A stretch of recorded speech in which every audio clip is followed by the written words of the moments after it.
Fielder is online.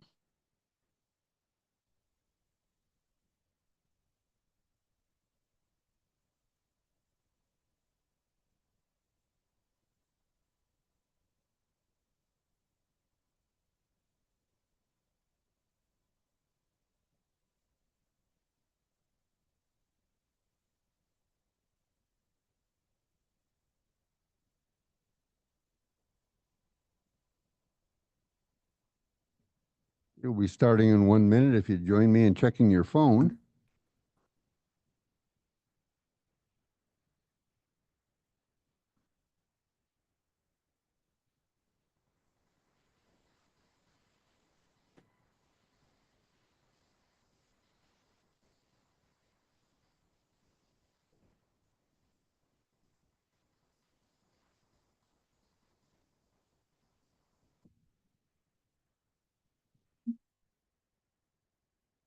Good morning. We are back on the record. The time is 8 a.m. The date is June 17th, 2025. The commission and its staff are again appearing from the Commission's Bollinger Room in Helena, Montana. This is day 7 of the scheduled public hearing and docket number 204.05.053 involving the application of Northwestern Energy for authority to increase retail electric and natural gas utility service rates and for approval of service schedules, cost allocations, and rate designs. To begin the day, I will first ask for public comment. Please note that this session is being recorded and all comments received will be public record, so please do not include confidential or private information in your comments. To ensure we get to witnesses who have traveled to be here today, we will need to impose time limits on public comment. We have 14 commenters today, which I think is a record for this hearing, who have registered to speak in person, and commenters who have registered to speak online. By a show of hands, how many people do we have in person who would like to provide public testimony today? Oh, this isn't like church. You can move towards the front if you'd like to. We have 1 hour reserved for public comment this morning. So each commenter will have, because there's 14, 3 minutes to speak. At 2 minutes, if you keep your eye on me, I'll go like this. That means you have 1 minute left. Please start to summarize. We will begin with any commenters in the room and then move to commenters online. For commenters in the room, I will call on those who have registered first. With us today are Commissioner Wellborn, myself, Brad Molnar, Commissioner Bukacek, and online we have Commissioner Fielder, Vice President Fielder. So we will have first John Williams, who's a repeat performance. He missed one time. Jim Atchison, the Executive Director of Southeastern Montana Development. And we have Gene Gores, Faith Scow, and Tim Holmes. So please line up kind of in that order so that we're not spending time having people walk up and fiddle with their papers. I'd appreciate it. Mr. Williams. Next up will be Jim Atchison.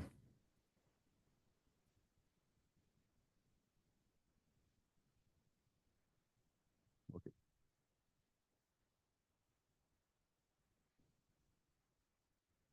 Okay. Please. Good morning, Commissioners and Mr. Chairman. Thank you for giving me the opportunity to provide testimony. My name is John Williams. I'm the mayor of the city of Colstrip. I have been in that position for in excess of 20 years. And I've also a former employee of Montana Power Company, having worked for Montana Power for over 34 years. I'm here to support the application of the increase of energy rates for gas or for electric, and the proposed with Northwestern Energy has proposed to you. I'm a strong supporter of the Northwestern Energy Company, and have been ever since they have made a presence in Montana. I recognize that the proposed rate changes will result in higher monthly bills for typical residential customers for electric service. That monthly bill is expected to increase from $110 to 119 and 8.28% increase for customer using 750 kilowatts per month. And also natural gas service, the monthly bill is expected to increase from 51.89 to 66.73, a 16% increase for customer usage. I recognize the impact of increased rates has on our residential and also the commercial users of electricity and gas. But I support that, and in their application, Northwestern Energy has highlighted the need to recover costs associated with over $1 billion investments in both electric and natural gas infrastructure since that last rate review in 2022. And this includes the cost for the Yellowstone County Generating Station and updates the property tax base costs, the new balancing accounts for wildlife management, business technology, and reliable compliance. And I specifically place value on the investment that Northwestern has made in the Yellowstone County Generating Station. I feel that is very integral to the efforts that Northwestern Energy has put in place to provide electrical energy into the state of Montana. The Northwestern Energy's current rates are no longer sufficient to recover the cost to building electric and natural gas services. The company has incurred significant costs to ensure safe, reliable service delivery. And I emphasize the word reliability. The infrastructure since the last increase, last review, has invested over $1 billion in both electric and gas, and I strongly support your consideration in that activities with Northwestern. I feel they're a very valued company within the state of Montana, and thank you for the opportunity. I would like to say this, though, if I could. Colstrip is celebrating Colstrip Days this next weekend, and I'd like to invite the commissioners to come to Colstrip and enjoy the opportunities that we provide to our residents within Colstrip, Montana. So thank you, sir. Would that include bluegill fishing in the pond? Absolutely. As a matter of fact, the Friday before, at the beginning of the celebration, we have kids' fishing days, and I would welcome you, Mr. Chairman, the opportunity to come and see those kids out there enjoying themselves at Colstrip. So thank you for that comment. I may bring one, leave that information with the front desk. Thank you. Absolutely. We'd love to have you. Thank you. Okay, next up, we'll have Jim Atchison. Jim? A little shorter mic. Thank you, Mr. Chairman, members of the commission. Good morning. For the record, my name is Jim Atchison. I'm the Executive Director of Southeastern Montana Development Corporation based in Colstrip. We are a regional nonprofit economic development group that does whatever we can to create economic activity within the 4 counties of Custer, Rosebud, Powder River, and Treasure. We've been doing that since 1997. I've been there since the last 20-some years. While no one wants to pay more for extra things and things like that, I'm certainly going to take probably a little different approach today on support this Northwestern Energy request as well. And here's why. In my opinion, it's all about supply and demand. And it's a proven fact that Northwestern Energy needs more power and Montana needs more power. I think it's time to invest in our utility infrastructure. I think it's time to invest in our future. Proactive planning and proactive investing is always cheaper in the long run. And please treat this request as an investment as you consider this. I applaud the Northwestern Energy plans for statewide proactive investing in all of the above: power generation, transmission, and maintenance, most importantly, maintenance. And of course, those good high-paying jobs, excuse me, those good high-paying jobs with benefits, and of course, the increased tax base, especially in some of these rural areas that Northwestern Energy provides that for.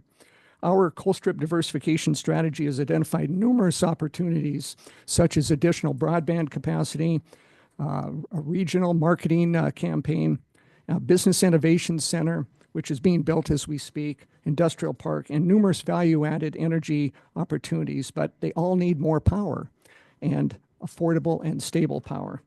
In closing, I'd like to say, as an economic development professional serving the southeastern part of our state for the last 24 plus years, I can honestly say that I've never been more excited about the future of Colstrip and Rosebud County than I am today. Colstrip is evolving into an energy hub, not just a coal hub, but an energy hub. And we hope that Northwestern Energy is a significant part of that future. And we hope that you support that as well. So thank you for the opportunity to be here today and appreciate that. Thank you. Thank you, Mr. Atkinson. The next one, Mark Backstrup, has canceled, and it's also written here. Mark, are you here? Come on up. And next will be Lori Byron, if you'd be in the queue. Good morning, Commissioners. My name is Mark Backstrup. I'm a journeyman lineman. I've lived in Montana my entire life. I've been in this trade the line trade since 1995.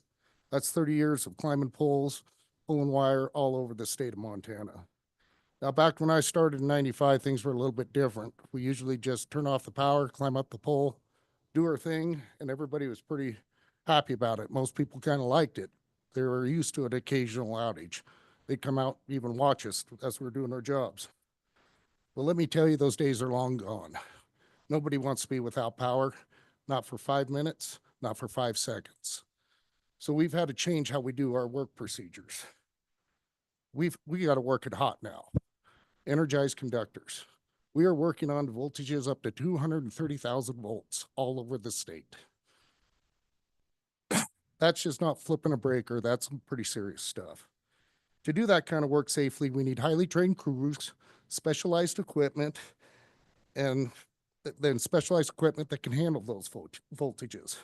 Bucket trucks that cost more than your house, hot sticks and rubber gloves that are more than a steak dinner. And above all, training. That kind of work takes constant training to keep us safe and the public safe. And speaking of challenges, look at the weather. Now, I'm not saying I'm old, but I've been noticing some trends. These storms we've seen lately, they're stronger, they're more frequent, and they're doing more damage. I've been through windstorms, ice storms, wildfires, and blizzards. Our crews are out there all hours out of the night, 20 below, wind blowing, and everybody's relying on us to get the power on safely. Northwestern Energy is trying to meet those expectations every day, but it takes investment in infrastructure, equipment, technology, and people. You don't keep a reliable grid modern and safe by crossing your fingers and hope it holds together. I feel that the rate increase is, I won't even notice it, what it cost me to get here today. So I hope you guys take this rate increase seriously and support this and support the people that keep the lights on. Thank you. Thank you, Mark. Next will be Lori Byron. After her, Steve Martinez. Lori, please approach the mic. Is Lori here? Steve Martinez, are you here? Oh, wait, these are online. Jean Gores. Jeannie Gores. After her will be Faith Scow, S-C-O-W, Tim Holmes, and Trent Bolter. Sorry I messed up the queue there. Oh, that's okay. I have to take my glasses. I can see you now. I can't see you, but I can see this. Okay. My name is Joanne Gores. I'm a native Montanan. I'm here on behalf of Big Sky 55, and I have several concerns with the rate hike. Please correct me if I'm wrong, but I understand that there was a property tax decrease for Northwest Energy last year in trade for them to not increase their rates. When I looked at the data, the numbers tell me that their rates went down not significantly, but a little, and by the end of the year, they were back up again. I couldn't, that's how I read it. My first concern is, was this a one-year deal, or was this supposed to be a longer-term agreement? Will those tax breaks be repealed? As we are all familiar with residential property tax increases, this increase in rates seems to go against the prior deal. Are we compensating for their property tax drop?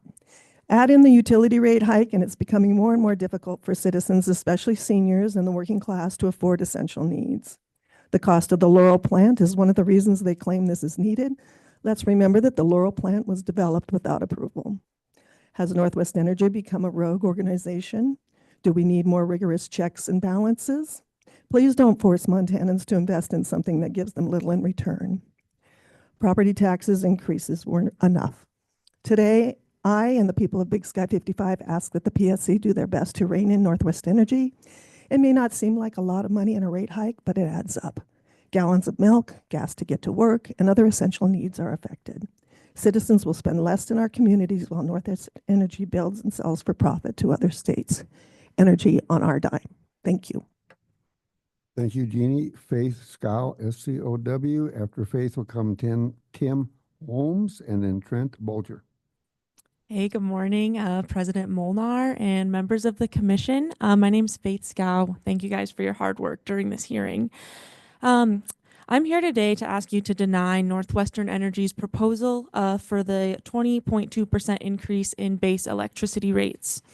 This comes on the heels of a massive 28% increase that we faced in the fall of 2023. Myself, friends, and family just simply cannot afford another hit to our pocketbooks. We are currently living in a severe crisis of the cost of living. Housing, healthcare, and grocery prices are soaring, making it increasingly difficult to live, work, build a life, and have kids in the Montana that we grew up in and love so much. Our middle and low income homeowners are already bearing an even larger portion of property taxes. Adding another significant increase to our essential electricity bills is not affordable, and it is certainly not justified. We already pay the highest electric rates in the Northwest. Northwestern Energy, as a monopoly utility, expects to get its way, pushing around their customers. This proposed hike is not about protecting the company's financial health. Please summarize. But rather forcing Montanans to cover the cost of their bad business investments. It's really shocking to learn that Northwestern Energy CEO Brian Bird is leading the charge for these rate increases while he's making $92,000 a week, which is more than most Montanans make in over 2 years. Seems like that there's just a lot of bad business decisions Northwestern Energy is making and putting on to their customers. Being based in Butte, Montana, where I live, you should know better. You are the last line of defense to protect us against this. So please hold Northwestern Energy accountable for their investment choices and disproportionate impact on residential customers. Thank you. Thank you.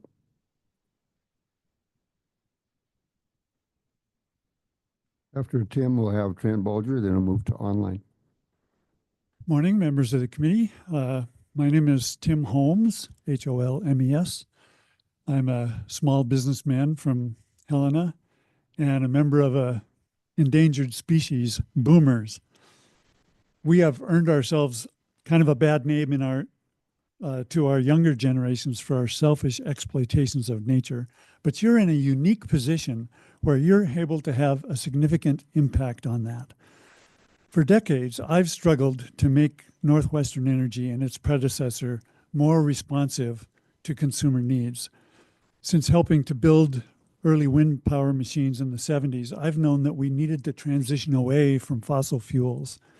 And yet Northwestern Energy has consistently rejected renewables, which are now the cheapest power in history, and has always opted for more expensive fossil fuel options. Fossil fuels are being rejected all across the world, and for good reason. Is it any wonder that responsible parties are shifting away from fossil fuels? Even irresponsible parties like China are running away because they understand that the costs, they understand the costs and are planning for the future, as are most utilities across the U.S. I can't imagine why Northwestern Energy isn't doing the same. We Montana Energy customers are not idiots. In their power planning, Northwestern Energy has kept the actual costs of their plans secret, such as the costs of maintaining Colstrip, the dirtiest coal plant in the nation. It's clear to us customers that any party that hides the cost of what they offer is not operating in good faith. But I'd like to ask you to think about this question not in the context of this hearing, but rather in the presence of your own grandchildren. At some point in the near future, they're going to ask you, Grandma, Grandpa, when you were in a position of power, what did you do with that? Imagine how you're going to explain to them the decisions that you made in this age of a rapidly warming climate. One day you'll have to make this argument. And unlike Northwestern Energy, you won't be able to hide the facts from them. If you vote to foster burning more coal, how will you justify, not just to us, but to them, that the resulting consequences that they have to deal with was worth the convenience for you and the rest of us boomers? But if you stand up to this challenge, you can proudly say to them that you did everything you could to assure that the world that they inherit from you is the cleanest that you could help provide, and that you acted to secure their better future, that you had to make difficult decisions and stand up to great pressure, not for your own benefit, but for theirs, because you and the rest of us boomers have had a happy life, and they deserve nothing less than that. I'm opposed to this price hike, and I urge you to vote your conscience in this context. So please, commissioners, do the right thing. If not for the rest of the state, then at least for your grandkids. Thank you. Thank you. Trent Bolger, are you in there? Thank you, Trent. Good morning, President Molnar and commissioners. My name is Trent Bolger. I'm the executive director of Big Sky 55. I won't rehash some of the excellent points that one of my members already made. I will say, you know, Big Sky 55 is a group of Montanans that are 55 years old and older, and we work together to find solutions for people of all ages. We urge you to deny this current request for a 20.2% increase. We also urge you to roll back this rogue 17% increase. Many Montanans and older adults are on a fixed income. They'll not get anywhere near a cost increase of 20.2% this next year. Many of them are being eaten alive in increased costs of living. Cuts to programs like LEAP on the federal side affect older Montanans disproportionately. I ask you to make the poor choices of Northwestern Energy's leadership rest with them and their shareholders rather than their captive customers. 28% increase last year and a 20+% increase this year shows just that, poor planning. Montanans older, younger, and anywhere in between cannot afford any more poor planning on behalf of Northwestern Energy. Thank you. Thank you very much. Now we will go to online. First, we'll have Lori Byron, Steve Martinez, and then Alan Crawford. So please have your mutes off and be ready to go. Lori, are you online? Yes, can you hear me? Loud and clear. Please proceed. Thank you, President and Commissioners, for this opportunity to testify and for the many hours you've spent listening to the public. I am Dr. Lori Byron, B-Y-R-O-N, pediatrician who has practiced in rural Montana for almost 40 years. I also organize pediatricians representing every state in the United States that work on environmental issues for their states for the American Academy of Pediatrics. And I also recently earned a Master of Science degree in energy policy, but I don't consider myself an energy policy expert. I'm a health expert. One thing we know as pediatricians are that many families are just scraping by, more now than in my 40 years of practice as a pediatrician. As of 2023, about a fourth to a third of households, that's over 100,000 households in Montana, were energy insecure, which means they did without food or medicine to pay energy bills. Energy insecurity is actually directly related to a family's health. I have many times had families tell me that they choose between their energy bills, their kids' medicine, and their family's food. What would you choose? I continually hear from our nationwide group of pediatricians about other monopoly utilities that are working toward 100% renewables. I will note that their customers' lights are still on and they are not cold in the winter, and their costs are almost always lower. And their utility companies are not going bankrupt. I haven't ever heard from this collective of pediatrician experts that their energy supply is unreliable. Many of these other utilities have also embraced energy efficiency, which has been called the cheapest energy you'll ever use, and the easiest way to help account for the increased need for energy without building new expensive power plants. This has not been addressed substantively in Montana at all. Other monopolies and their public utility commissions look out for their customers and for the economy of their states. Their utilities themselves really do not need looking out for. What other business is guaranteed a 10% or more profit, even during recessions? Northwest Energy is hurting their customers right now with these high rates and the unnecessary pollution created by intentionally avoiding renewables and choosing to prioritize dinosaur methods of energy instead that bring more profit to shareholders but hurt their customers. They're also hurting the future of Montana. Your important commission has already called out Northwest for not showing you or the public their calculations and modeling in their most recent resource procurement plan. I appreciate the energy that Northwest Energy has provided for decades to Montana and the linemen that work for them, but they are looking in the wrong direction. Require them to look towards the future, please. Please protect our families and our children. Montana Public Service Commission. Thank you. Thank you, Lori. Next is Steve Martinez, then Alan Crawford. Steve, are you online? Yes, I am. Can you hear me? Loud and clear. Please proceed. President Molnar and members of the commission, my name is Steve Martinez. I'm a resident of Kalispell. I'm asking you to deny Northwest Energy's rate increase request. Montana families should not be held financially responsible for an unreliable coal plant and an overpriced gas plant dependent on unstable fuel costs. This rate increase is particularly onerous when there are new energy technologies available that are more affordable to build, more reliable to operate, and provide cheaper electricity. If Northwest Energy's decision to invest in and build antiquated energy technologies is such a good idea, why are they here asking you to prop up their profits with a return on equity that will be paid for by Montana families? In 2008, Montana had the 7th lowest energy rates in the nation. Now we're the 4th highest and climbing. It is time for the PSC to do what it was elected to do and represent the interest of Montana ratepayers. Please reject this rate request. Thank you. Thank you, Steve. Alan Crawford, are you online?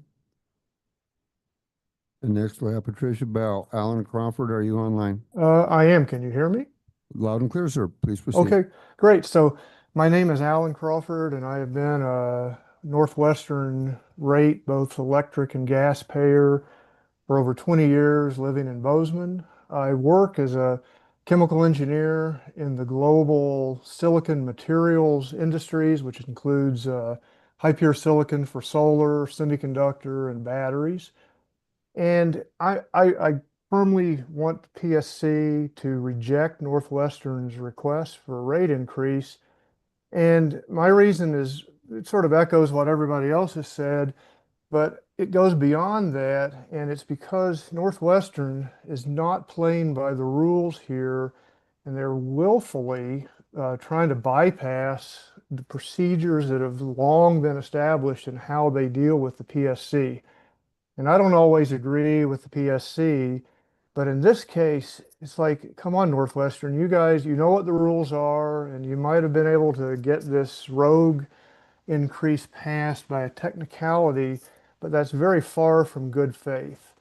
And so I think the only choice the PSC has, which is to send a loud and clear message to Northwestern, and not the rank and file Northwestern employees, because I know that these people are doing a fantastic job. My interactions have been very positive, but the PSC needs to send a very loud and clear message to the CEO and the other C-suite residents at the headquarters of Northwestern and deny this rate increase, because that's the only way to get a large corporation to understand how to play by the rules. And it all comes down to money, into the pockets of the C-suite residents along with the shareholders. So I urge the PSC to please deny this request by Northwestern. Thank you and have a great day.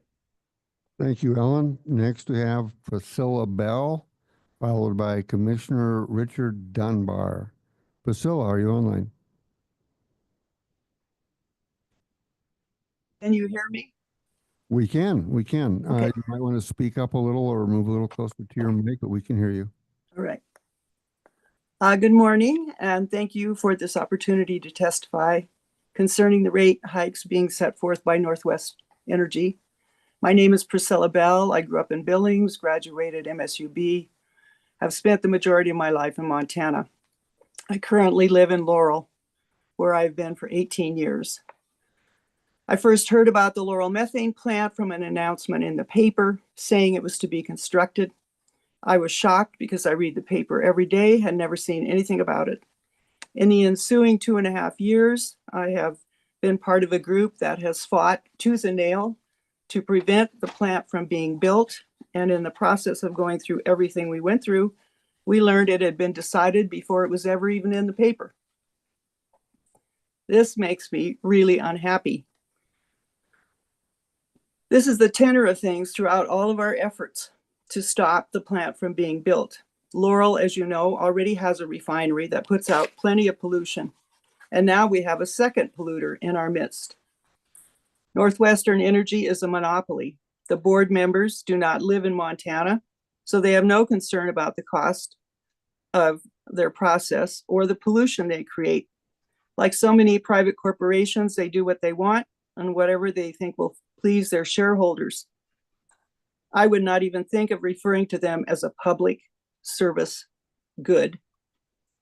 I'm concerned on several fronts. First, the total disregard for the health of the citizens of Montana, the total lack of respect and trust for the people of Montana to be a part of the decision-making process, and also the weighted nature of the Public Service Commission. Sorry, I'm sure you're all wonderful people, but you're entirely Republican, which tends to make me believe that profit for shareholders is much more important than health or environmental concerns. Republicans are known for and proud of their business acumen, and they've earned it. But working with the government of peoples is about what is best for the people. My second concern has to do with the ongoing rise of violence in our politics, which is the fruit of extreme partisanship. When we are not listened to, when people conclude they have no other options, the temptation is to resort to radical solutions, and desperate people do radical things. Third, what is happening makes no sense. Our group researched diligently concerning the use of coal and methane as energy sources. We know that cheaper sources are wind and solar, which Montana has in abundance. Our state could be a leader in the development of clean energy.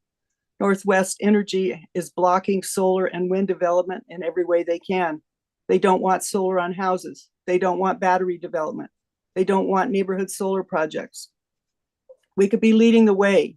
They could be leading the way, offering many jobs, making money, making us proud to be Montanans. But they are absolutely dedicated to blocking clean energy and to further development of coal, oil, and gas by selling off public lands intended for this development. In short, carbon-based fuels. I'm almost done. They proclaim they have hydro development, but they haven't done anything new with hydro, and who knows when.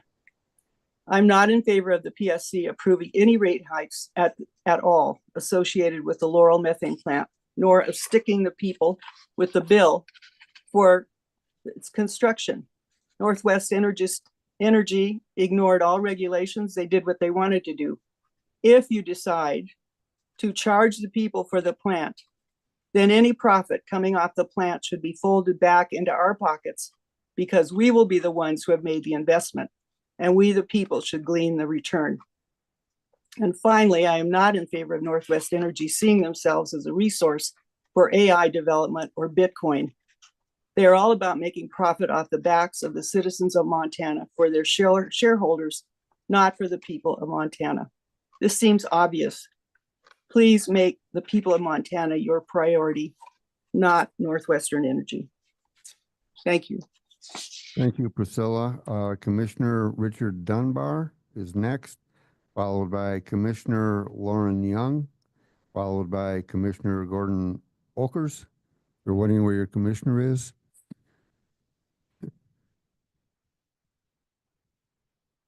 Commissioner Richard Dunbar, are you online?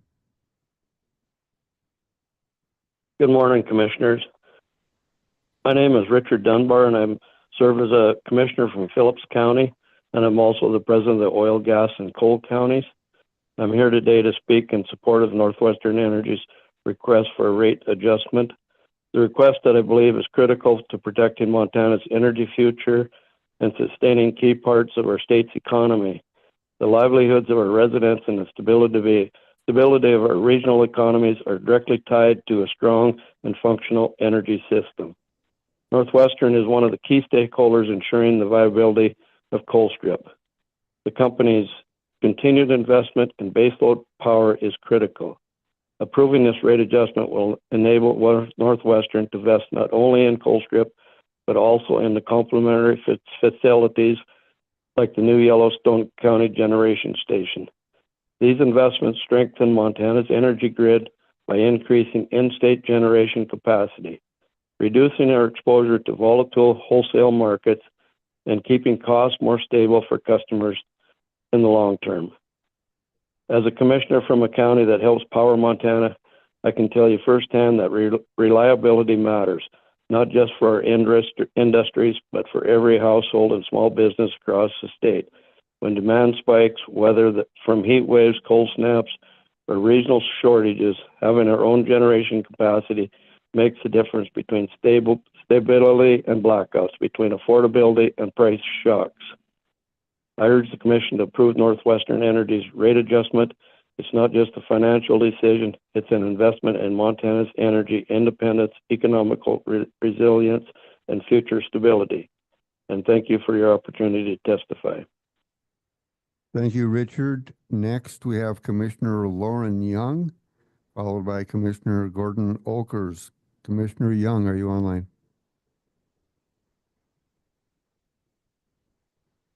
Commissioner Young, are you online? We'll circle back. Is Commissioner Gordon Olkers online? Mr. Olkers, are you online?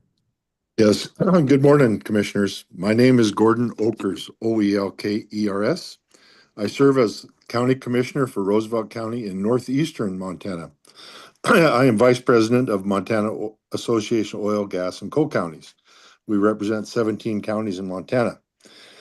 I thank you for the opportunity to speak today in support of Northwestern Energy's request for a rate adjustment. The importance of energy in our region. Roosevelt County is located in the heart of the oil country in the Bakken region, where energy development is fundamental to our economy. Energy is not just a commodity for us, it's a driver for jobs, infrastructure, and long-term economic growth. The role of Northwest Energy. Northwest Energy plays a critical role in Montana's energy future. One of the key assets is Colstrip, a base load power plant that provides constant, reliable energy, something that we cannot afford to lose. Maintaining and investing in base load generation like Colstrip and other assets is necessary for grid reliability and energy security. Why the rate adjustment matters. This rate adjustment allows Northwest Energy to make needed investments in Colstrip and other essential generating assets, and to use all the energy generation above approach, maintain a strong, reliable energy grid, support long-term goals of energy independence and affordability. Approving this request is not just about today, it's a strategic investment in Montana's long-term future. It ensures reliable, affordable energy for families, businesses, and industries. It supports economic development, job creation, and quality of life across urban and rural communities. My closing request is I urge the commissioners to approve Northwestern Energy's rate adjustment request. It's a wise financial decision, reinforcing our commitment to strong, secure, sustainable Montana. Thank you for the opportunity to testify and advocate for the future of our state. Thank you, Commissioner Olkers. Next, we will have Amanda Stewart, and then we will circle back to Lauren Young and see if he's been able to join us. Amanda, are you online? Amanda Stewart, are you online? Circling back, Commissioner Lauren Young, are you online?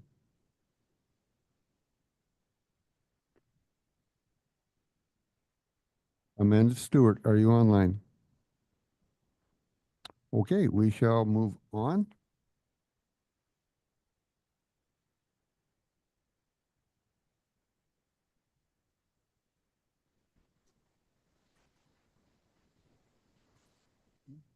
Just a second here. Seeing no further public comment. Hello? Just a second. Who just said hello? This is Lauren Young. I'm having trouble with my phone. While that happened, Lauren, you're going to have 3 minutes. At the end of 2 minutes, I will let you know it's 1 minute, and you can summarize. Okay. Please tell us what your viewpoints are. Okay. Hello, Mr. President and Commissioners. My name is Lauren Young. I'm a commissioner for Richland County. I'm here today to support Northwestern Energy's request for a rate adjustment. My theme is, what is it worth to keep the lights on? Montana needs Northwest Energy to stay being a viable company for our residents. During a tornado, high wind, and a blizzard, we all want to know our electric power provider will be there to keep folks warm and protected. Montana needs Northwest Power Energy to be a stable producer. This rate adjustment will enable the company to invest in Colstrip and the new Yellowstone County Generating Station. Northwestern users can't afford the alternative of purchasing outrageously high power off the open market, as we all know from the past. Otherwise, we may not be here today because of that. As a commissioner, I'm often asked to fix problems. We try to find compromises. Maybe once this high cost of Northwest Energy is facing for the investments they're making, and maybe once they've been handled, a rate decrease could be considered on this issue. This would give the customers a possible reprieve. I've come from a county where energy high production is key. We must keep the lights on and keep powering our state's infrastructure. I urge the commission to approve Northwest Energy's rate adjustment. It's an investment in Montana's energy independence and future stability. So let's keep the lights on, and thank you very much for the opportunity to testify. Thank you, Commissioner Young. I guess I'll circle back again to Amanda Stewart. Amanda, have you joined us online? Seeing none, seeing no further public comment online. Do we have any questions from the parties? Do either of the parties have any informal questions before we resume the evidentiary hearing? Seeing none, we will resume the hearing at 9 o'clock.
1 minute, please check your phone.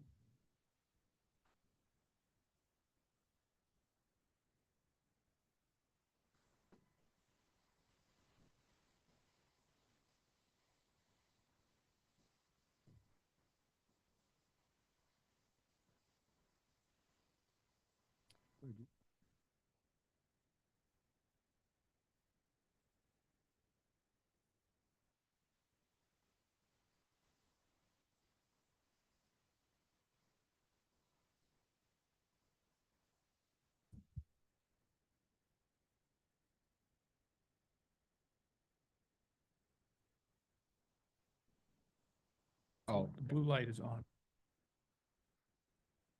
We're back on the record. It's 9 a.m. Would large customer group like to call their witness? Sort of, Mr. President. My understanding from conversation with Commission Council is that the commissioners and staff have no questions for Mr. Garrett. My understanding in conversations with counsel for the parties is that the parties have no question for Mr. Garrett. And so at this time, I would just simply ask to move the admission of his exhibits into the record. And then at that point, I think we can dispense with this. So if the commission would permit, I would ask the commission to accept into the record exhibits LCG MCC1, which is Mr. Garrett's direct testimony, exhibit LCG MCC2, which is Mr. Garrett's gas settlement testimony, and exhibits LCG MCC3, Mr. Garrett's electric settlement testimony. Without exception, Mr. Garrett's testimony will be admitted into the record. Is there any exception? Seeing none, Mr. Garrett's testimony is admitted to the record. So with that, unless I'm mistaken and parties do have questions, I would just simply ask that Mr. Garrett be excused. Is there any cross-examination from Mr. Garrett? Seeing none, Mr. Garrett, you are permanently excused. Thank you, Mr. President. And then lastly, I would just like to note that pursuant to your direction, Mr. President, earlier this morning, the LCG has caused to be filed and served with the parties a corrected version of Exhibit LCG3, which is Mr. Higgins's settlement testimony, and a corrected version of Exhibit LCG6, which is Mr. Bieber's electric settlement testimony. Both of those corrections reflect the approximately $60,000 or so change in the calculation of the LCG's adjustment that remains contested relative to YCGS. So those exhibits have been filed and submitted. I'll also note that, as the president had suggested, we have prepared new versions of the settlement exhibits. I provided that to counsel for Northwestern so that they can review that, and we'll consider bringing those into the record later in the proceeding. But just wanted to note for the record and for you, Mr. President, that we've taken care of those administrative details as well. Okay, you said that these were distributed to the other attorneys. Have they been distributed to the commission as well? Yes, they've been filed with the commission and with the staff. So I don't think they've made it into your binders yet, but they have been provided to your staff, sir. Okay, thank you. I don't think that requires any sort of a motion. It's just an informational. So do we turn to the Northwestern? I believe so. Would Northwestern like to call a witness at this time? Yes, thank you, Mr. President. Northwestern would recall Glenda Gibson. Ms. Gibson, you are still under oath.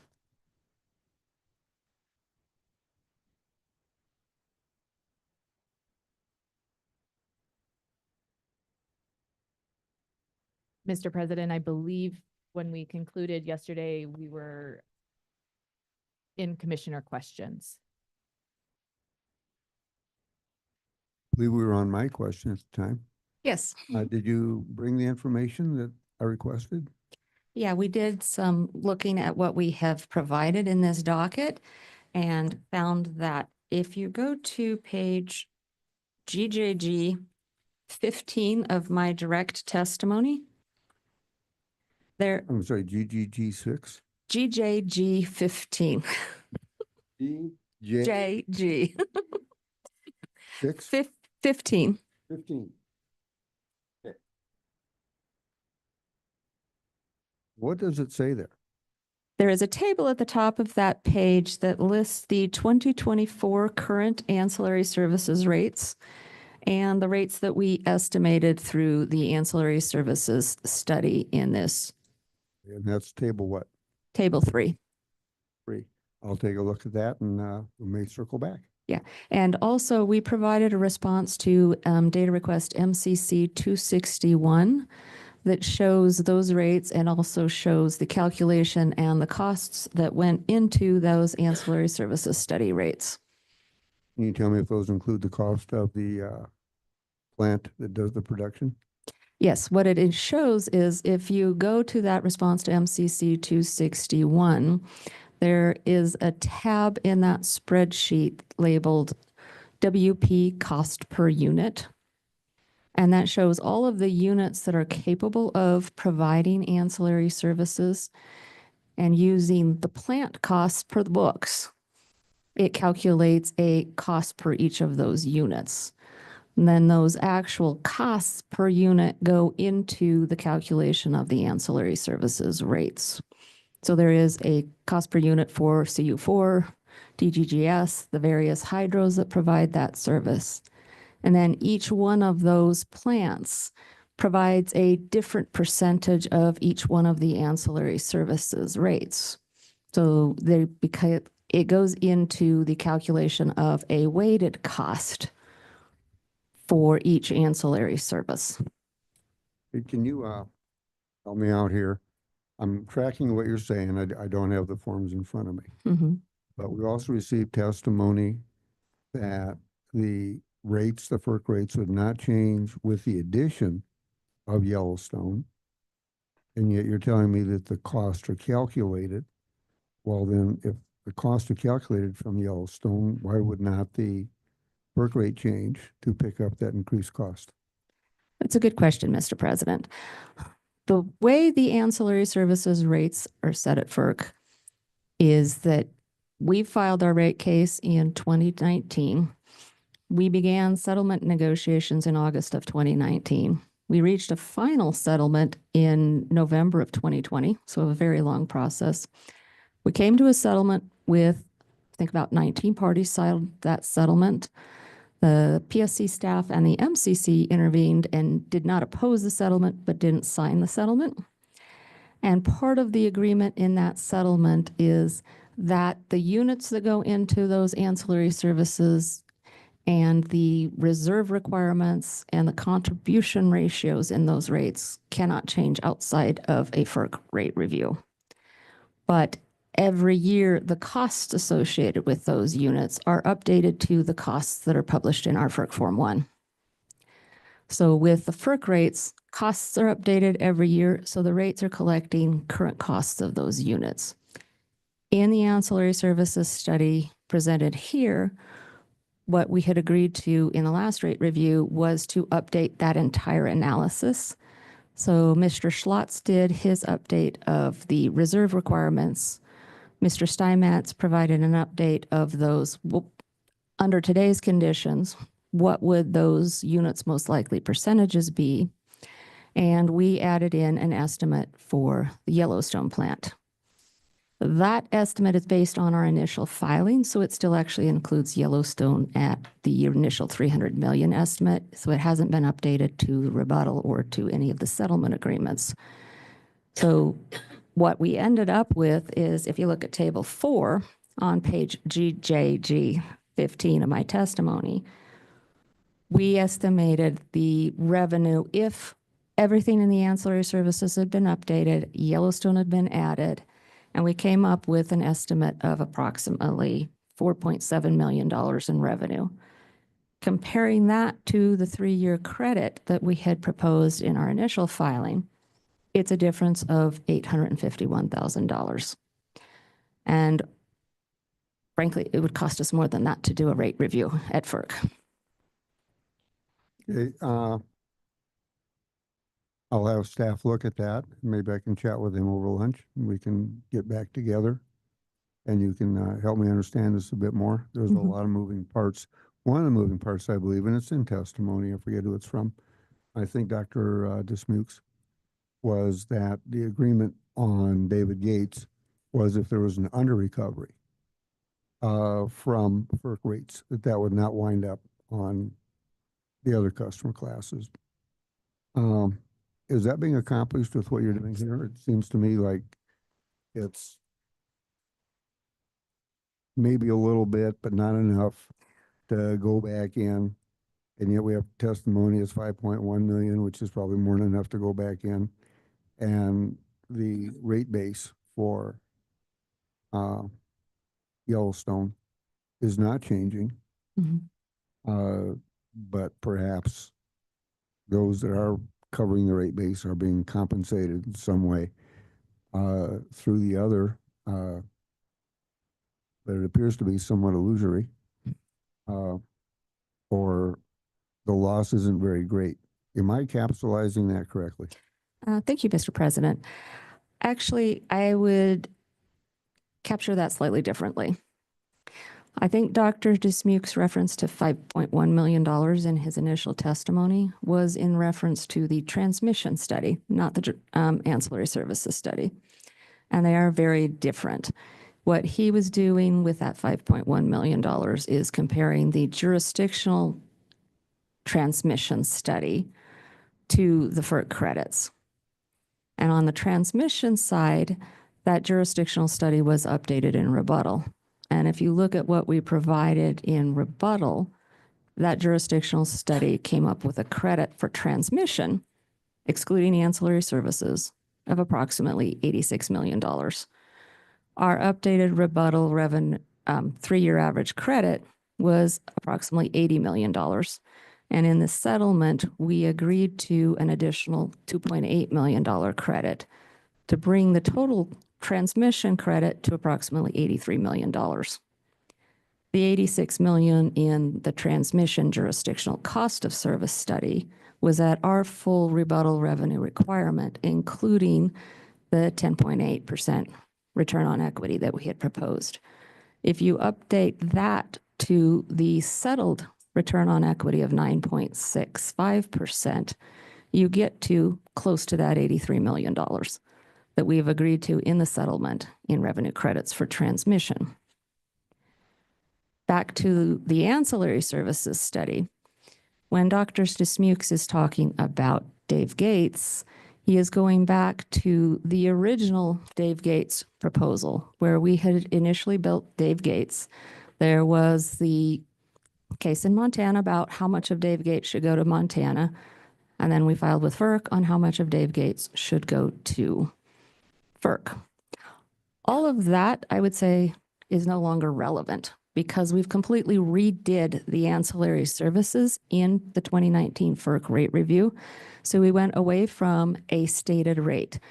Our FERC rates used to be similar to the Montana rates, where they were based on a test year and they did not change between rate reviews. In 2019, when we went to FERC and asked for a formula rate, what FERC approved was a method that they have used for other utilities to say, okay, you can have a formula rate for your transmission revenues that includes a partial projection. It projects plant additions, it projects plant-related costs, and uses some prior year actuals for like O&M and A&G costs. Those costs are updated every year. So every year, our FERC jurisdictional customers are paying rates based on a projected cost for that year. Part of that projected formula rate includes a true-up of the prior year. So each year we go in and said, here's our projection, here's where we estimate our costs to be. It gets posted. Any of our customers or anybody can make comments on it, ask us questions about it. In the next year, we go in and say, okay, here's what we projected our costs to be, here's what we projected our rates to be, here's where the actuals came in according to the FERC Form 1.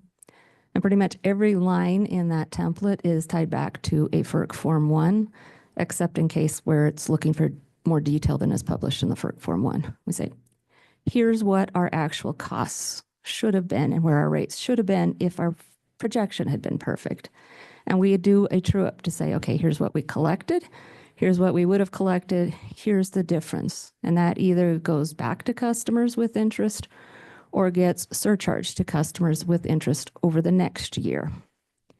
So when parties are saying we should use our 2024 FERC transmission revenues as a credit, it doesn't take into account the fact that those revenues include a significant true-up of prior year costs. And when you look at the proposals, especially in my opinion, the proposal to include the FERC revenues as a credit in the PCAM, it doesn't take into account that there is a fundamental difference in the way the FERC rates are set and the Montana rates are set. FERC customers are paying based on current costs in their rates. FERC has authorized Northwestern to recover those current costs from the FERC customers. If we provide those current costs as a credit to the Montana customers, outside of a rate review year, you're giving Montana customers a credit for costs that's not in their rates, because our rates in Montana are set based on a historic test year and do not change between rate reviews. And then I think my other issue with it is you're taking the FERC approved current revenue, current cost recovery away from the utility for transmission revenues from FERC customers and using them to reduce retail energy supply costs. So it's not even applying to transmission costs, it's energy supply, which are two very different things. And then on the ancillary side, the ancillary services are set, they're not projected. They're based on the prior year actual, but they are updated each year. So you're including current plant costs for the units that we've agreed in there. So they're not updated for new units, but it is updated every year for current plant costs and current fixed operation and maintenance cost of those plants. And they differ very much from the generation rates on the Montana side, because on Montana, we're calculating, okay, we have all of these generating units. They are providing power to our Montana customers to keep the lights on. On the FERC side, the ancillary services, it's not about providing the power to keep the lights on. It is about providing these balancing services. So you're using little pieces of these generating units. And the way they work is you say, here's the cost per each of these generating units per unit, and apply that to say, okay, which of these generating units are providing how much of this service? And then you're also looking at how much of a reserve megawatt requirement do you have? And all of those pieces would be the subject of a FERC rate review. And in the over a year of settlement discussions we had, one of the biggest and longest topics was, what are those reserve requirements? Which plants are able to provide those services? Because you have 19 parties with very different views on what those should be. So if we go in for a FERC rate review, not only is it pricey and time consuming, there's no guarantee of the outcome. So to assume that what we've done here was filed at FERC and accepted without debate, I think is an incorrect assumption.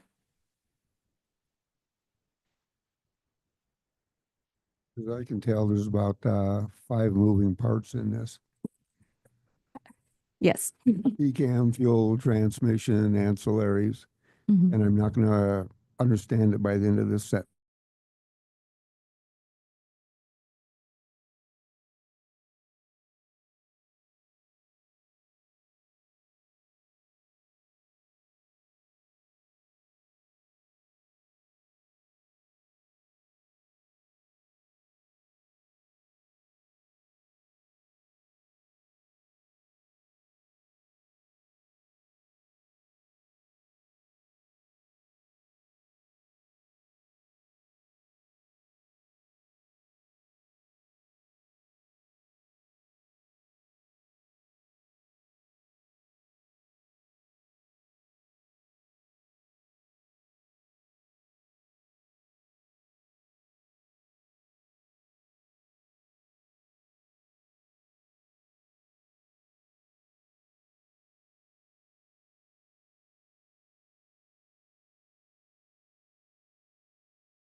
Test, test, test.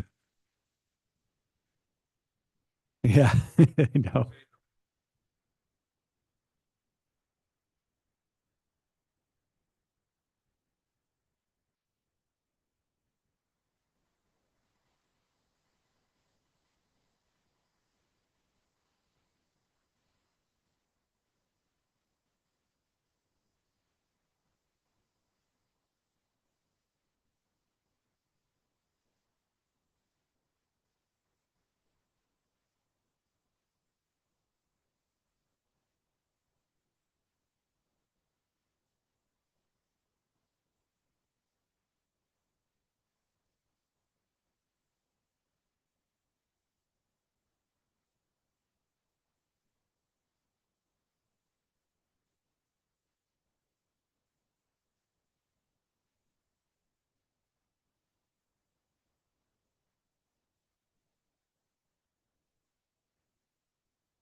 Okay, it's 9:30. We're back on the record.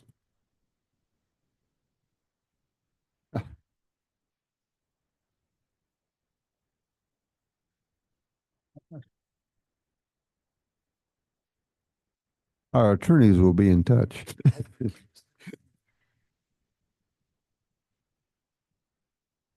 Okay, we're back on the record. It's 9:30. Do any other commissioners have any questions of this witness? I do, Mr. President. Yes, Commissioner. So referring to your rebuttal testimony, page GJG 3 and 4, and I'm just going to read it as kind of a background for my questions, for foundation for my questions. I'll be real brief, but it's the answer to the question: do you agree with Mr. Bieber or Mr. Gorman's recommended updates to the electric allocated cost of service type for production costs? And you say no. No. The allocation methodologies proposed by Mr. Bieber and Mr. Gorman would increase allocation of costs to small customers. And then the next page, paragraph 10 to 13, minimum size and or zero intercept studies recommended by Mr. Bieber include a weighting for customer counts, which generally results in shifting costs from classes with higher demand to classes with more customers, resulting in an increase to small customers.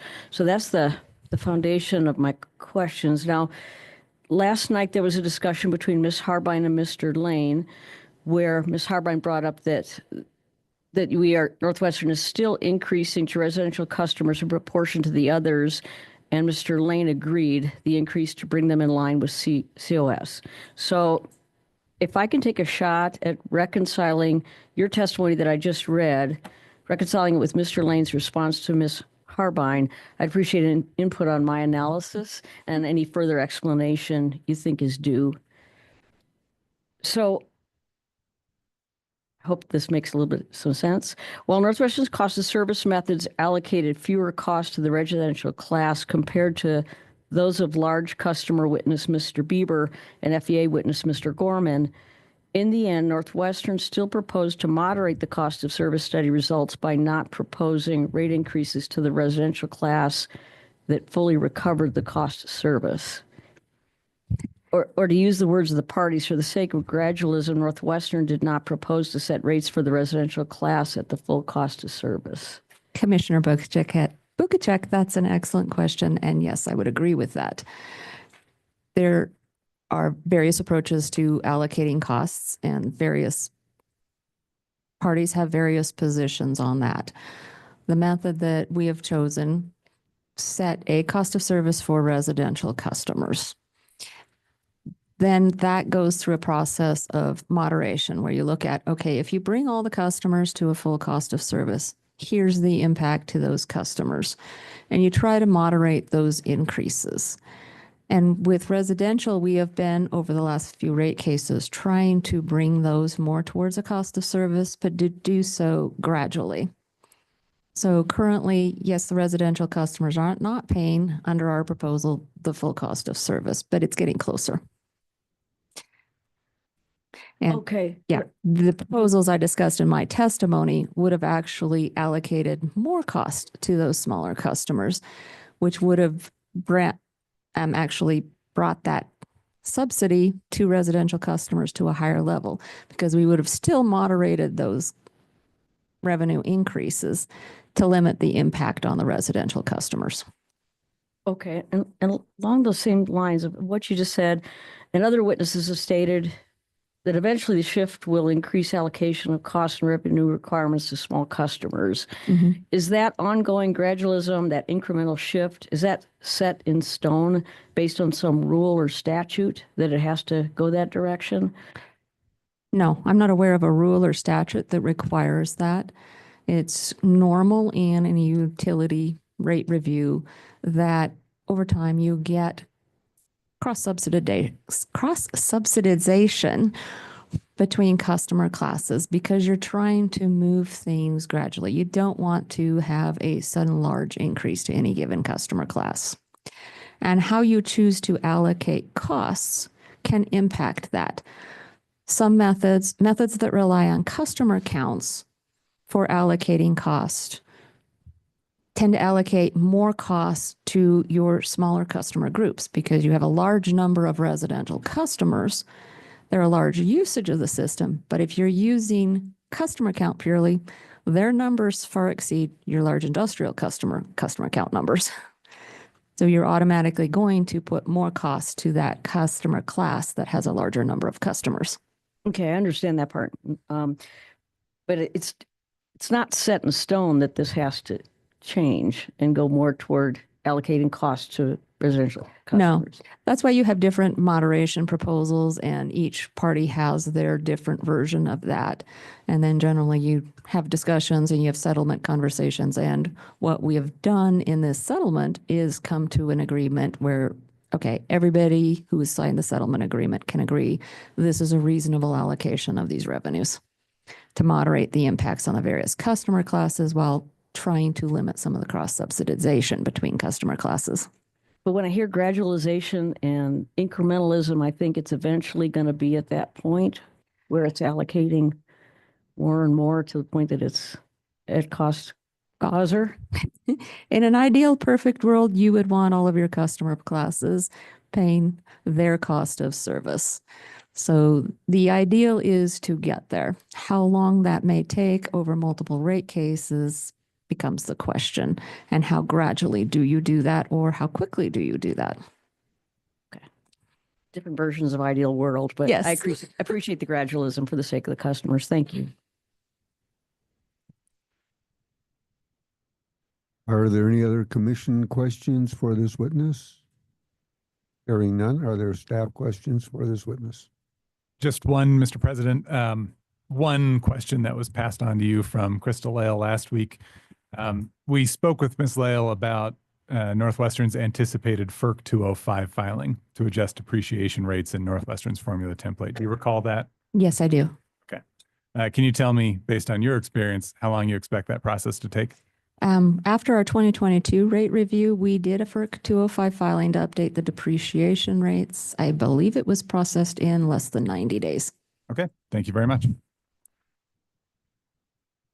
Is there any cross from interveners based on questions from raised by commission or the staff? I see large customer group has their hand up.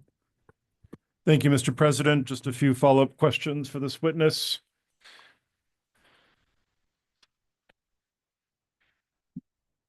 Ms. Gibson, first question for you, going back to a line of questions you had with President Molnar regarding the issue of the provision of FERC ancillary services and the revenues associated with that.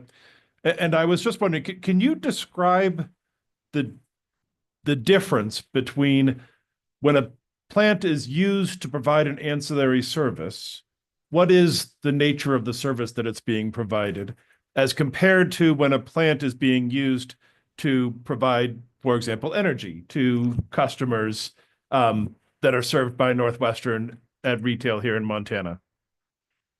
You will get an accountant's view of that, not the engineer's view of that, as a warning. So when a plant is being used to provide service to its Montana customers, it is generating energy to put on the system to be consumed by the customers. When a plant is being used to provide ancillary services, a big part of that is a reservation of that generation capacity to be able to either bring the plant up or down to keep the system in balance. So it's not about producing the energy, it's about the capacity to change the generation. Okay. Would you agree with me that given that difference, that when you look at the costs from an accounting perspective to provide ancillary services, because of that difference, it's not really apples to apples, for example, to compare that cost to the going market rate for energy in Northwestern system? That is very correct. They are completely different services. So to compare them is very much an apples to oranges. Okay, appreciate that. And then I just want to follow up quickly on the questions you had from Commissioner Bukacek about the concepts of gradualism and moving slowly to cost of service. And do you recall the question where the commissioner noted that there isn't necessarily a rule or statute that provides a specific path that has to be used to achieve that movement to cost of service? Do you recall those questions generally? Yes. Okay. So I guess I want to go the other direction. Do you think it would result in just and reasonable rates if rates were set so that one class, for example, permanently subsidized another class? No, it would not. The ideal is, as I said, to get to where the various classes are paying the cost to serve them and that they're not paying the cost to serve other customers. So a permanent subsidy, I do not feel would be a just and reasonable rate. That is why we move gradually towards a more cost of service based rate.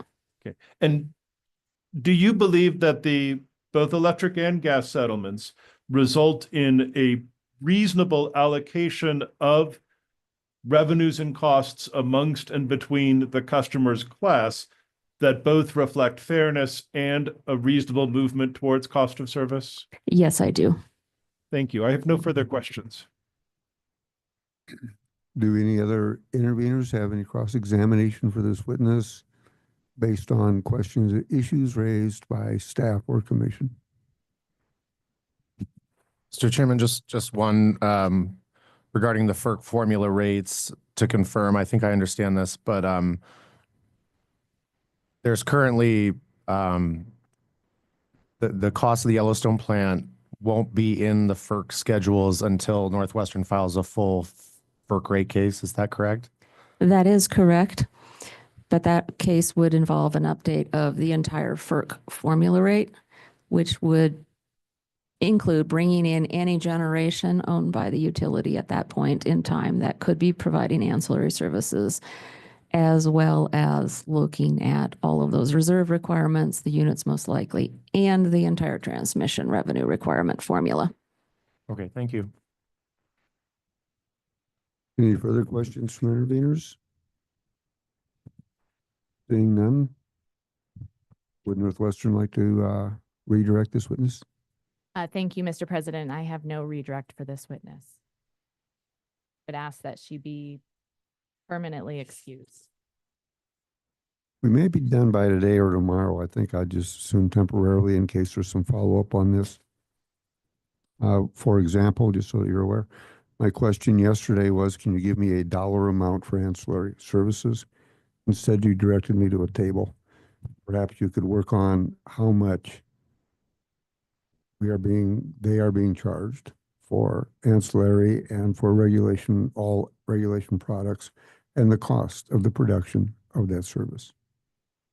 Mr. President, I mean, I believe that answer was provided, and the difference between the FERC revenues, the 3-year average for ancillaries was 3.9 million, and the jurisdictional cost of service study was 4.7 million. Mm-hmm. And all of those costs are included in our response to MCC 261. I'll double check that because it's still a matter of, do I understand it? And this could take a while. Thank you. You are temporarily excused unless you have something you really have to go to, another hearing or whatever that might be. No. Okay, thank you. Thank you.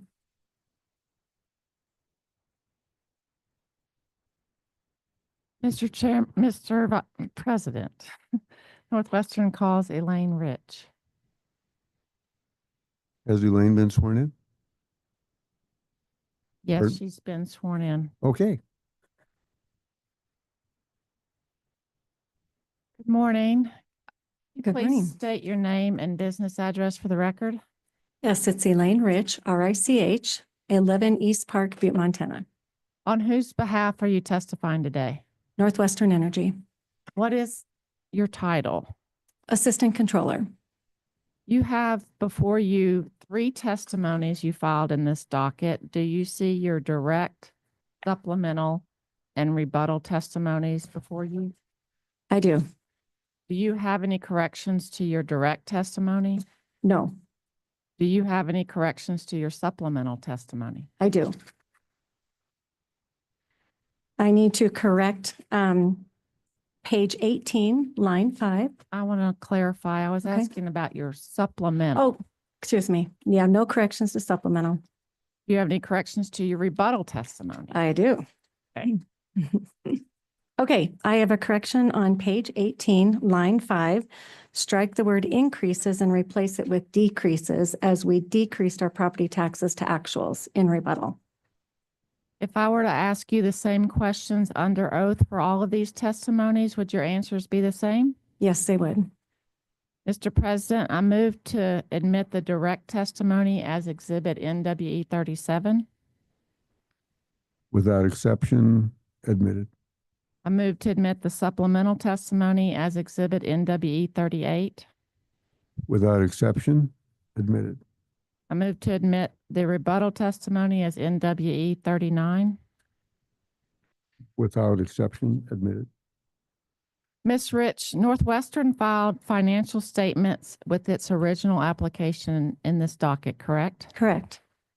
Do you have in front of you 7 statements? I do. Are those 7 statements, Statement A, Statement B, electric, Statement B, gas, Statement A, supplemental, Statement B, supplemental, Statement K, electric, and Statement K, gas? Yes. Do you agree to sponsor those statements as part of your testimony? I do. Mr. President, I move to admit the statements listed, statements A through K, as I stated, as exhibits Northwestern 40 through 46, respectfully. Without exception, admitted. Thank you. I tender this witness for cross-examination. Do any interveners have cross-examination of this witness? Seeing none, do any commissioners have cross-examination of this witness?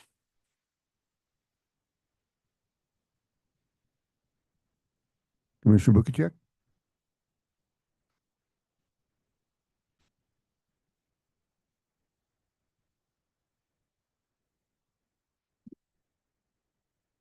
I have a few general questions, and as a foundation for my questions, I'm just going to refer real quickly, you don't need to look it up, to Ms. Lael's description of how a company can have a profit yet under earn. And I hearken back to Adrian McKenzie's report about what the credit rating agencies Moody and Fitch said about the Montana PSC decisions that have reduced or disallowed Northwestern's financial recovery for revenue replacement power property tax recovery, and how this introduces uncertainty into long-term generation cost recovery and a portion of fuel costs. Moody views the Montana regulatory environment, that's us, as more challenging than most in the United States due to rate orders that could be unpredictable and negative to the credit of Northwestern at times.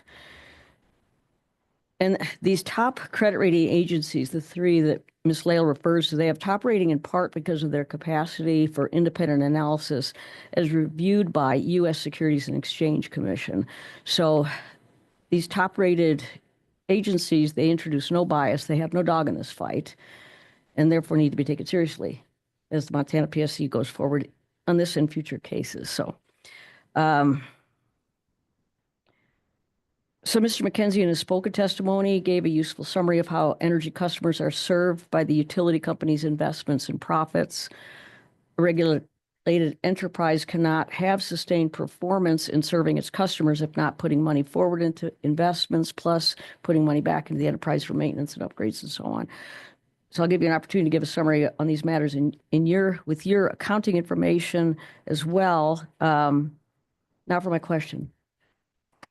So regarding sources of revenue for Northwestern, and looking at these tables, EAR 7 and 8, what percentage of source of revenue comes from what Northwestern charges customers, and what percent source of revenue comes from long-term capital investments in energy-related infrastructure that gives Northwestern ownership interest? I don't know that I have those calculations. Or maybe I should see that table or that page. It's statement G in the rebuttal index.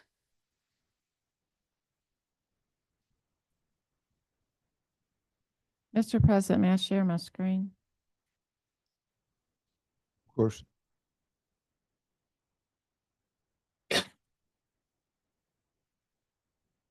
So there's a rebuttal index for electricity and gas. Okay.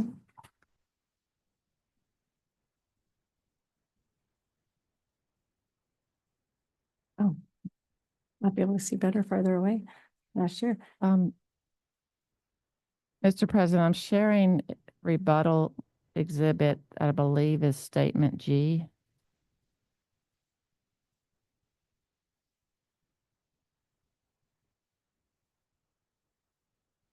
If that helps answer the question. And could you repeat the question again, Commissioner Bukacek? So regarding sources of revenue for Northwestern, what percent of the source of revenue comes from what Northwestern charges customers? And I'm asking for rough numbers. And what rough percent source of revenue comes from long-term capital investments in energy-related infrastructure that gives Northwestern ownership interest?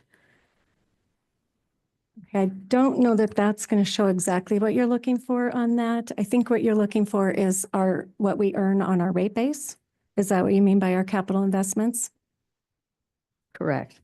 Okay, so in this, and let's see if I have a schedule. We have updated in the settlement our ROE to 9.6, and I believe our rate of return is 6.98%. And so we are earning a return on our assets, our rate base, of 6.9%. Okay, so that goes back to kind of the McKenzie, relates to that part. But my question, and maybe it can't be found on the tables, maybe that's why I couldn't figure it out, but I'm looking for, there's a percentage of a source of revenue that comes from what you charge customers. There's a revenue that comes from that. And then there's a revenue that comes from these long-term capital investments. And I'm just wondering how those, what they compare in terms of percent. I mean, I would think the percent from what you charge customers would be very small compared to the capital investments, but I was wondering if you had a percent.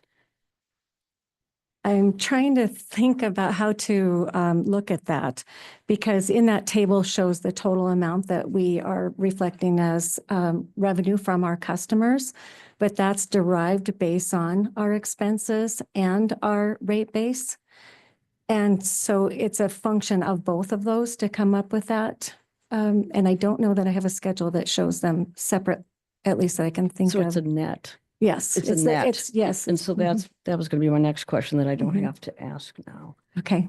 So, okay.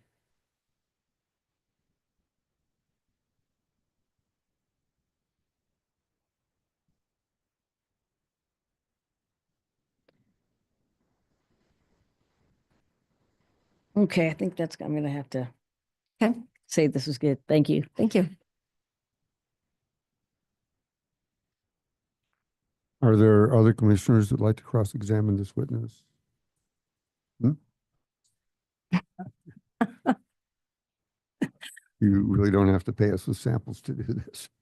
I have one. This is probably the smallest question or the smallest dollar amount, but it came up as a criticism after the last rate case.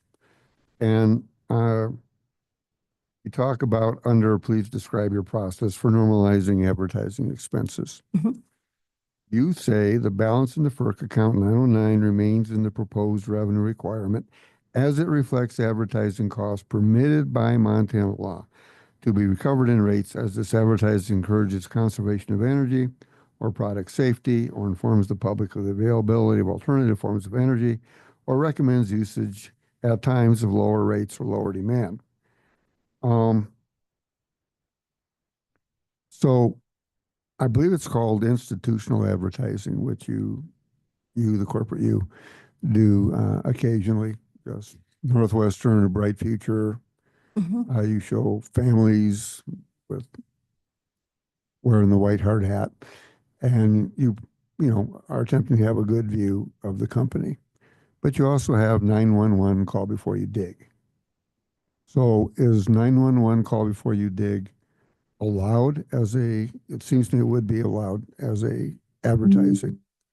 And the other I described would be more generic and not really specific to the things you're talking about here.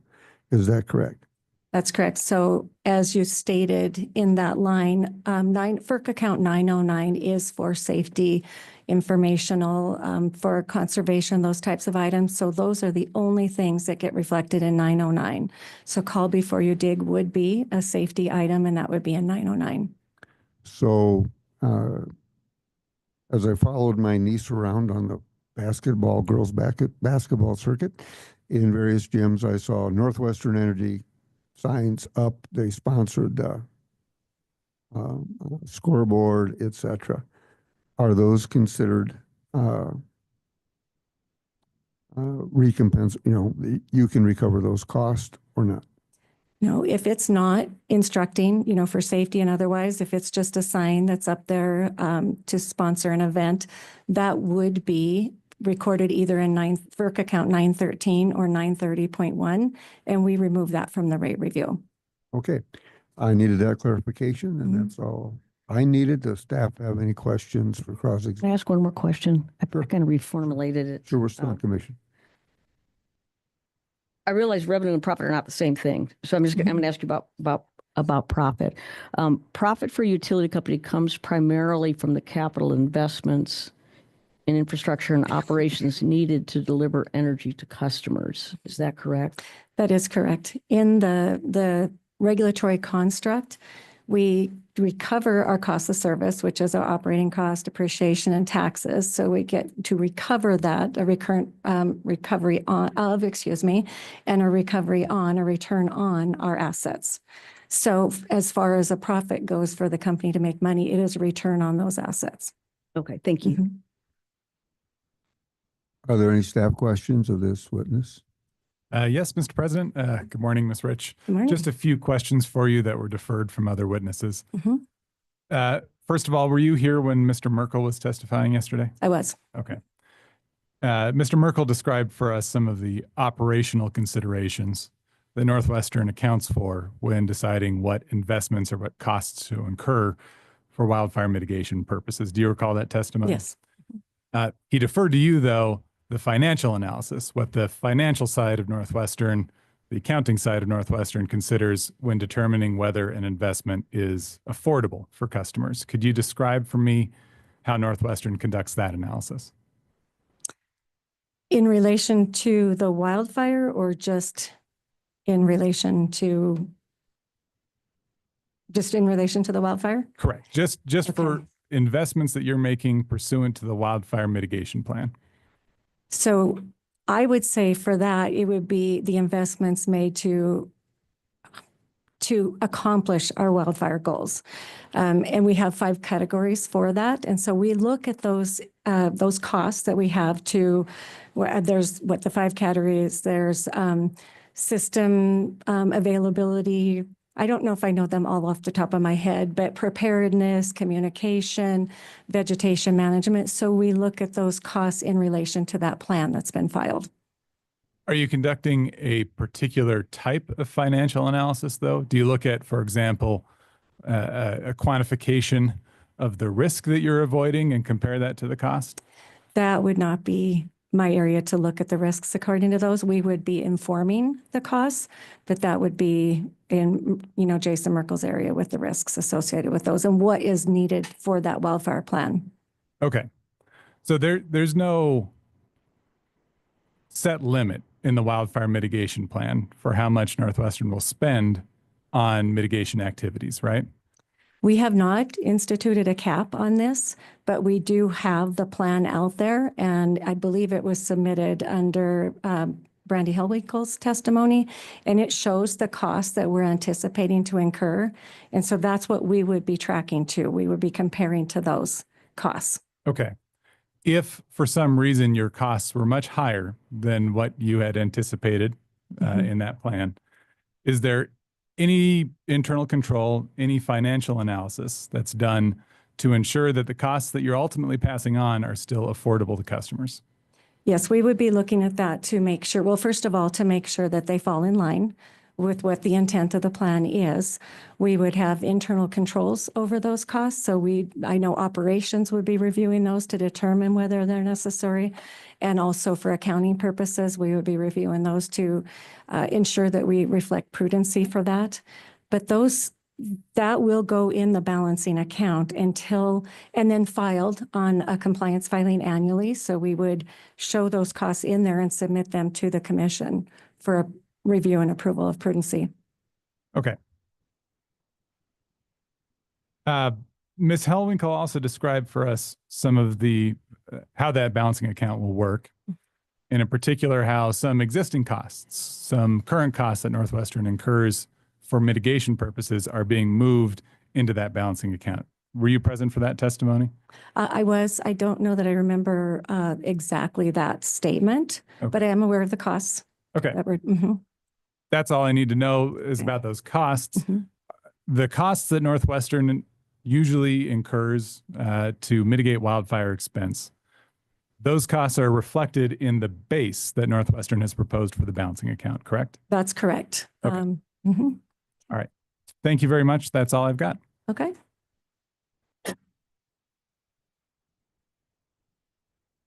Okay. Would Northwestern like to redirect this witness?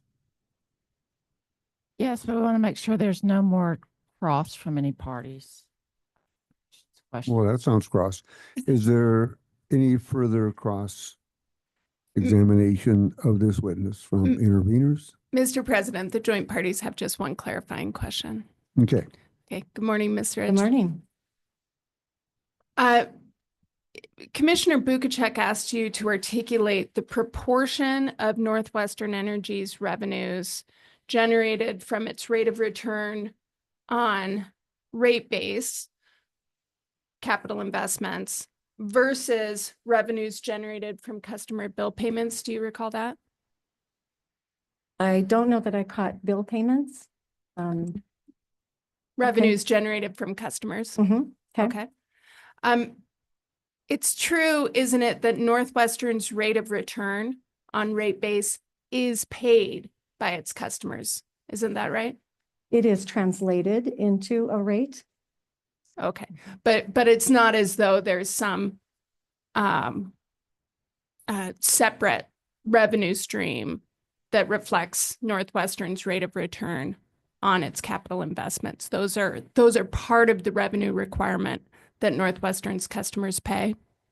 So that revenue requirement shows the revenue that we receive above and beyond our expenses and our return on our rate base.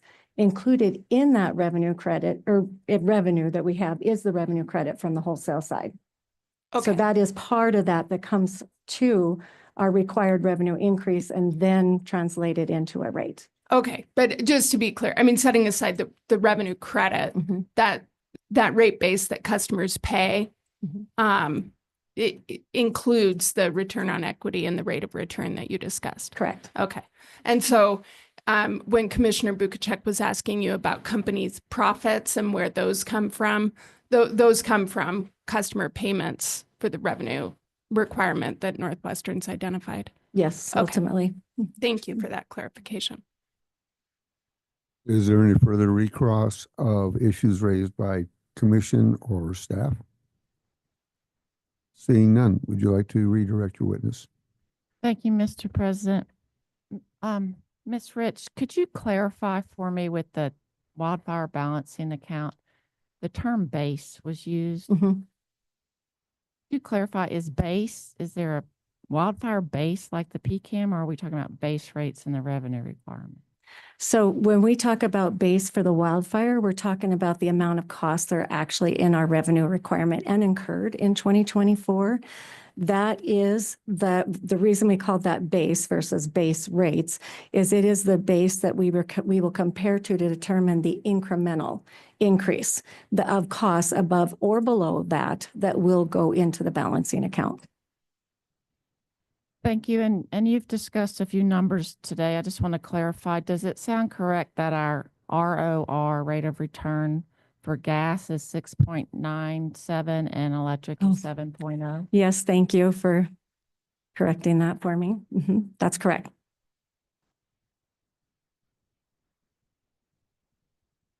Could this witness be permanently excused?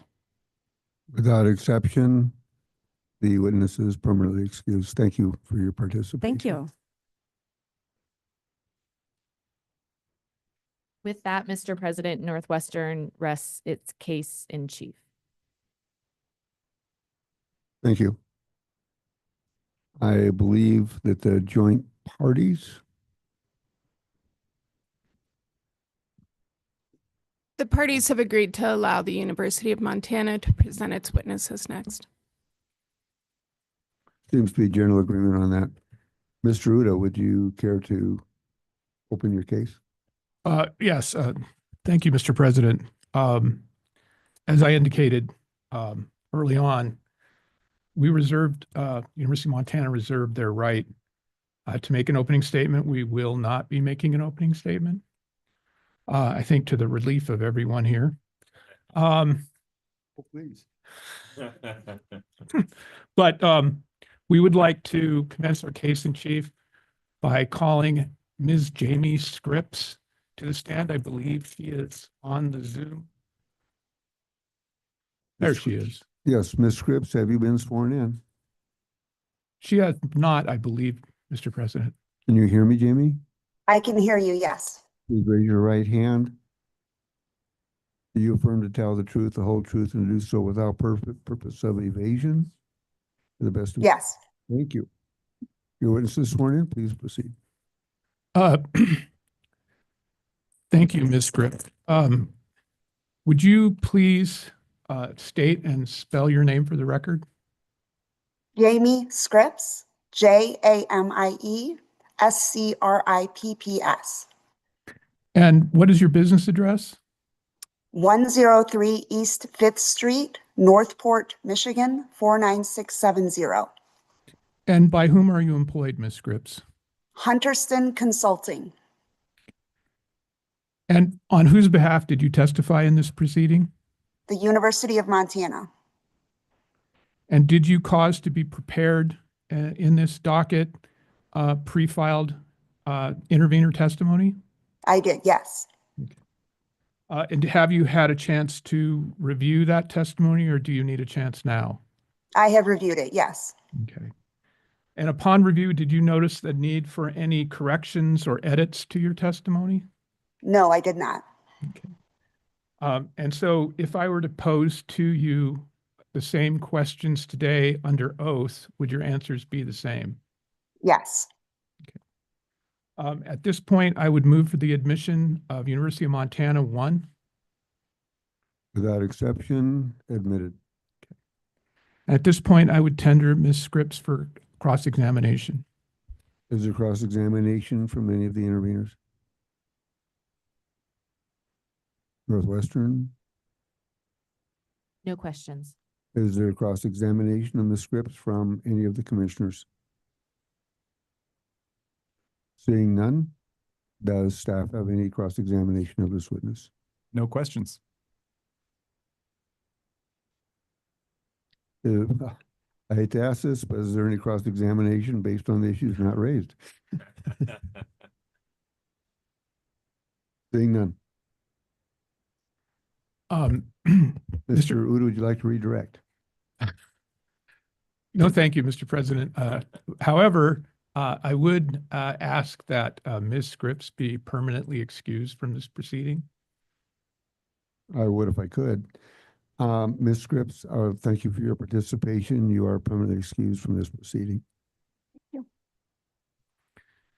Thank you, Mr. President. At this time, the University of Montana would call to the stand Mr. Tim Gauthier.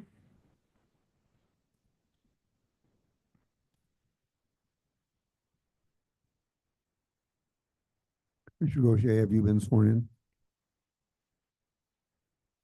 Mr. Gauthier, have you been sworn in? I don't think so. Please stand. Raise your right hand.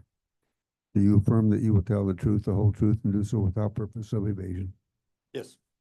Please be seated. Your witness is ready. Would you please state and spell your name for the record? Yes, my name is Tim Gochi, TimGauthier. And by whom are you employed, Mr. Gochi? University of Montana. And what is your business address? It's 32 Campus Drive, Missoula, Montana, 59812. Did you cause to be prepared in this proceeding testimony in support of the stipulation between the University of Montana and Northwestern on the ESS1 tariff? Yes.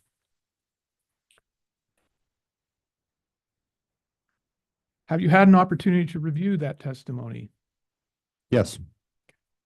Have you noted the need for any edits or corrections to that testimony? No. And if I were to pose the same questions to you today under oath, would your answers be the same? Yes. At this time, Mr. President, I would move for the admission of University of Montana 2. Without exception, admitted. At this time, I would tender Mr. Gochi for cross-examination. Do interveners have any questions of Mr. Gochi for cross-examination? Seeing none, do commissioners have any questions in cross-examination for this witness? Seeing none, does staff have any questions of this witness? No questions. Seeing none, would you care to redirect? No, thank you, Mr. President. I would, however, ask that Mr. Gochi be permanently excused from this proceeding. Mr. Gochi, we'd like to thank you for your participation. You're permanently excused. Thank you. At this time, Mr. President, the University of Montana rests its case chief. And I would ask that counsel for the University of Montana be permanently excused. We have a series of objections think there's a lot of support in the room for that motion. Actually, we have windows that need cleaned. So. You are permitted excuse, sir.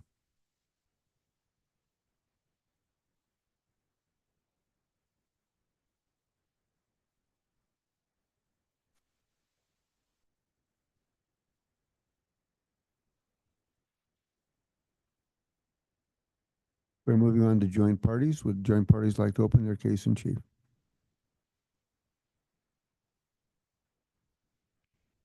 Yes, Mr. President, may I have permission to share my screen for my opening statement? Of course.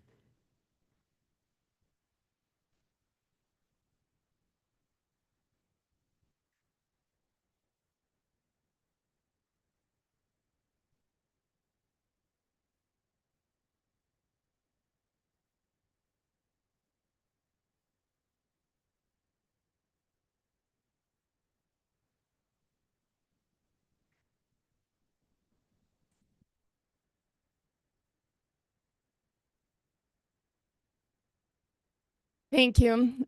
This has been a long hearing, and I appreciate the attention and expertise that the parties, the public commenters, the commissioners, and staff have brought to these proceedings, because the issues that we're discussing here are of critical importance to Montanans.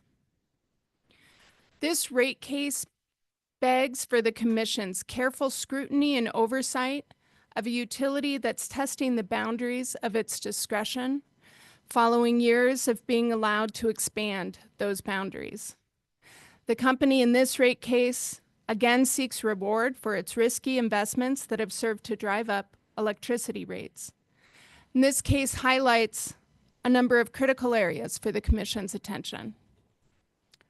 First, on the Yellowstone County Generating Station, Northwestern seeks full recovery of its costs for the YCGS, even though multiple parties agree that lower cost capacity resources were available, as those same parties cautioned even before Northwestern commenced construction of that plant.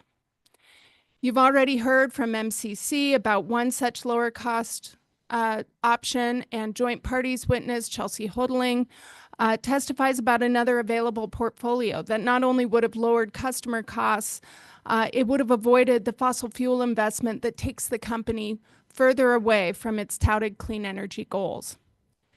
Among these alternatives, only the much higher cost YCGS promised a return on equity for Northwestern, and that was the resource the company selected. The company's justification for its decision to build YCGS has shifted over time, with claims flowing from the 2020 RFP that the plant, which is the most costly to operate of all of Northwestern's supply resources, would run at a 30% capacity factor just to meet customer peak demand. Now Northwestern says the plant will run 65% of the time and has proposed base rate increases even over the course of this case to cover the higher costs of that increased operation. And while Northwestern has claimed that its ratepayers will benefit from market sales of excess energy from YCGS, that claim has not borne out to date and has largely served to mask the very high cost of building the plant. These shifting rationales don't depict a utility that it's executing a well-reasoned and prudent plan. Instead, it's indicative of a company grasping at straws to justify a costly fait accompli. The Commission should not reward Northwestern's imprudent investment and should cap its cost recovery at the level of more affordable and reasonable alternatives. The second issue that our testimony will elucidate is related to Colstrip. Again, in this rate case, Northwestern seeks to deviate from standard rate-making practices to address emergent circumstances of its own making. Northwestern has proposed a balancing account, the RCBA, to effectively pass through costs of significant capital investments to continue operating the Colstrip plant without any meaningful opportunity to consider whether these investments are prudent in light of available alternatives. And Mr. Goggins' testimony illustrates that the capacity provided by Colstrip is replaceable. And as Mr. Binns shows, planning for one of those alternative paths could save customers from the escalating costs of maintaining the 40-year-old facility, which has become increasingly unreliable, even when customers need it most. While the partial electric stipulation would withdraw this RCBA proposal, that just kicks the can down the road. By rejecting the RCBA on its merits, the Commission can send a strong signal to Northwestern that the Commission won't rubber stamp expenses now or in the future with for any resource, including for Colstrip, that could unnecessarily harm customers. And we urge the Commission to embrace, in this case, its leadership role by opening a separate docket focused on developing a plan to avoid or mitigate the reliability and affordability risks associated with Colstrip's continued operation, and to ensure that communities in the Colstrip area have a say about their future. A third critical issue in this case is Northwestern's refusal to recognize or mitigate climate change-related risks, which are borne out by investor concerns, the increasing urgency of wildfire mitigation that's been much discussed during this hearing, and regulatory requirements associated with fossil fuel pollution that will be a perennial concern for the company's thermal resource investments. On this issue, too, the Commission's oversight to ensure Northwestern is properly mitigating risks is essential. And especially important in this case is the issue of affordability. I hope that you will listen closely to the testimony of Roger Colton. Looking specifically at circumstances for Montanans, Mr. Colton provides the stark assessment that current energy bills are unaffordable for most low to moderate income households, and Northwestern's energy assistance programs have not redressed this problem. This affordability crisis only promises to worsen under Northwestern's proposed increase to base rates, and Mr. Colton recommends reasonable changes to improve affordability.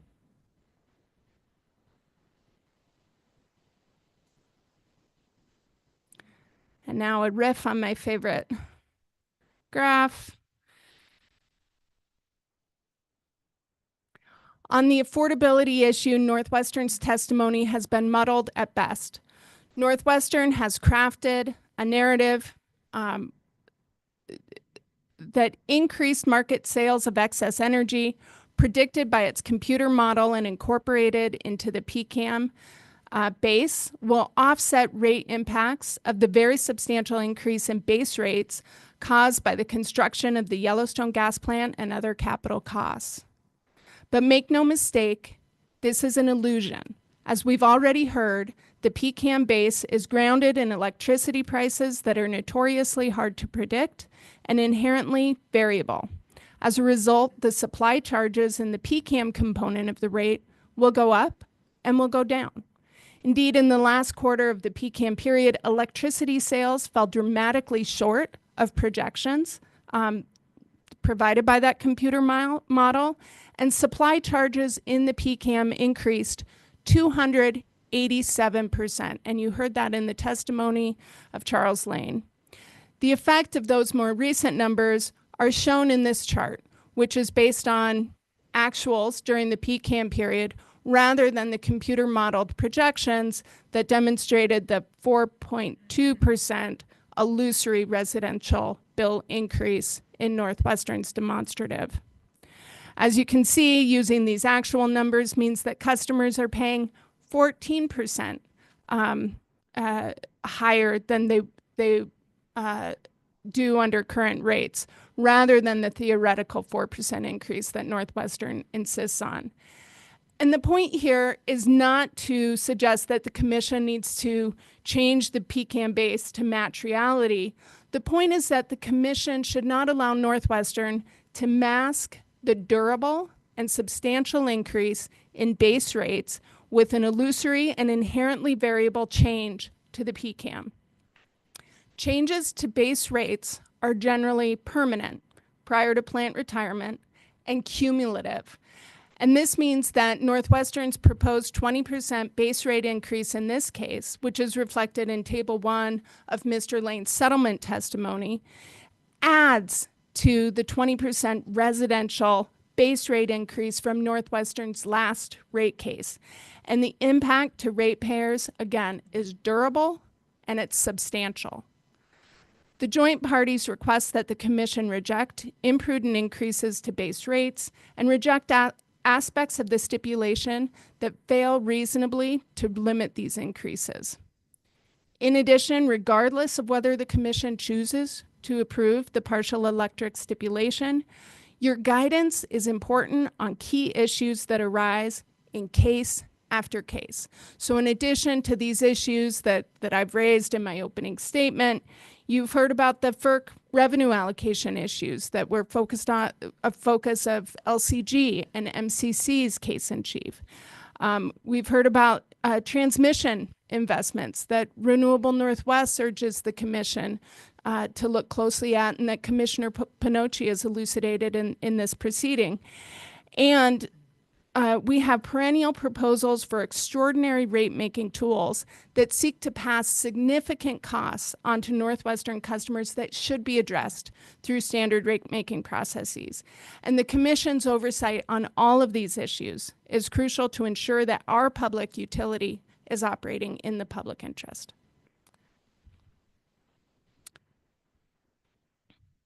And with that, the joint parties would like to call our first witness, Mr. Ronald Benz.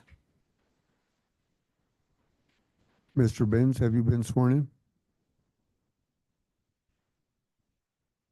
Is Mr. Benz online? Can we? Sorry, Mr. President, I was not online, but I am right now. Better late than never. And I have not been sworn, I swear. Please raise your right hand. Mr. Benz, do you solemnly affirm that you will tell the truth, the whole truth, and do so without purpose of evasion? I do. The witness is sworn in. Please proceed. Good morning, Mr. Benz. Good morning. Will you please state and spell your name for the record? My name is Ronald Binz, B-I-N-Z. And by whom are you employed and in what capacity? I'm a consulting policy analyst in energy and telecommunications. I have my own practice and have had that for many years. Okay, and on whose behalf are you providing testimony today? I'm testifying on behalf of the joint parties. Okay. And did you prepare pre-filed testimony in this case? I did. Okay. Marked as MEIC 1 is your pre-filed direct testimony. Do you have any corrections to that testimony? I have one reference to an exhibit, which I think was mistyped in the original. If you could take me there, I'll be glad to agree to that. Okay. I'll have to track that down just a moment, Ron.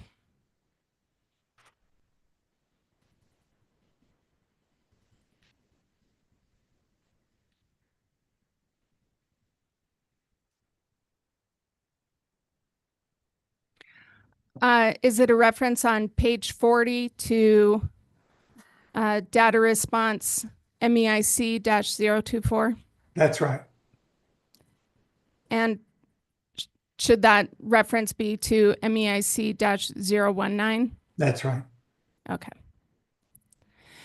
And with that correction, if I were to ask you the same questions in your pre-filed testimony here today, would your answers be the same? It would be, yes. Okay.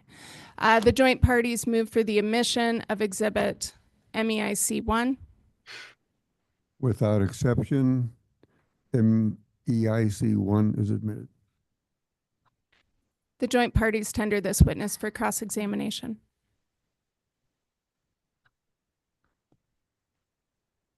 Would Northwestern like to cross-examine this witness? No questions at this time. Would any of the interveners care to cross-examine this witness? Would any commissioners care to cross-examine this witness? I have a few. Give me just a second here. Beginning to believe that computers are actually a little easier to navigate.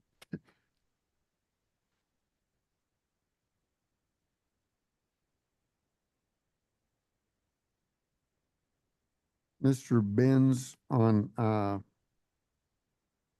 a member of the Colorado Public, you were chairman of the Colorado Public Service Commission, is that correct?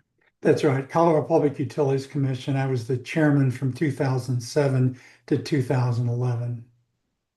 So you were chairman for about 4 years. Yes. Much of your testimony centers around cost of renewables, and in your biography, you talked about bringing renewables into greatly increasing the amount in Colorado. Would that be a correct Yes. characterization?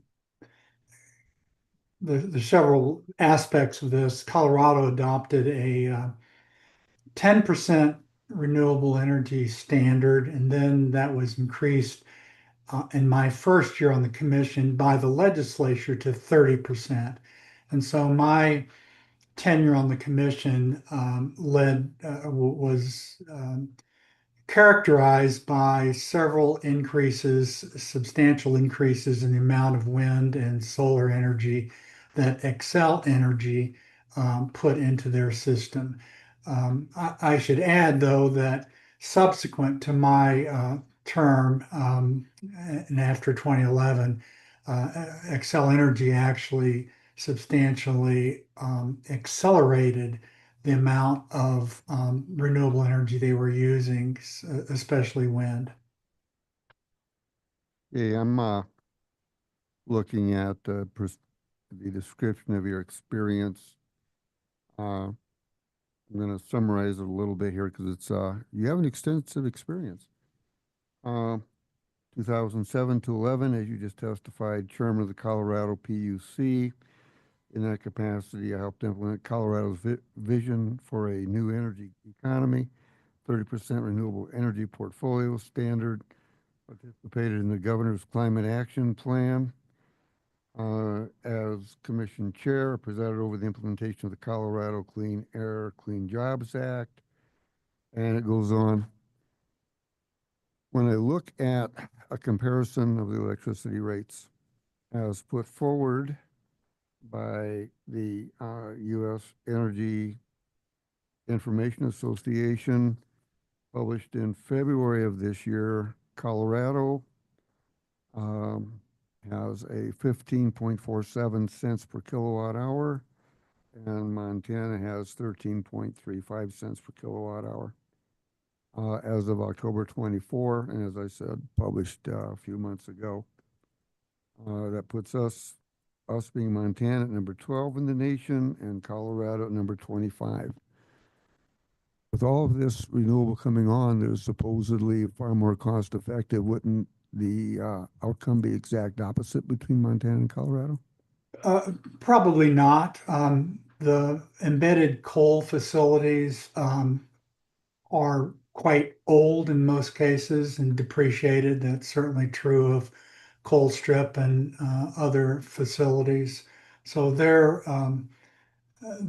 cost of operating is going up, but their total revenue requirement is lower mostly because of their age.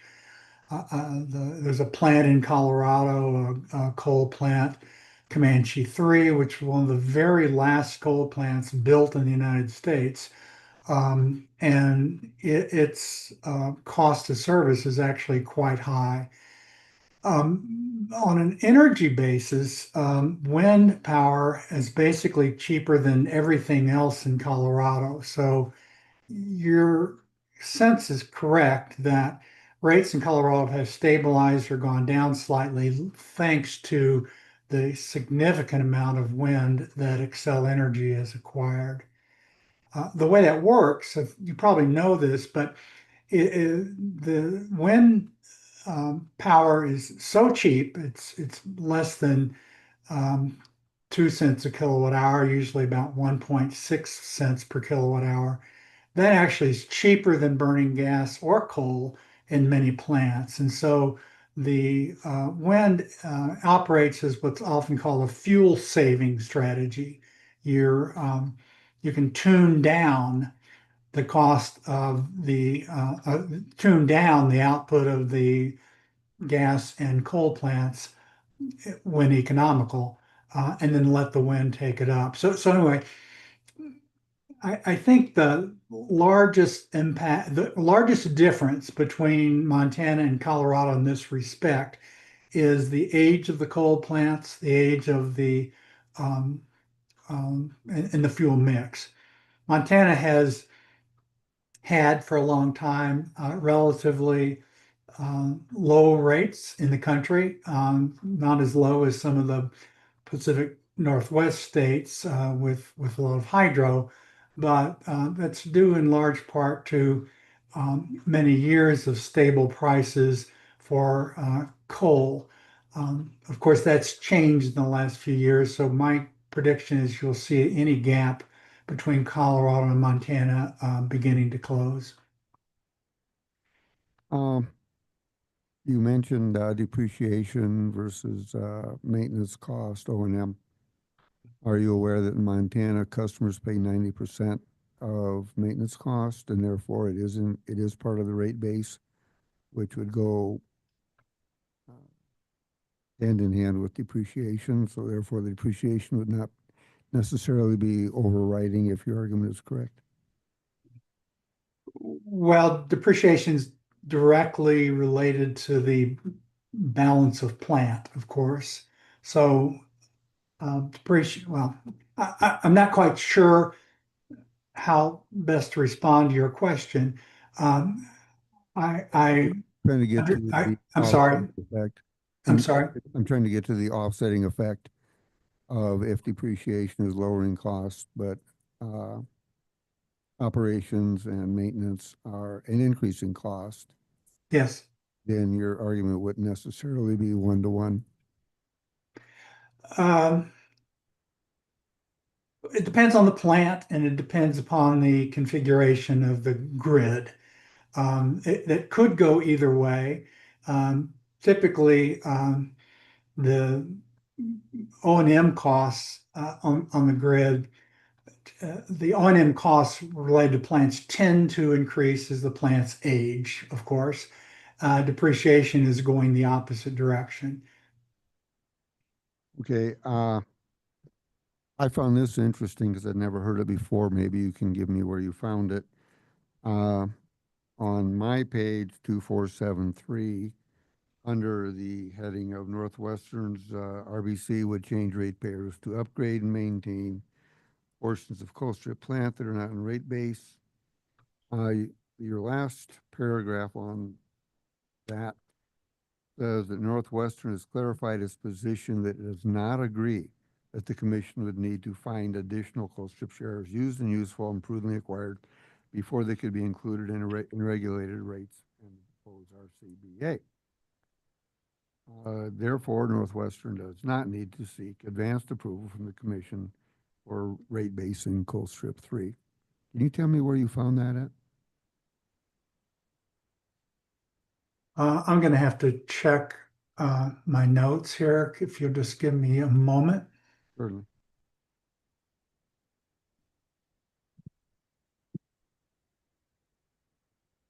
President Molnar, can I clarify? You were reading from page 30 of Mr. Benz's testimony and the text that accompanies footnote 49. Is that right? I would have to ask my technical advisor here. Is that what I was reading from?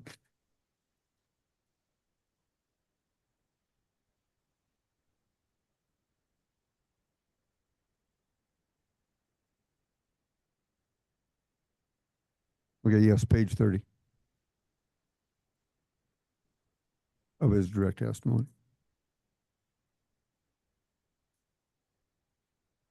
I have not found that yet. Let me continue to scour this document.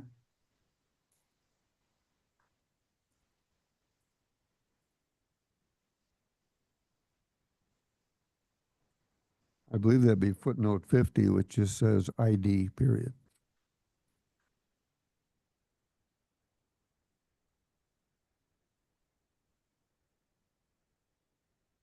President Molnar, I am not able to do this on the spot. I would be happy to respond to your question in writing after I've left the stand, but I can't, I'm sorry to say, answer that at the moment. President Molnar, if I may, Mr. Benz, do you have your testimony in front of you presently? No, but I'm about to get it. Okay, I can screen share if that's useful, and then we can reference this. Thank you. footnote. Thank you. While we're doing that, perhaps I could clarify the question. Mr. Benz, is it your belief, based on statements by Northwestern, that Northwestern would believe they do not need pre-approval to bring in Colstrip Unit 3 into rate base? I'm sure there's many legal aspects to this, but the material I've reviewed from Discovery suggests that they can make the acquisition, and apparently they were asking for a cost tracking mechanism that would have funded the upgrades necessary to comply with environmental and other requirements of the plant. And I don't think that the company in the responses ever suggested or stated that that would be after the commission had approved rate-based treatment for the excess. So they were at least setting themselves up to be able to pass through costs for the extra capacity they're buying without pre-approval of the commission.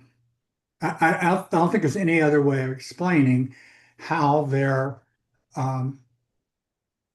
reliability cost adjustment mechanism would have worked. You do realize they're not buying it, that they're acquiring it? I'm sorry, say that again, please. Do you realize they are not buying that capacity? They are acquiring it, basically a drop key acquisition. I agree, and you would think for something which costs nothing, it would look like a good deal until you start looking at what's going to have to happen to that plant. I spent a bit of my testimony explaining what the overhaul costs and the compliance, the baghouse compliance was going to cost, given Northwestern's new share of the total cost of Colstrip. So there's a sense in which they're paying too much, even acquiring it at zero cost, because they are buying a plant with substantial liability. Okay, moving on. Under the question of if the commission disagrees with your recommendation to reduce the rate-based amount Northwestern collects for Colstrip, what other options are available? And you go into one paragraph later, an interesting concept of refinancing with low-cost bonds. Could you explain that to me?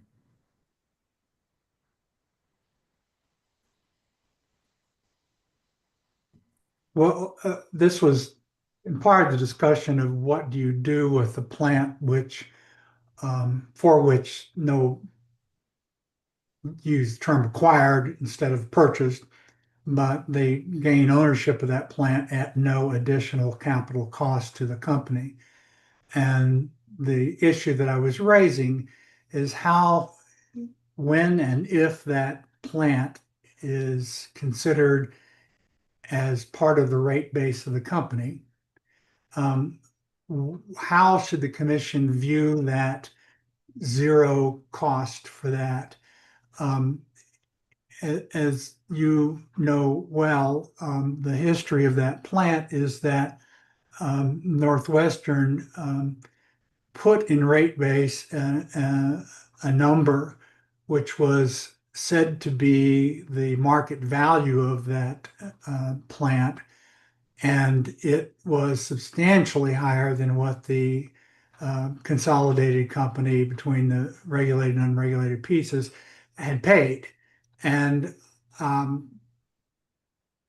they've done that once. I don't know why they wouldn't do that again unless they were told they couldn't or they say they wouldn't. And that's a very important point, because a plant that costs zero, if its rate base is again determined as market value of that plant, customers are going to pay a lot for that, even if the company did not. So for clarification, this is not referencing CU4 is currently owned by Northwestern, but rather CU3 and the other half of CU4 in the future. Mr. That they would President, refinance? can I ask that you direct Mr. Benz to the page of his testimony that you're referencing? Is it page 56? I'm on 2499.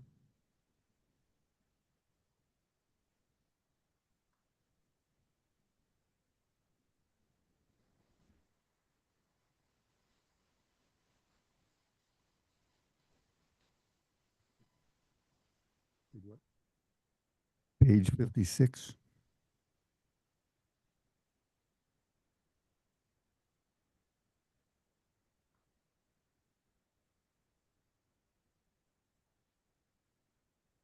Considering my cell service is provided by Smoke Signals that are us guys, I think I'm doing pretty good with this.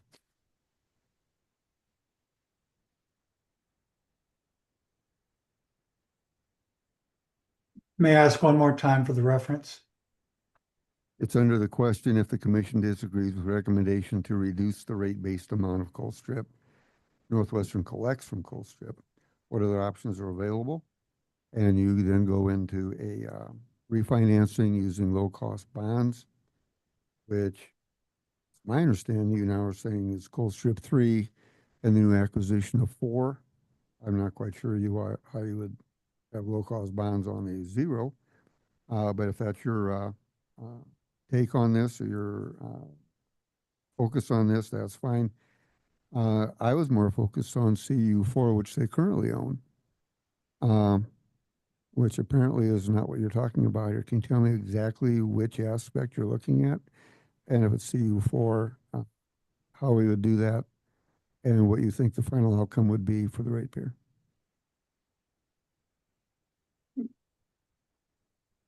Well, again, it depends upon what is booked in rate base for the acquisition, the new acquisition. If that is carried on rate, if it's carried on the books at 0, then retirement and there's no cost recovery in retirement. And that applies to both 3 and 4. And if retirement and recompense of the uncollected rate base becomes an issue in Montana, I was suggesting there that one of the possible treatments of that is to use securitization, which is relatively newly allowed in Montana. Okay. Getting very close to the end, if not at the end of my questions. On page 2500, for me, under the exact same questioning, so it's probably within one page of where you're looking right now, you end with discussion on stranded assets of Montana's closed coal plants. There would be no stranded cost if they close at 2043, 2044, because they'd be fully depreciated. So are you assuming they are going to close And why would you assume that? No, I mean, that decision is a complex one that involves a commission. I'm not assuming that. I'm saying that if that happens, then, yeah.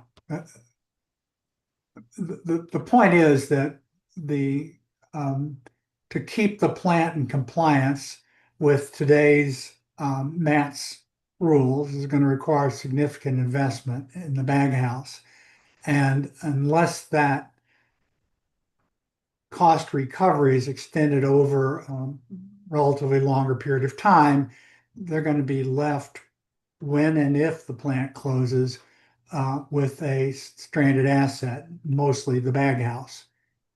And so where the MATS has been struck down by presidential order fairly recently?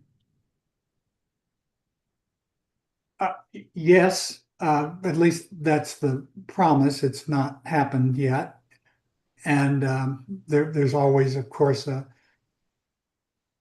regulatory agency can't adopt or cancel regulations without substantial due process required by the Administrative Procedures Act. So that won't happen immediately. And there will be lots of litigation around it. So I think it's very difficult to predict when and if the MATS rule is abandoned. Even if it is in the current administration, I think it's highly unlikely that future administrations of whatever party are going to ignore the damage done by emissions of mercury and other toxics. Okay, well, we'll leave future administrations to the future. Right now, you're talking about, on the last one, stranded cost. It seems to me, and tell me if I'm characterizing your general testimony, that Montanans would be better off to close down our thermals and go to storage, solar, and wind. Would that be accurate? That is happening in lots of places. Is that your testimony? Yes. Montana should do that? Yes. I mean, I don't want that to be taken as an extreme position. There's lots of modeling, and some of it you will see in the witnesses for joint parties, Ms. Hodling and Mr. Goggin. As you know well, Commissioner, Mr. President, it was for many years true that renewables costs were much higher than fossil equivalents. That's flipped. With wind and solar and storage, those costs are all coming down. And so that if you look at across the board costs of marginal costs as well as all-in costs, it's no longer true. And utilities, as a former regulator, I say, have a duty to abandon the biases that they may have once held and look at the actual costs of service. And we'll see if I'm shown to be right with respect to Colstrip, but Colstrip is going to be very expensive to keep going unless you make assumptions that there will be no penalty or no sanction for its current level of mercury and air toxic emissions. Mr. Ben's talking about stranded cost. If indeed Colstrip were shut down today, we had testimony here that the stranded costs would be $275 million. I checked with our staff maybe a year ago, and they said it'd be about 325, which matched what I received in the legislature when I was on the Energy Committee there. So that would be a rate increase of 325, we'll call it $300 million for electricity not generated and not distributed and not used. Plus, if you replaced it with the options you're talking about, we would have to assume that the rate of return would be round numbers 10%. That would be on top of the 275. How exactly do customers crawl out from underneath that?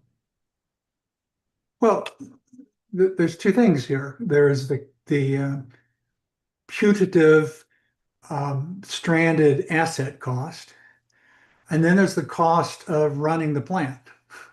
And as Mr. Goggin says in his testimony, that Colstrip has not been particularly helpful to the grid and on the days on peak demand days. He goes to it in his testimony. But what's going on now is that wind balanced by storage and solar, in many cases, combined with storage, is cheaper on a running cost basis than fossil plants. So that's an all-in cost for the renewables, which don't really have a running cost. They have a small variable O&M, but that's really not worth mentioning. The all-in cost of some of these renewable resources is actually cheaper than the running costs of the coal plants. I haven't done that analysis on Colstrip, but you can read in Ms. Hottling's testimony and to some extent in Mr. Goggins' testimony that you could replace that plant's output with these other resources at the same or lower cost. Now that we have ignored for this part of the answer, the capital cost. The capital costs are in rates now and will be until they're not. And if the plant were closed overnight and the amount of money that's dedicated to the capital cost were recovered, it would be anyway, but if it is now, the only question then is whether the running costs or support or how that compares to the substitution.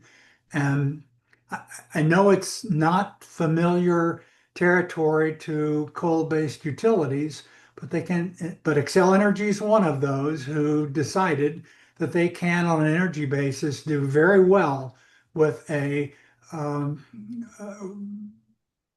fuel saving strategy, which allows them to basically not use the gas and coal plants any more than is necessary, and they actually save money at that.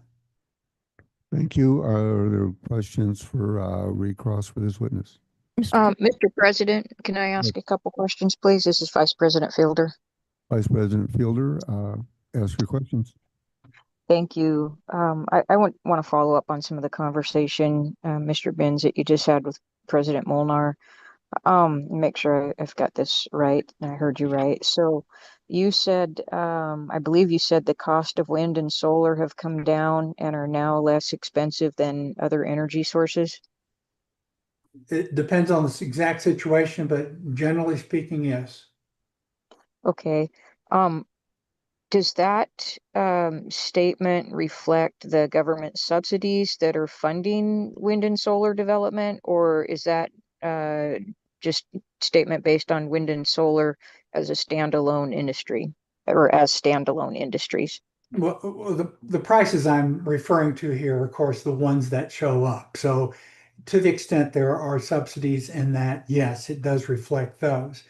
But the answer is a little bit more complicated than that, because many people have shown that subsidized wind and solar can be replaced with unsubsidized wind and solar if allowed to use funding mechanisms like equivalent to the real estate investment trust. In other words, if you're allowed to do financing for those plants that lowers the capital cost, then you can pretty much eliminate the need for a subsidy getting back to the same price. When you stated that wind I believe you said wind and or solar, or at least alternative renewable resources could replace the coal strip resources for the same or lower costs. Can you clarify in what context you were speaking regarding those costs? Well, I'm actually reflecting the testimony you're going to hear from Mr. Goggin and Ms. Huttling. They've modeled it, and you may well be familiar with Mr. Goggin. He's testified before this commission numerous times in the past. And his testimony in this case, which is an extension of analysis he's done before, shows that just as we discovered in Colorado, the cost of fossil plants is no longer least cost. Um, I have to caveat that by saying it will depend upon circumstances, and there will be some circumstances in which that doesn't work, but there are plenty that in which it does. And I have said in my testimony several places, I think Northwestern has been has failed its public service duty by not looking at those alternative portfolios, which perhaps once upon a time seemed out there, but no longer are. They're now mainstream. So is it your opinion that wind and solar can stand alone without government subsidies now? It's close call, I think. I think the purpose of the subsidies, and by the way, let's also don't take this in isolation. Lots of other industries, energy industries, receive subsidies either in the form of taxation or the availability of financing mechanism, things like that. So the wind and solar industry has been forced into a situation where they had to rely on tax equity to make their plays financially solvent. But that's changed to some extent with the passage of the Inflation Reduction Act, which made those tax credits more assignable, I guess you'd say. So that is changing. So to answer your question, I cannot say myself, with my experience, that the subsidies are no longer needed, but what is, if they are removed, what is needed is to give the solar and wind industry the flexibility that other industries, including gas exploration, for example, get. And if those master limited partnerships or those kinds of financing capabilities were accorded to those industries, I think their capital costs would fall probably to or below the level of the subsidized. Are you familiar with the Montana Coal Trust and the amount of funding that the coal industry in Montana contributes to the state to subsidize, to provide funding for multiple levels of government services in Montana? I know that only it's been mentioned to me, but no, I do not know the details. Okay, well, it's billions of dollars that the coal trust has accumulated and and the interest on that is used to provide all kinds of benefits for the state of Montana. And I'm wondering, do you know, do you have an opinion on whether or knowledge of whether the wind and solar industries are able to start giving back? I mean, they've been subsidized by the government. Are they in a position now to be able to start giving back to provide for government services like coal has? Their contribution will be in lower energy costs, and that has to filter its way into government program funding, and there's no comparable organization comparable to the coal trust, which I would assume is it's funded probably in part by a extraction tax or a fee or something. I'm assuming over many years that's how it's been funded. Okay, are you saying affirmatively that wind and solar energy are or will be less costly than thermal resource generation at this point? I think so. And again, I'm going to defer to my colleagues in this witness group, but ask that very question of Mr. Goggins and Ms. Hotling, and I think you will get an answer that lines up with what I've been saying, that wind and solar, and again, this isn't Ron Benz's opinion. This is, well, maybe it is my opinion, but it's based on a lot of things, including a utility just to your south, that's Xcel Energy. They have done a remarkable job of integrating large amounts of wind and solar into their portfolio.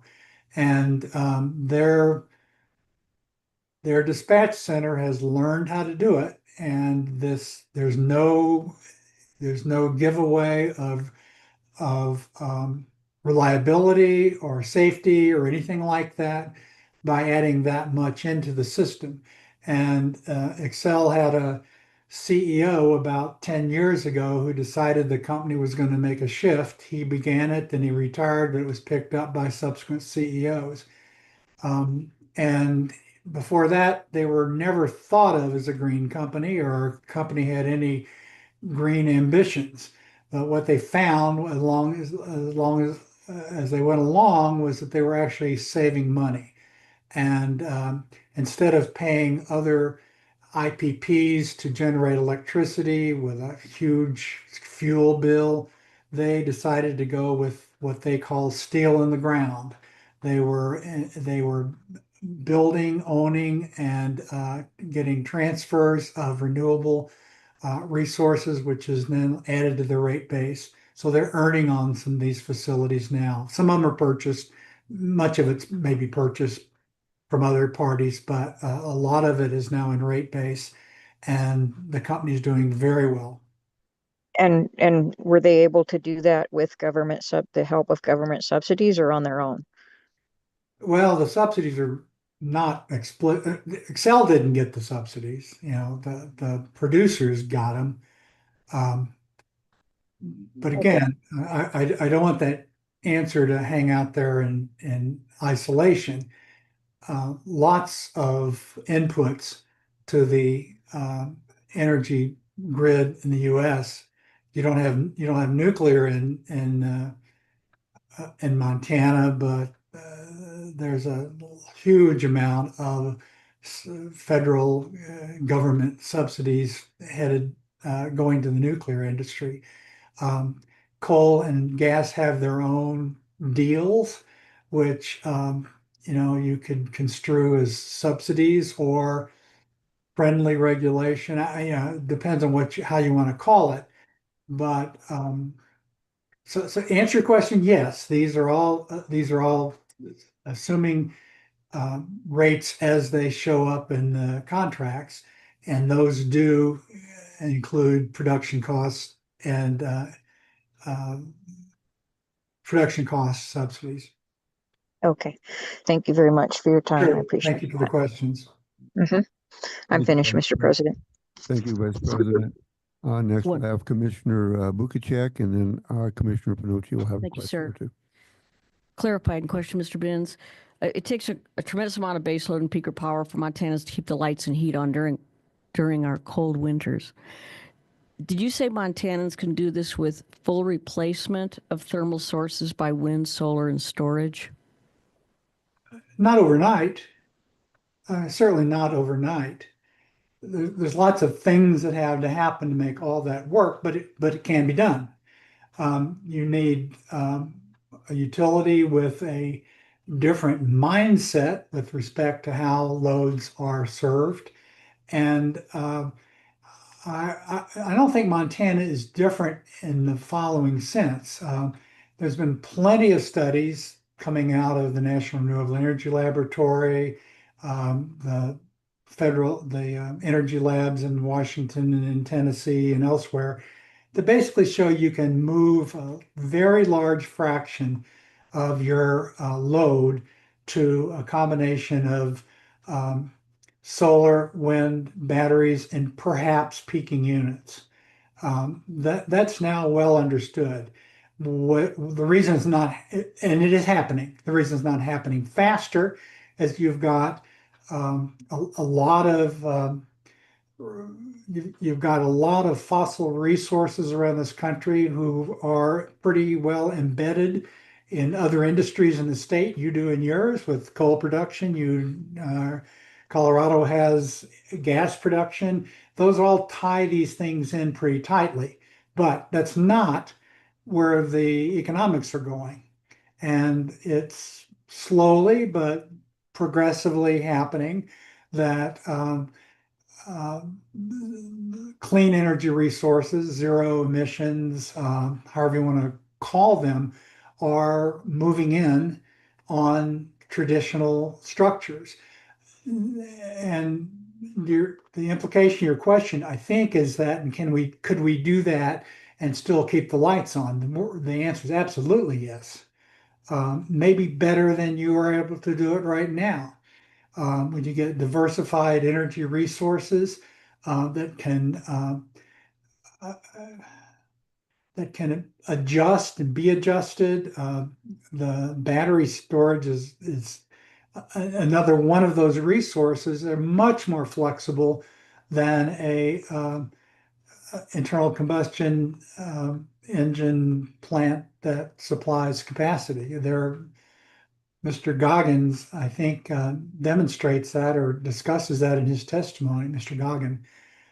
So it'll be a different grid, and it takes an operating approach, as Xcel Energy has adopted, takes a different approach that views the system as a lot of renewable energy backed up with storage as the first source, and then using the more costly services like coal and natural gas. And by the way, we haven't talked about volatility. One thing you don't get with renewables is you don't get volatility. But you're going to see it over and over again in the gas industry and to some extent in the coal industry.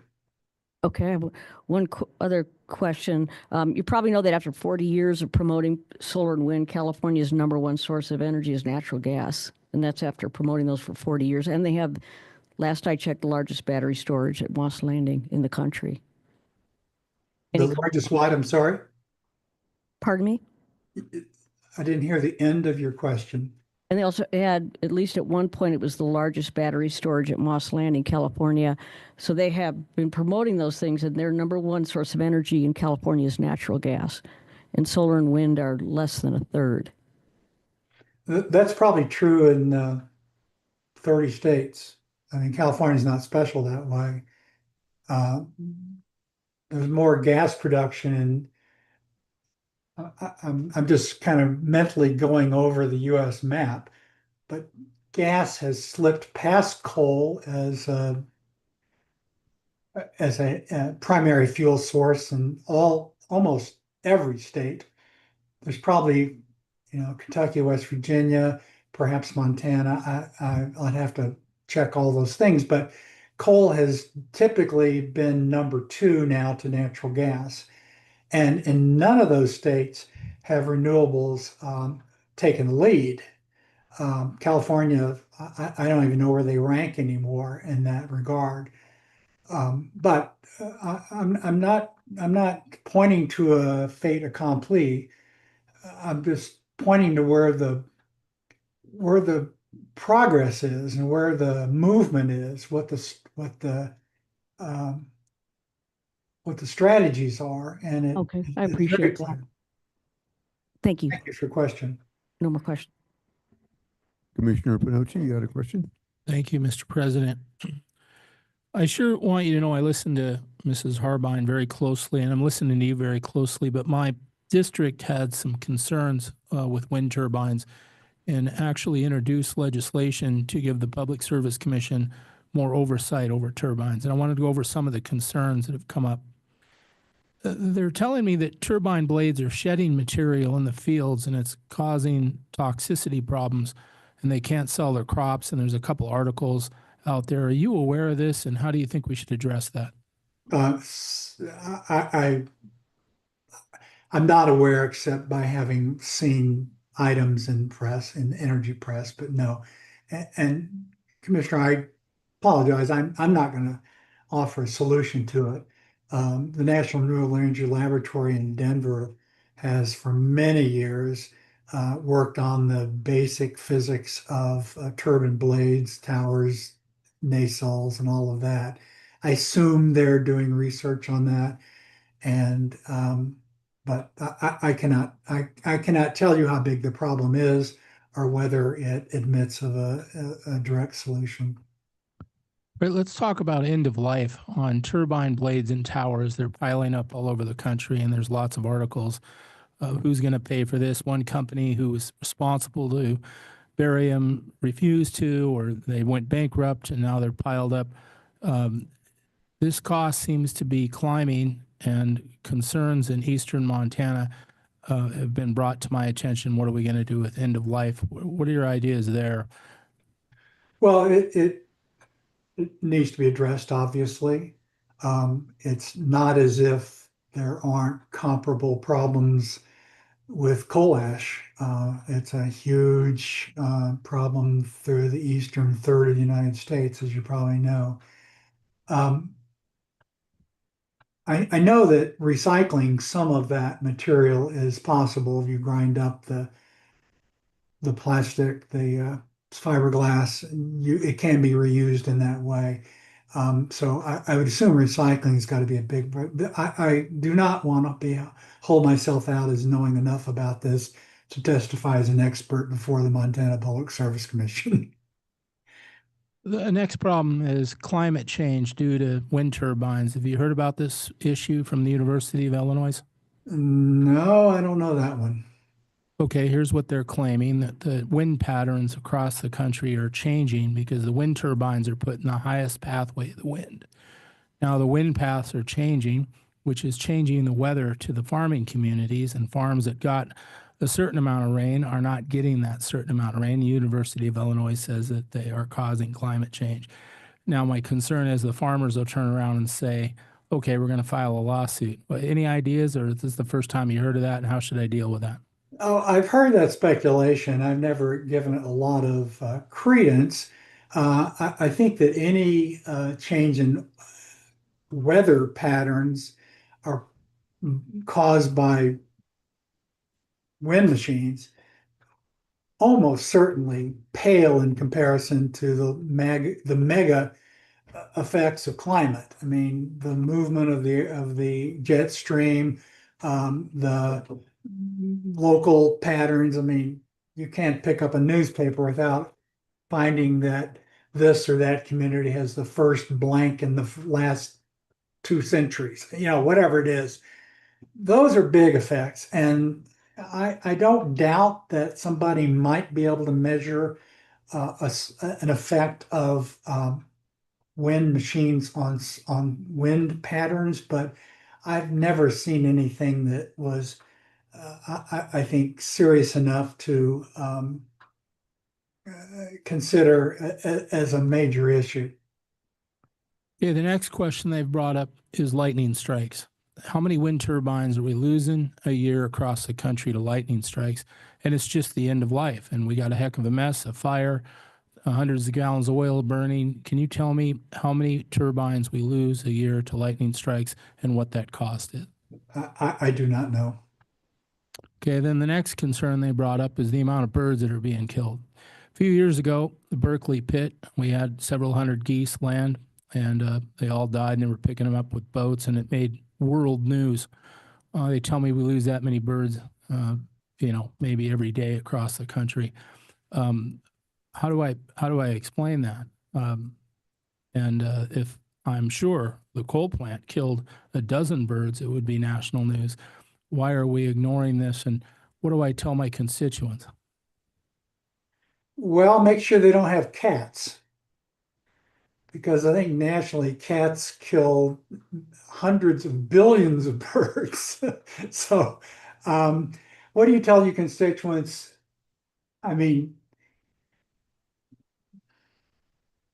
mitigation is happening with those. That's one of the research projects I know at National Renewable Energy Laboratory. And they're coming up with solutions, including examination of flight pathways prior to identifying suitable sites for towers. I won't claim that there's no effect. But let's also consider the effect of dumping lots of mercury in the air. I don't know how many birds die of that, but I know that people die of it. Well, I'm pretty sure that when they were pulling the geese out of the Berkeley pit, if the mine would have said cats kill more birds, it wouldn't have helped them very much. So let's talk a little bit about the state constitution of Montana says that at the end of life of getting the use of a natural resource, that land reclamation has to go back to the way it was before the resource was taken. Wind is a resource. So Shane Eaton from my district said, Pinocchi, it's your responsibility to make sure that all the concrete's removed and the reclamation's going to take place, and we're not going to have any money for this. What are you going to do about it? My staff went to work and said that it was not the Public Service Commission oversight. So we answered that question, but I do believe they're going to introduce legislation to say that it is, and we're talking about maybe billions of dollars of cleanup because a concrete pad has a lot of concrete and rebar. What are your thoughts about that issue, and how do you think I should deal with that? Well, I think the model here is many other requirements for remediation after sites are abandoned. And that would be that the contract would have to have a contract for the wind purchase would have to have a clause essentially. I'm not the lawyer in this room, but have a clause basically requiring a sinking fund that would pay, if they don't already have it, a sinking fund that would pay for removal and remediation. I know you know that the blades and the towers and the nacelles all are going to have to be removed and treated. I would think that the amount additional to that of breaking up a concrete pad and hauling it away, I would think it'd be on the order of the same thing, so that if a contract for wind production has in it any existing requirements for post-life remediation, you would rope that in. I'm sure there are real costs associated with that, no doubt about it. And the only question is who pays. And of course, the answer should be it's part of the cost of service. Let's talk a little bit about battery storage. We would need a small city of batteries to maintain an amount of electricity for any amount of time. I mean, you could fly over this group of batteries and think it's a small town. Now, some boys came up from Salt Lake. We had a hearing here, and they said, look, when you have extra electricity you don't know what to do with, you can make hydrogen. You store the hydrogen, and the gas turbines can burn it with zero carbon. We could take that hydrogen, mix it in our natural gas up to 20%, and send it down the line to people's homes. They won't even know. And they claim that hydrogen is a much better fit for storage than batteries and much cheaper. And then the same gas turbines that generate electricity could be using that as a synthetic mix. A synthetic mix means that we take some of the natural gas, mix it with the hydrogen, and the turbine doesn't know the difference. And if we did a great amount of that, we could cut our carbon right there. Do you think that's a better answer than battery storage? What are your thoughts? President Molnar and Commissioner Pinocci, joint parties witness Michael Goggin has submitted testimony with respect to battery and renewable technology, and I would just recommend that we may want to direct these questions toward Michael Goggin. Sure, I agree. I'm just trying to get out some of the issues that my constituents are reminding me to do, and I'm sure they're going to take a good look at this YouTube video today and see that I covered that. With that, Mr. President, no more questions. Any further questions from commissioners? Seeing none, does staff have questions of this witness? No questions. Is there any redirect based on issues raised by the commission from interveners or Northwestern Energy? Northwestern has some recross based on the questions raised. May I proceed? Is your microphone on? Yes, Commissioner, can you not hear me? It was a little muffled. I will try to speak up. Does that help? It certainly does. Thank you. And your statement was? Northwestern has some questions for this witness. Proceed.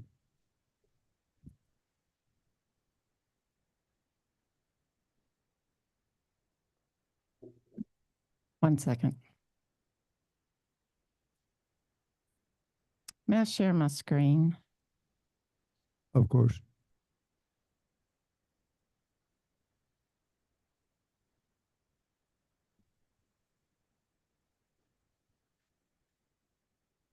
Good morning, Mr. Benz. How are you today? Good morning, I'm fine. I want to ask you some questions about how you described Xcel Energy's portfolio. You talked about that Xcel is moving toward renewable energy, correct? Yes. I want to share with you their public website.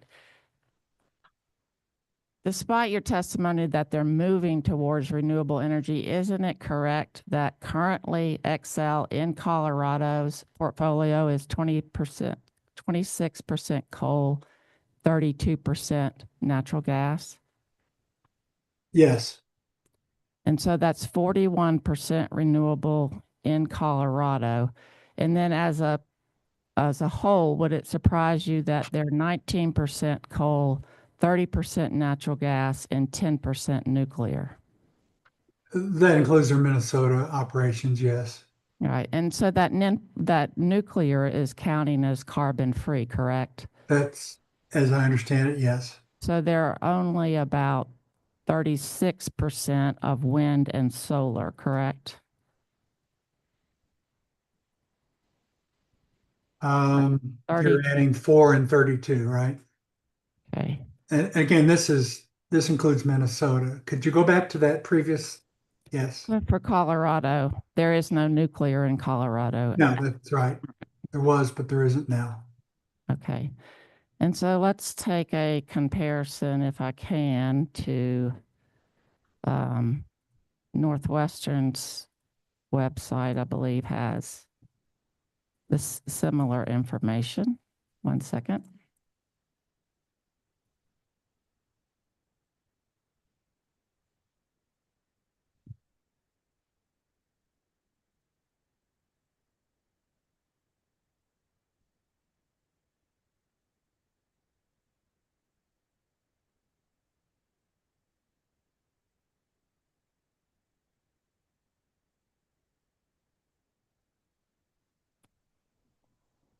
So I want to use Northwestern's SEC filing.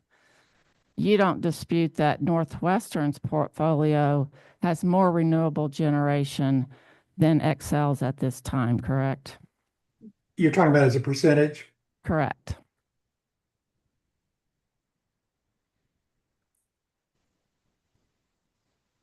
That Northwestern in 2023 in Montana had a 58% carbon-free mix. You don't dispute that, do you? I have no basis for disputing it.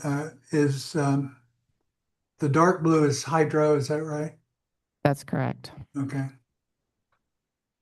And you agree that Excel in Colorado doesn't have any hydro facilities, do they? No, there's pump storage and some small amounts of hydro. Mr. Hines testified earlier in this docket and filed his testimony with this figure about the January 2024 cold weather event. Do you see that screen? No, it's not sharing. Hold on one second.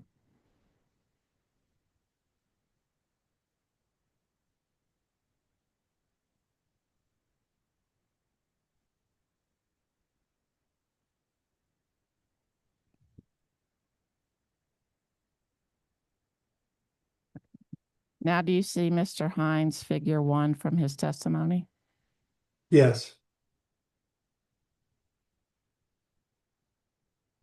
Do you recognize that the green coloring is the wind production in January of 2024?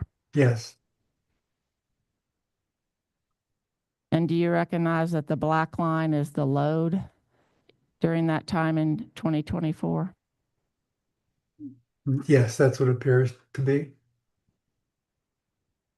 And you don't dispute that this chart shows that there was no wind during the times when there's no green, correct? So this is a 1 week period. Is that what you're showing? Yes, from 110 to 116 during the cold weather event. How do I know it's a cold weather event? Because it's Yeah. January 2024 in Montana. Okay. And it was in Mr. Hines' testimony. Okay. I'm not disputing that. I'm just taking your chart at face value. So your testimony then is that Colorado is moving toward renewable, but is not at this time relying on wind and solar for all the weather events that Montana might face, like extreme cold or heat, correct? I didn't say that. Let me think about what you just said. Xcel Energy has a plan by 2045 essentially to phase out virtually all fossil generation, and they're on track to do that. And the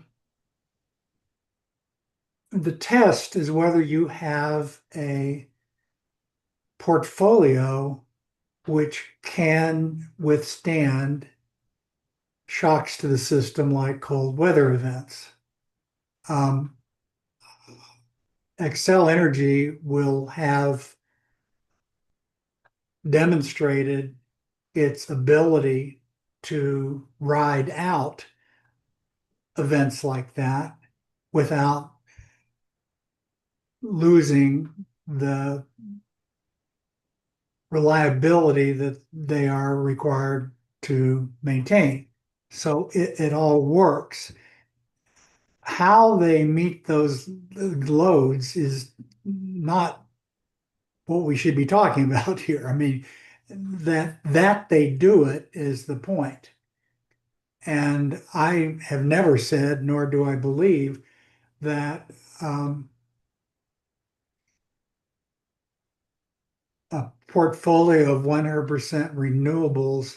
I mean, nobody does that. Nobody has ever done that. So I don't quite know how to answer a question when you say they're not relying on those things to do that, this or that. In fact, they are. They're relying on their portfolio to do this or that. And it is able to withstand shocks to the system like peak cold days. I don't know if you're asking me to opine on the physics of a system like that or what, but I know from having been a regulator and a participant in many IRPs that the portfolio they're putting forward is getting progressively less dependent upon fossil and will eventually become one that doesn't and depend on fossil. So how they meet that, whether it's battery, whether it's combustion turbines, which run 7 or 8 hours, 40 or 50 hours a year. I don't know that we need to look under the hood for that. Nothing that you've just shown me, in my view, rebuts anything I've said about the suitability of more renewables in the portfolio. And we agree that that nobody has done it yet. Like you said, I believe were your words. We're moving. Excel's plan is for 2045, correct? So we agree on that. Yes. And you said that wind and solar are less expensive, but isn't it true that organizations like the Western Resource Adequacy Program give wind and solar a significantly lower capacity contribution than fossil fuel? There you go again. Mr. President, Commissioners, I'm going to ask that these questions, which relate to Mr. Goggins' testimony, be directed toward Mr. Goggin. Do you find this in Mr. Benz's testimony, or do you think that perhaps Mr. Goggin would be a better witness on this topic? It's recrossed from what y'all said, but I can keep moving on. Mr. Benz, I'm going to switch to the EPA's rules that you were talking about earlier. You testified to a need for a baghouse at Colstrip to comply with current EPA rules. Do you recall that? Yes. And the purpose of a baghouse at Colstrip would be to address standards for particulate matter, correct? That's correct. And isn't it true that on June 11th, EPA issued a notice of proposed rulemaking that would lower the standard for particulate matter? Yes. And that Colstrip could meet that lower standard for particulate matter? That's my understanding. Thank you, Mr. Benz, for your time today. Thank you. Is there any further cross of this witness based on testimony or comments from the commissioner staff? Seeing none, you may redirect your witness. Thank you. And I'm going to share my screen here just to get clarity on something.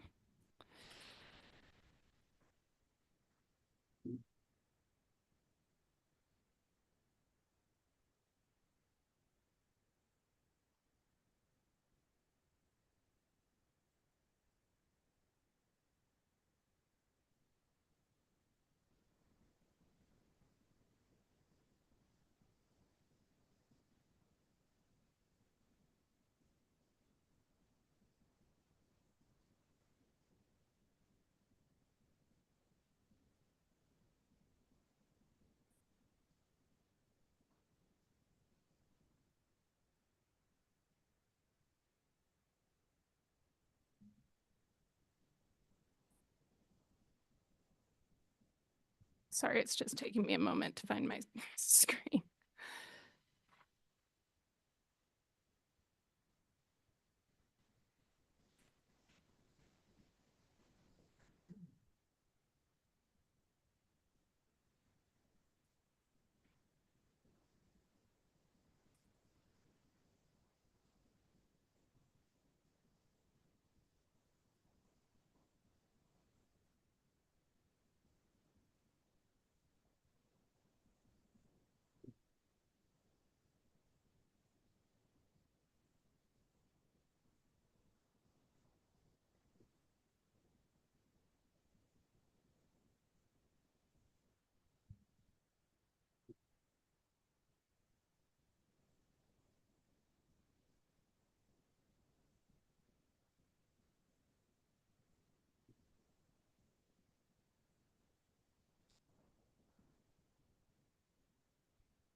Mr. Benz, are you able to read that small type on the screen there?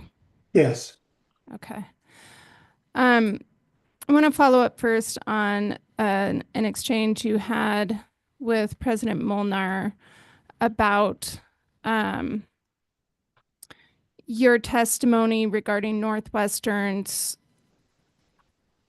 approach to charging customers for investments on coal strip that may not be used and useful. Do you recall that? Yes, I do.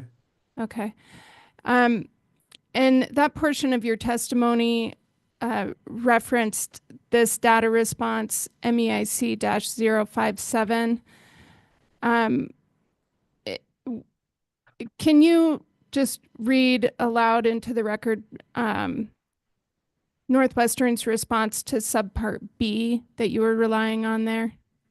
Yes, the question is, in B, does Northwest Energy agree that the commission would need to find the additional shares to be used and useful and prudently acquired before they could be included in Northwestern's regulated rates and the proposed coal strip compliance regulatory compliance cost balancing out account?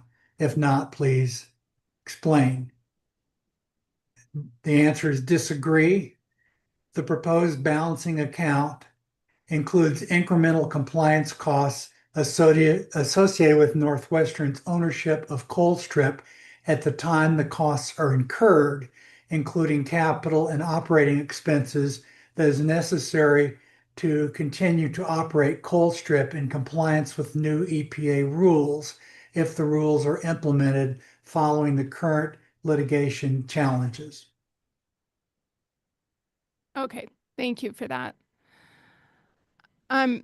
You also discussed with President Molnar a portion of your testimony that addressed a situation where Colstrip, for whatever reason, were to close before 2042. And you mentioned securitization, and I just wondered if you could explain for us what securitization entails. Securitization is a financing mechanism that's well understood in many industries and in public finance. Its use in utility regulation goes back to the 1970s and 80s when there was a lot of plant abandoned, especially canceled nuclear plants. The concept is that you take whatever plant balance is on the books, which is supported in a utilities case by a combination of debt and equity. You refinance that at 100% debt. So the utility basically is paid back for the amount that's on the books. That terminates the utility's income stream. And instead, the amount that's paid to the utility is bonded. It goes to a unaffiliated entity who's what's called bankruptcy remote from the utility. And it is paid for, the bonds are paid for by revenues from customers, typically a line item on the bill. So what happens, and by the way, I'm going to analogize this in a minute to refinancing a mortgage, essentially that. The fact that the utility no longer is funding the cost at its combined rate of return of equity and debt, and instead the lump amount is financed by a corporate bond, which is almost always rated AAA. Sometimes they're AA, but almost always AAA. They have a relatively very low cost carrying charge or coupon rate. The net effect is that customers' bills go down compared to what they were when the utility owned the asset. So to put some numbers to it, in Florida, the commission was facing the early retirement of a crippled nuclear plant. The rate base was $1.3 billion on Duke's books. That amount was securitized with a savings to ratepayers of about $600 million, so almost half of the what would have been the cost when it was on the utilities books is paid for by securitization bonds. It's very comparable to a homeowner deciding that interest rates were now suitable to refinance your house. You find a funder, a new bank that pays off your old note, and you start paying on a new note, but the interest charge is lower so that your payment goes down. I mean, any homeowner who's ever had refinance understands that transaction. It's basically the same thing with the mortgage amount being the amount on the utilities books. Thank you for that helpful explanation. Commissioner Pinocci has stepped away, but perhaps we can read this portion of the transcript so he can take it back to his constituents. Are you aware of whether Montana requires a reclamation bond for wind farms? I am not aware. Okay. Ms. Hill showed you some pie charts that she said reflected Northwestern's supply portfolio as of 2023. Yes. YCGS, which came online or partially online in 2024, would not be included in those pie charts, would it? That's correct. And would Northwestern's planned coal strip acquisition be included in a 2023 pie chart? No. Is Xcel Energy increasing its reliance on coal generation? No, it's decreasing it. Are you aware of any utility in the country other than Northwestern that's increasing its ownership of coal generation? I am not, and I think the CEO made that point when the acquisition of the additional coal strip asset was announced. He said, I may be the only CEO in the country which is adding coal generation. That's not an exact quote, but that's the essence of what he said. Okay, thank you for your testimony, Mr. Benz. Thank you.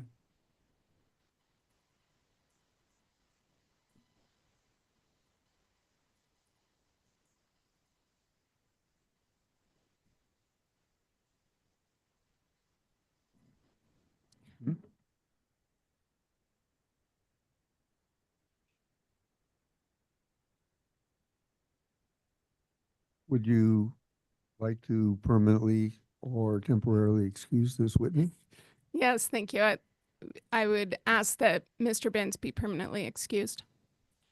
Without exception, Mr. Benz, thank you for your participation. You are permanently excused. Thank you, President Molnar. Moment of private, if you allow me, I was just in Hungary and southern Germany, and there's a lot of Molnars over there. The area of South Bend, Indiana, where I was raised, around the refinery for Studebakers, was known as Little Budapest. And Molnar's in the phone book exceeded Miller's and Smith's by a lot. Yeah, your Molnar name showed up on all kinds of utility manhole covers and all sorts of things. Just thought you might want to know that. My father's been there many times. Thank you, sir. Thank you. Joint parties would like to call Michael Goggin, who I believe needs to be sworn in. Mr. Goggins, I see you online. Yes, hi. I believe you have not been sworn in yet. Did you I have not. raise your right hand? Mr. Goggins, do you solemnly affirm that you will tell the truth, the whole truth, and do so without reservation or? Yes. That's good enough. So, thank you. Your witness is sworn in. You may proceed. Thank you. Good morning, or I suppose good afternoon where you are. Mr. Goggin, can you please state and spell your name for the record? Sure. It's Michael Goggin. That's Michael. And then Goggin is Goggin. Okay. And by whom and in what capacity are you employed? I'm a vice president at Grid Strategies, LLC. And on whose behalf are you appearing in this hearing today? The joint parties. Mr. Goggin, did you prepare pre-filed testimony in this case? Yes. And I've marked that testimony as exhibit MEIC-2. Do you have any corrections to that testimony? No. And if I were to ask you the same questions here today, would your answers be the same? Yes. Okay. I would move for the admission of exhibit MEIC-2. Without exception, MEIC-2 is admitted. And before we turn over to cross-examination, Mr. Goggin, there were several questions of Mr. Benz related to the affordability of wind and solar resources in the absence of subsidies. Were you here for that testimony? Yes, I was. And do you have any information about the affordability of wind and solar resources in the absence of federal subsidies? Objection. Ms. Harbon does not get to do a redirect on Mr. Goggin based on the cross-examination of Mr. Benz. We've had this happen throughout the hearing. In fact, it's probably why we're here on day 7 is witnesses ask parties testimony about other witnesses' testimony. Mr. Benz did introduce all the testimonies for the joint parties, including Mr. Goggins, and all of my cross was part of following up on questions from the commissioners. So object to Ms. Harbon's line of questioning. If the commissioners would like to direct their questions to Mr. Goggin, I believe that would be appropriate. I do also believe it is appropriate for Mr. Goggin to respond to this question that is within the scope of his testimony and not Mr. Benz. You know, throughout this hearing, Northwestern's witnesses have deferred commission questions to other Northwestern employees, and I believe that's appropriate for joint parties. And I will note that Mr. Nelson asked extensive direct of one of his witnesses as a way of elucidating testimony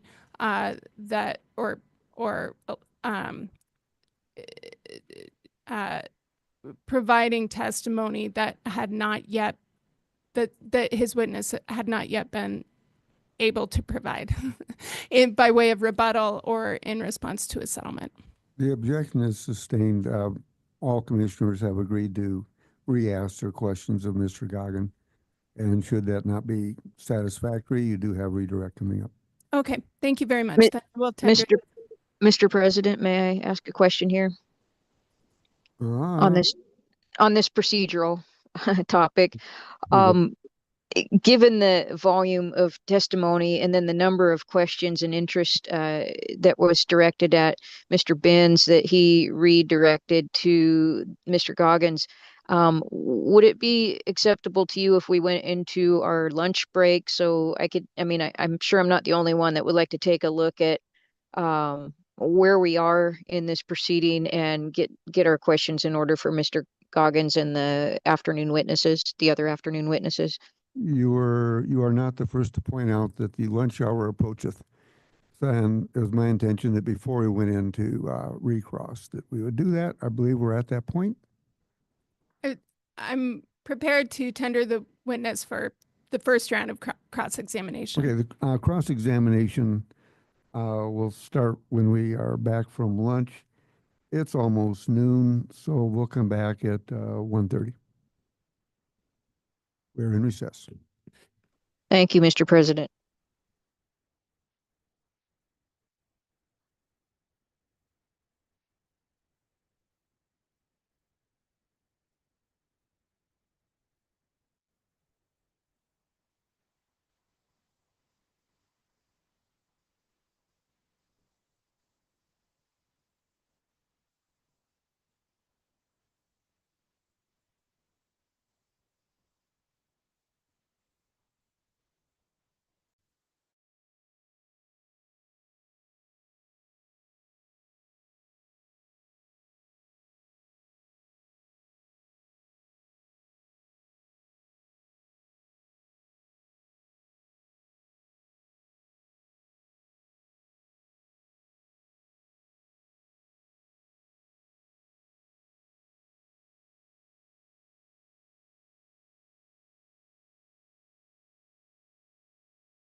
1 minute, please check your phones.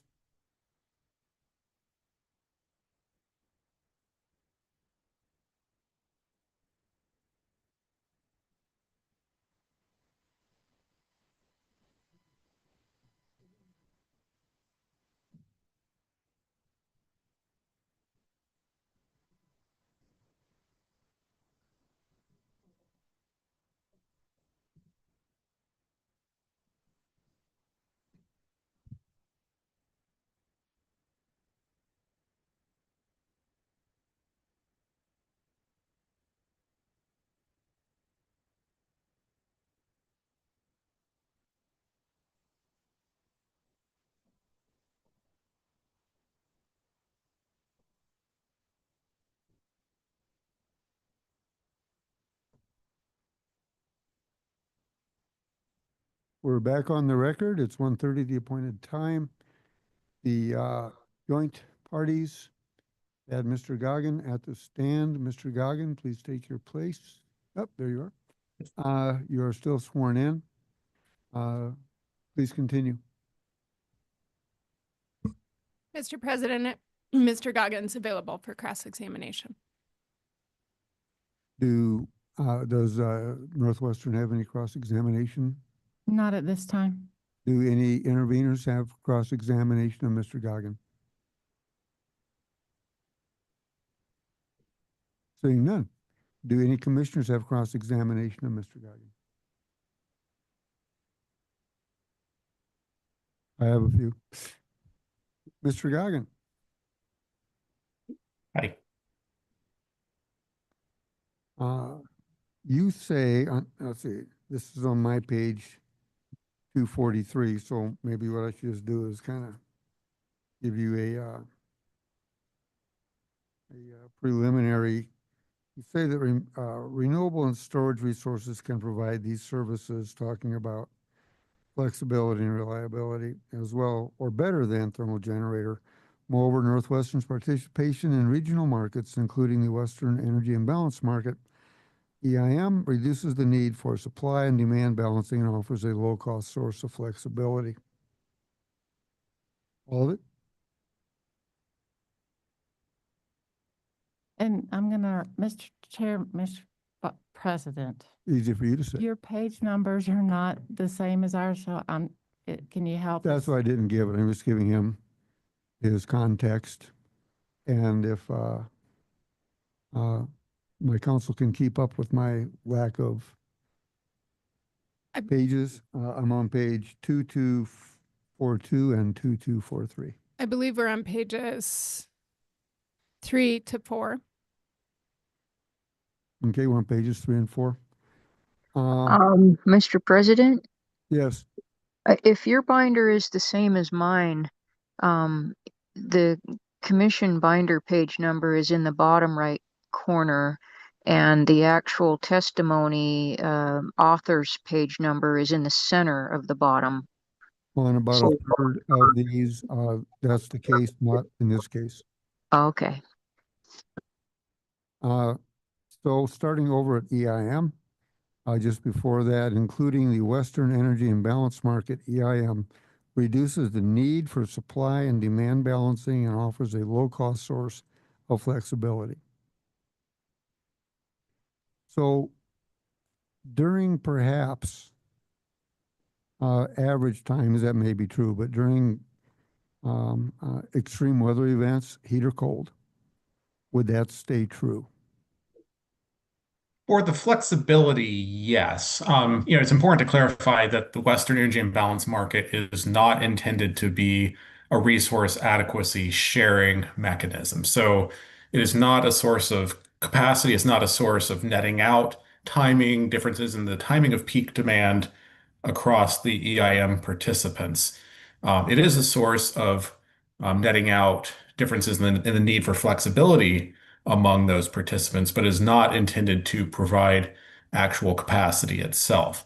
However, the Western Resource Adequacy Program does provide that capacity benefit. That's its intent, is to look regionally and look at differences in the timing of peak needs and net those out, which reduces the need for capacity. But the energy imbalance market is not intended to do that. And so during these periods of peak demand, the energy imbalance market can help still by reducing the need for flexibility and tapping into that diversity, but is not going to help you with providing capacity. The Western Resource Adequacy Program, however, will.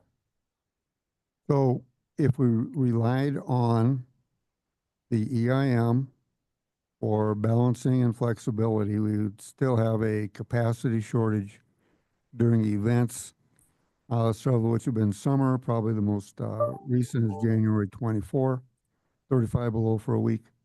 We would still have that need, would we not? The EIM is not going to solve that need. However, the Western Resource Adequacy Program is intended to introduce capacity sharing that does help reduce the need for capacity by netting out differences in the timing of peak needs, as well as renewable output, as well as conventional generator outages across the Western Resource Adequacy Program footprint. Thank you.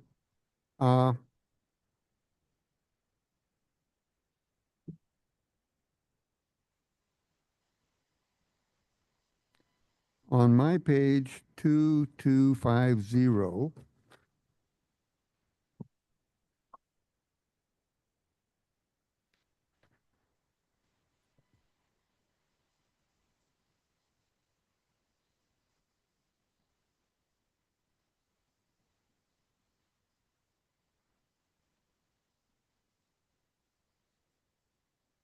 like I was going to learn that in one day. Page 11. You say several things that I find interesting. Number one, under the question of New Montana resources, are there sufficient generating resources in Northwestern's interconnection queue to replace Colstrip? You say yes by a wide margin. Northwestern's interconnection queue includes 11,850 megawatts of proposed generating resources, nearly all of which are Montana. 11,293 megawatts of those resources have proposed in-service dates prior to July 2027. In about a month, in about a year from now, are we going to have 11,300 megawatts of generation out there? No, so this is it's referring to 2 years from now. But as I acknowledge, yes, not all of these resources are going to come online. However, Northwestern does and can play a role in moving resources online that it is interested both in interconnecting and procuring. And as I note, the typical reasons that generators in the queue do not proceed to interconnection and full commercial operations is typically a lack of a buyer. These are resources that are mostly seeking power purchase agreements with an off-taker like Northwestern, and that is the key step that really gives them, it makes it bankable. You can then take that power purchase agreement and go get construction financing for your project, and then allows you to move, with certainty through the queue and, come into service. And so Northwestern is really in the driver's seat. If it were to go out and, sign contracts with these resources, that would then give them that, impetus to move forward. And as I know, there's a lot of these resources that have signed interconnection agreements, but are still waiting for that purchase agreement, or they're, very advanced in the queue, but these are still waiting for that. So yes, not all of these are going to come online, but the point is more that there's a menu of options that Northwestern has in front of it. And it's up to, I think there's plenty of things on the menu if Northwestern had the interest in buying any of them. So, do you have an idea? Let's assume they wanted do you have an idea as to what they would have to bring on? I don't know what the capacities, base plate, nameplate, anything of this stuff is. What would I'm going to assume that this is mainly solar and wind. Is that correct? It's a mix of solar, wind, and batteries is the vast majority of it. There's some other things in there. And as I note, wind and solar are complementary resources. Wind has a relatively high winter capacity value accreditation. Solar has a relatively high summer capacity value accreditation. And so by putting those two together, that covers your obligations for winter and summer. And then batteries, have a very high capacity accreditation under the Western Resource Adequacy Program rules. And so with those three resources, I think you can build a very reliable portfolio that gives you year-round capacity. Working with the other resources on the system that are already there, as well as the regional markets and other things. That's how the power system works. It blends these resources with what's already there. And so I did a little bit of the math of the capacity accreditation, and there's certainly more than enough of these resources by many times over to more than fully replace the coal strip accredited capacity if Northwestern were interested in doing so. So in order to get wind, we'll click on wind, to cover a large section of this during the winter, they would have to be positioned around the state to pick up major wind patterns. They couldn't all be from 3 to 5 o'clock. So would the queue then have to be expanded to cover bringing on resources in a certain geographic area? Geographic diversity would help improve the capacity value. There's already a lot of geographic diversity inherent in the Western system, the Western power system.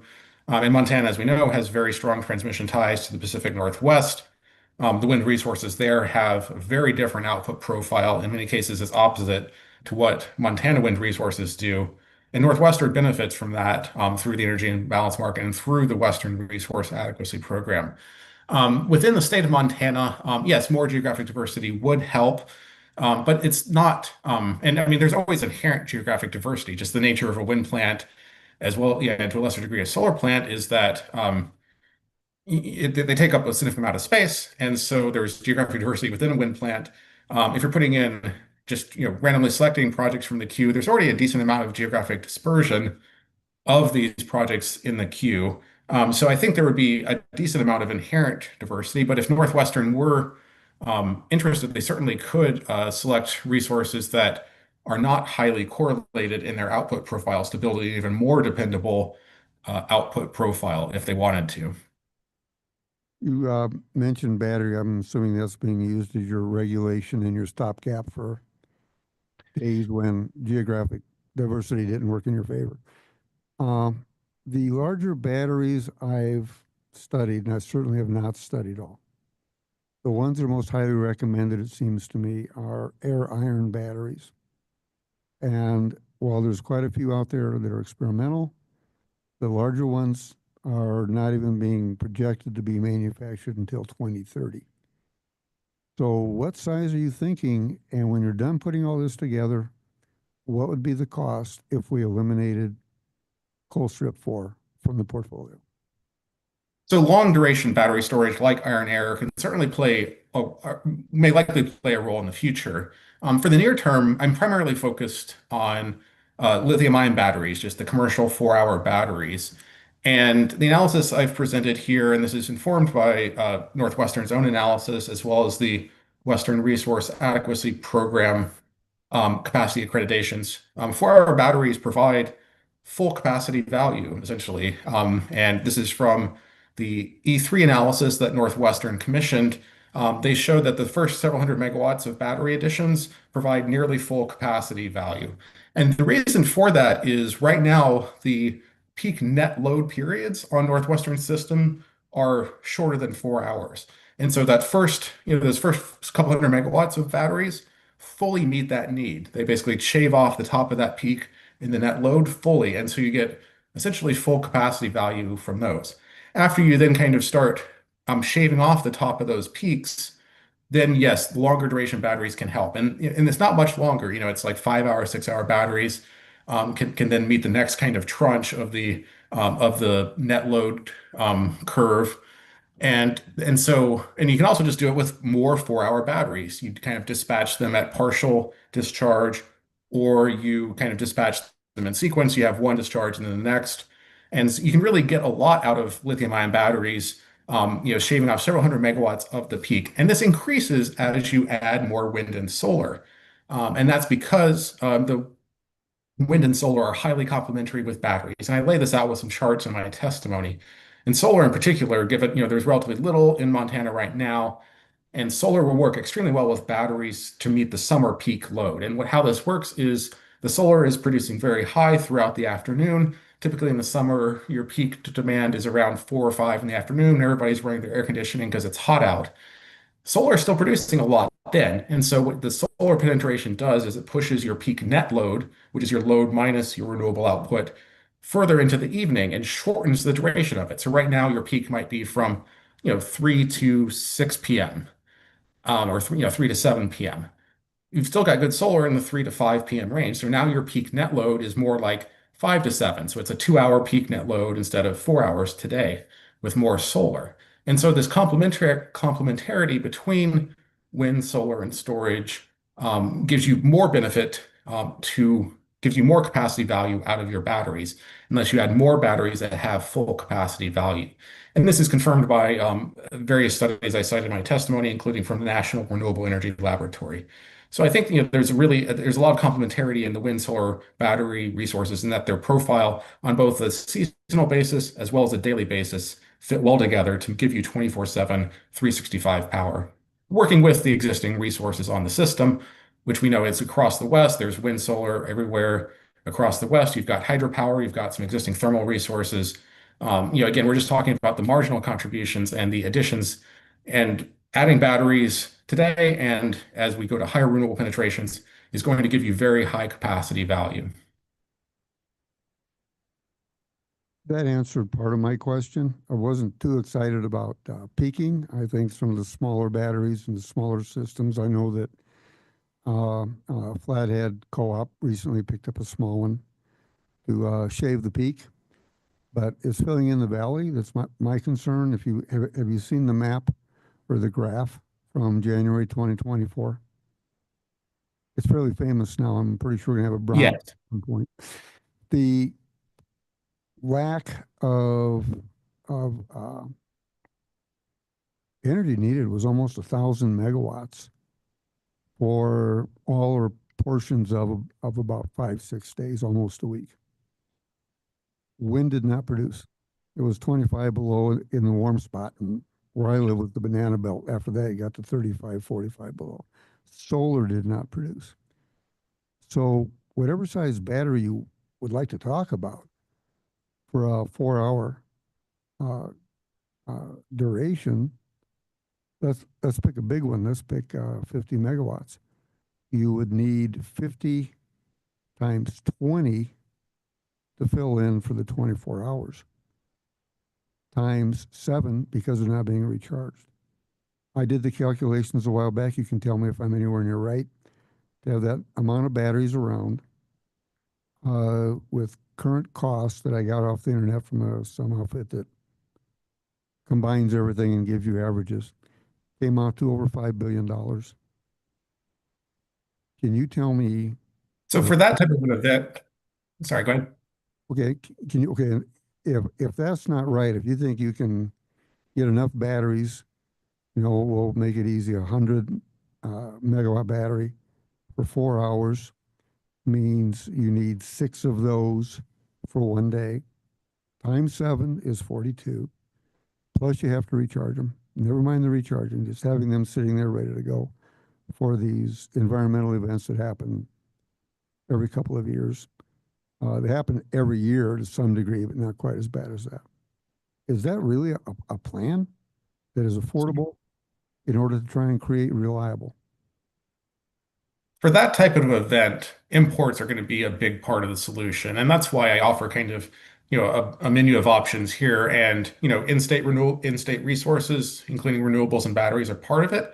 But imports are also a part of it. And this is taking advantage of that geographic diversity I was talking about. When you have an event like this, unusual weather event where wind speeds are low in Montana, they're often high somewhere else in the West at that time.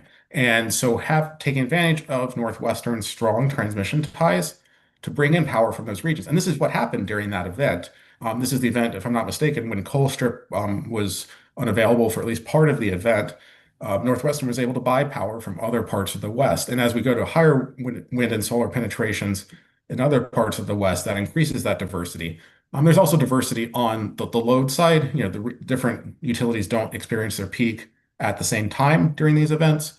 And you also have regional diversity in when generators experience outages. So, when Colstrip went down, other power plants, other thermal plants in other parts of the West did not have that. And so then they were able to sell power. And so tapping into that diversity is part of the solution. Yes, it doesn't make sense to solely rely on batteries for an event like that. That one is, I think imports would be a much bigger role in that because of the unusual circumstances in Montana during that event. Batteries are much more useful for the more typical, profiles and the typical events that you would see in a year, not these once every few year extreme events. And that imports, I think, are the ones that are better equipped to deal with those unusual conditions.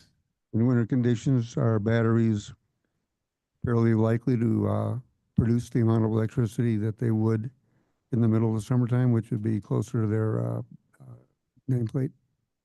The battery does fine. It typically has a heating and ventilation air conditioning system that keeps it at a good operating temperature, regardless of the ambient conditions. That's usually included in the battery, and certainly in one in Montana, you would want that.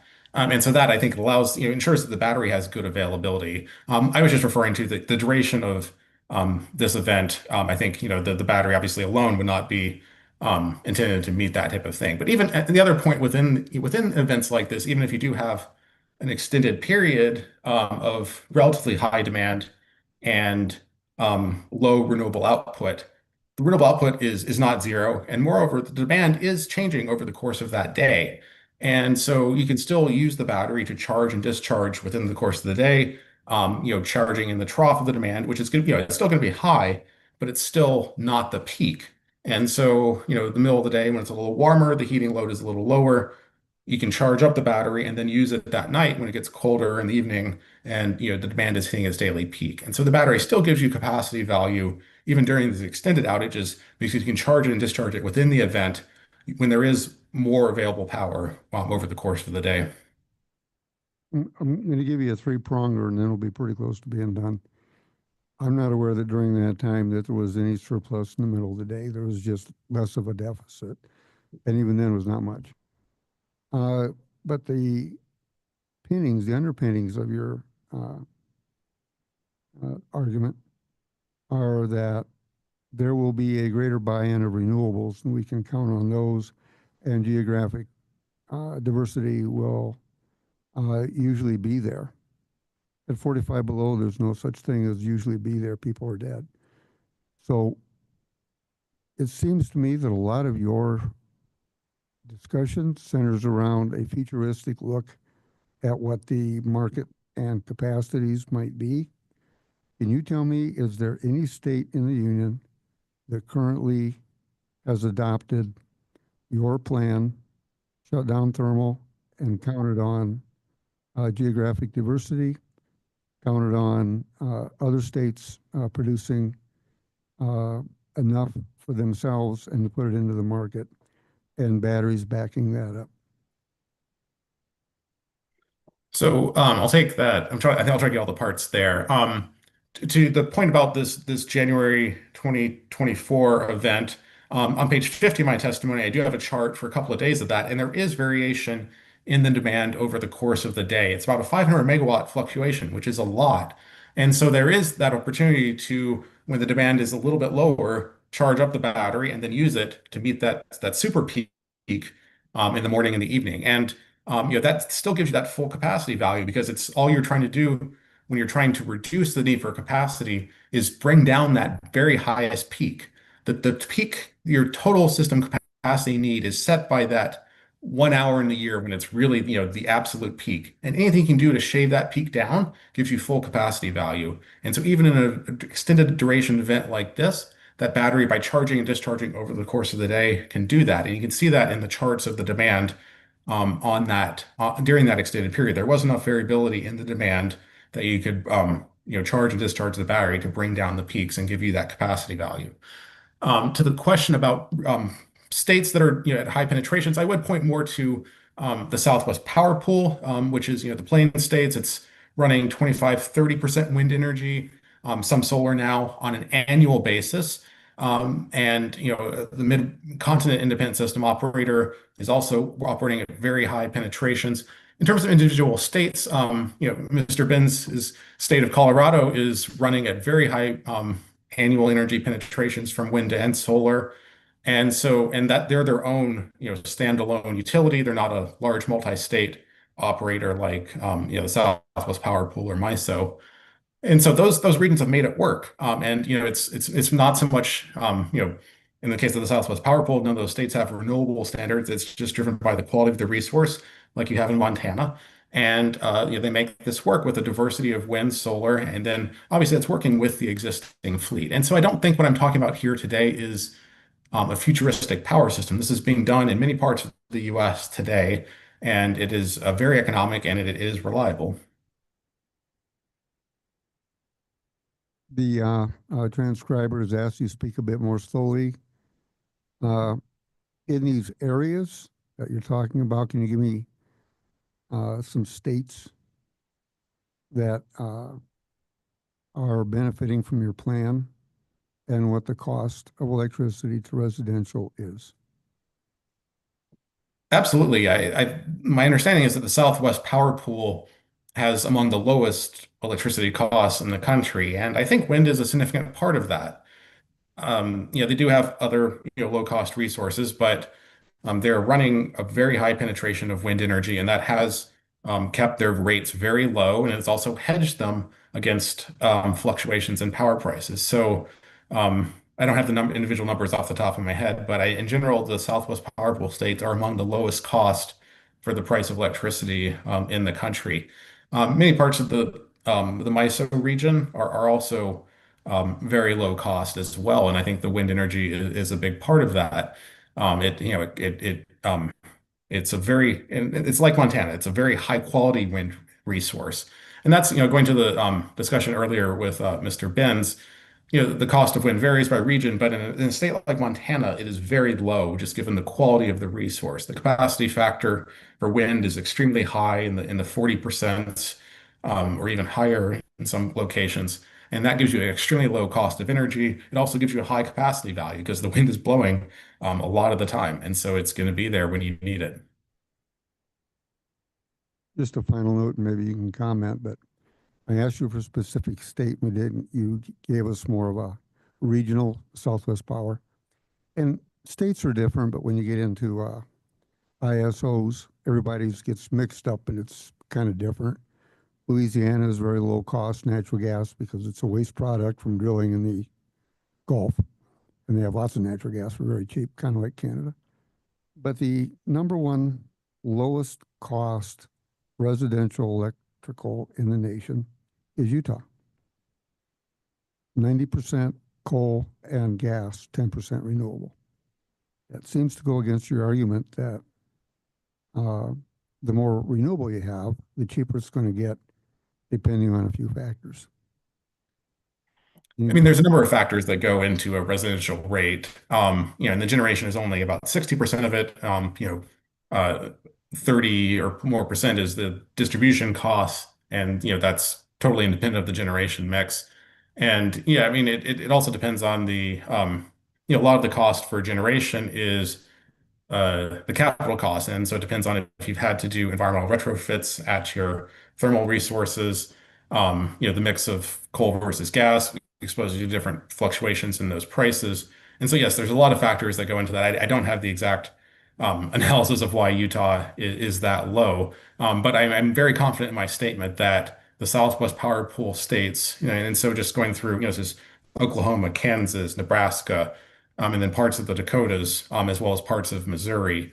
That's the primary footprint of the Southwest Power Pool. I'm very confident that most of those states, if not all of them, are in the bottom range of power prices nationwide. This is number 20, but I thank you, sir. You've been educational and a pleasure to talk to. Are there other commission questions? Yes, Mr. President. Vice President Fielder.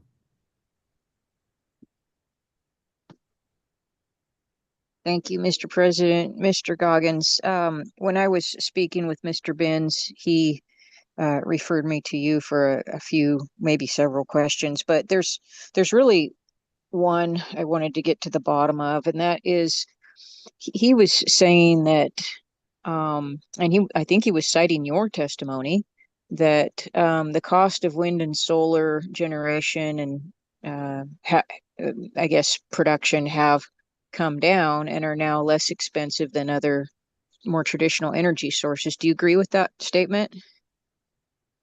As a general matter, yes, and I think it's very likely to be true in Montana, given particularly the high quality of the wind resource in the state. Is at the very of the there's a large national range of what wind energy costs, just given Montana wind resources are twice as productive as those in many other regions, and so Montana is certainly at the low end of that national range of wind costs, and that low end is below certainly the cost for building a new thermal power plant, primarily gas is what new thermal build would be at this point.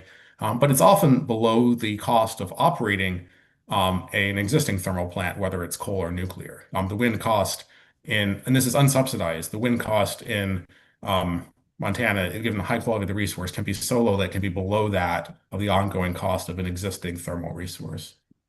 Okay.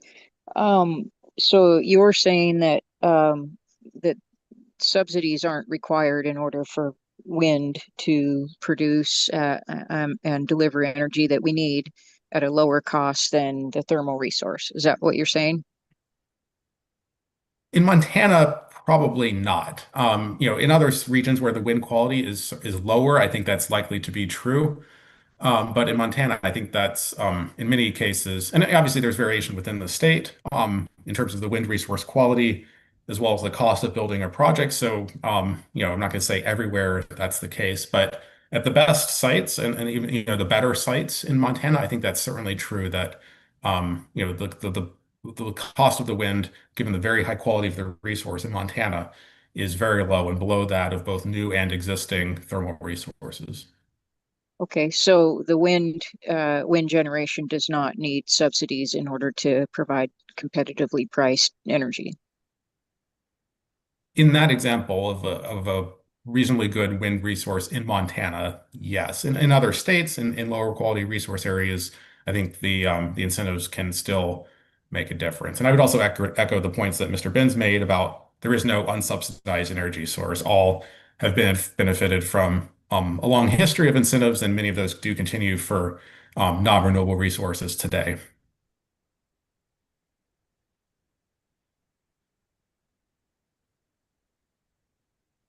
Okay. I think Commissioner Pinocci had a series of questions for Mr. Benz, and I'm hoping Commissioner Pinocci still has those questions and will ask those, but it dealt with impacts. One of the costs I will ask about, and then hopefully Commissioner Pinocci can pick up on this, but it is the lifespan of a wind project, a wind turbine, for example.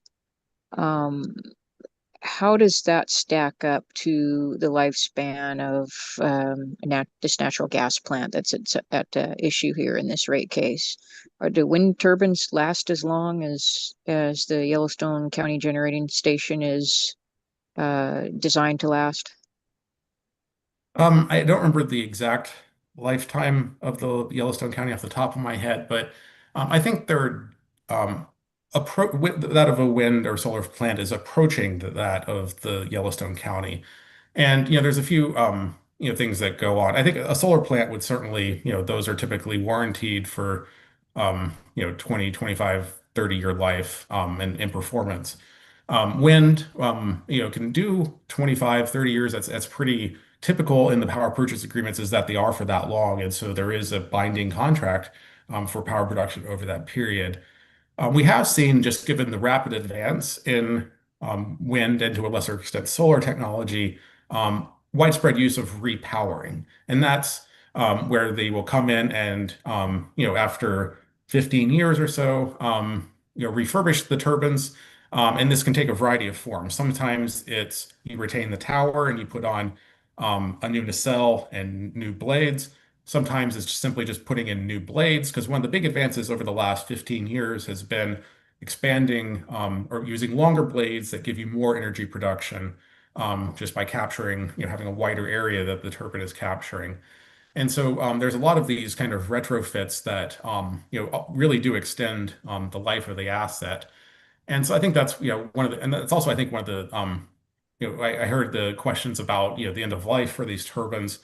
Most of the wind projects that are nearing the end of their life were built in the absolute prime wind resource areas, just because that was the most economic at the time when we were just first starting out the industry. And so I think there's an extremely high likelihood that those sites will be repowered with the state-of-the-art turbines when they reach the end of their life.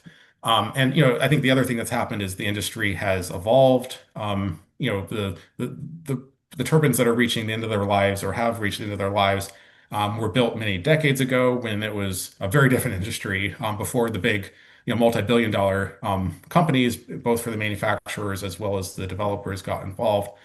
And so I think, these multi-billion-dollar companies all, I think, have in place landowner agreements that would call for, so there's some agreement about what happens at the end of the project's life. And these are companies that are well-heeled to live up to those requirements. The very beginning of the industry, going back decades ago, that may not have been the case in a few cases.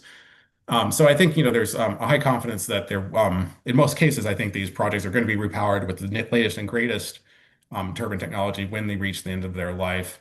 If not, the remediation as agreed to by the contractor, I think, will be honored. And how does battery life stack up with the wind and solar design life? Is it the same or similar, or is there a disparity there between battery life, useful life, and wind and solar project useful life? So lithium-ion batteries, it's currently shorter, but the power purchase agreement contracts with batteries typically involve several things that extend the life. Often there is cell replenishment, which is basically adding battery capacity over time to maintain the original capacity of the battery. Basically, what happens with batteries is they wear out. They over 10, 15 years, you start seeing some decline in their capabilities to provide peaking power as well as their energy storage.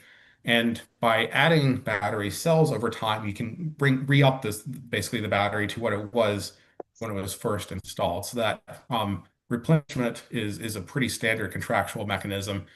You can also just, the battery technology is improving drastically and the cost is coming down.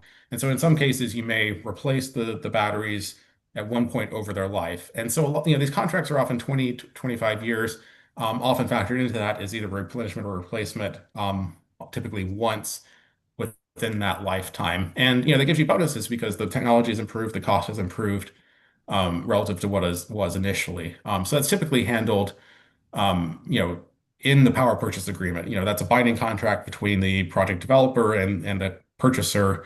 And, there's performance guarantees and all of that built in usually. And so the developer is on the hook to live up to those terms, and they do. So can you just tell me, though, to help me understand, what is the design life of a modern battery today that you would consider reliable for use during one of these cold weather events where peak power is necessary? Yeah, I mean, certainly a new battery is going to perform, at its, original rated capacity. In terms of the life, I think 20, 25 years is a typical contract length, and that does typically include replenishment or replacement of a lot of the equipment, probably once in that time period. So once, over 20 or 25 years. And the technology does get better. Lithium-ion batteries, there's been dramatic improvements in their lifetime and performance over the last decade, and that continues to improve very drastically. So I think, in going forward, that I think those lifetimes will be pushed out even further. But right now, I think 20 to 25 is pretty standard with one, replenishment or replacement cycle built in there is pretty standard. So does that mean that the life of the battery is about half of that term, and then it has to be replenished to get the other half of that term satisfied? Mr. So I'm sorry, Commissioner Fielder, continue. I just wanted to ask you to slow down, please, Mr. Oh, yeah, please do. That would be great. Yeah, I'm just, what is the design life of a battery without the replenishment and the added contract terms and things like that? What's the typical design life of one today? Sure, it's a little over, I'd say 10 years, and you don't have, complete, the capacity of the battery doesn't go to zero at the end of that. And that's why replenishment is a common tactic. You might Okay. see a battery that has, 85, 80% of its original capacity after 10 or 15 years. And that's when the developer will come in and add new battery cells to re-up the plant's capacity to what it was initially. So it's not like, the thing just absolutely fails and you rip it out. It's typically more just it's not as the capacity and the energy is not what it was when it was first installed, and so you supplement the capacity to restore it to what it was. Okay. I want to switch topics, and just briefly, if you can just keep your answers brief as possible here.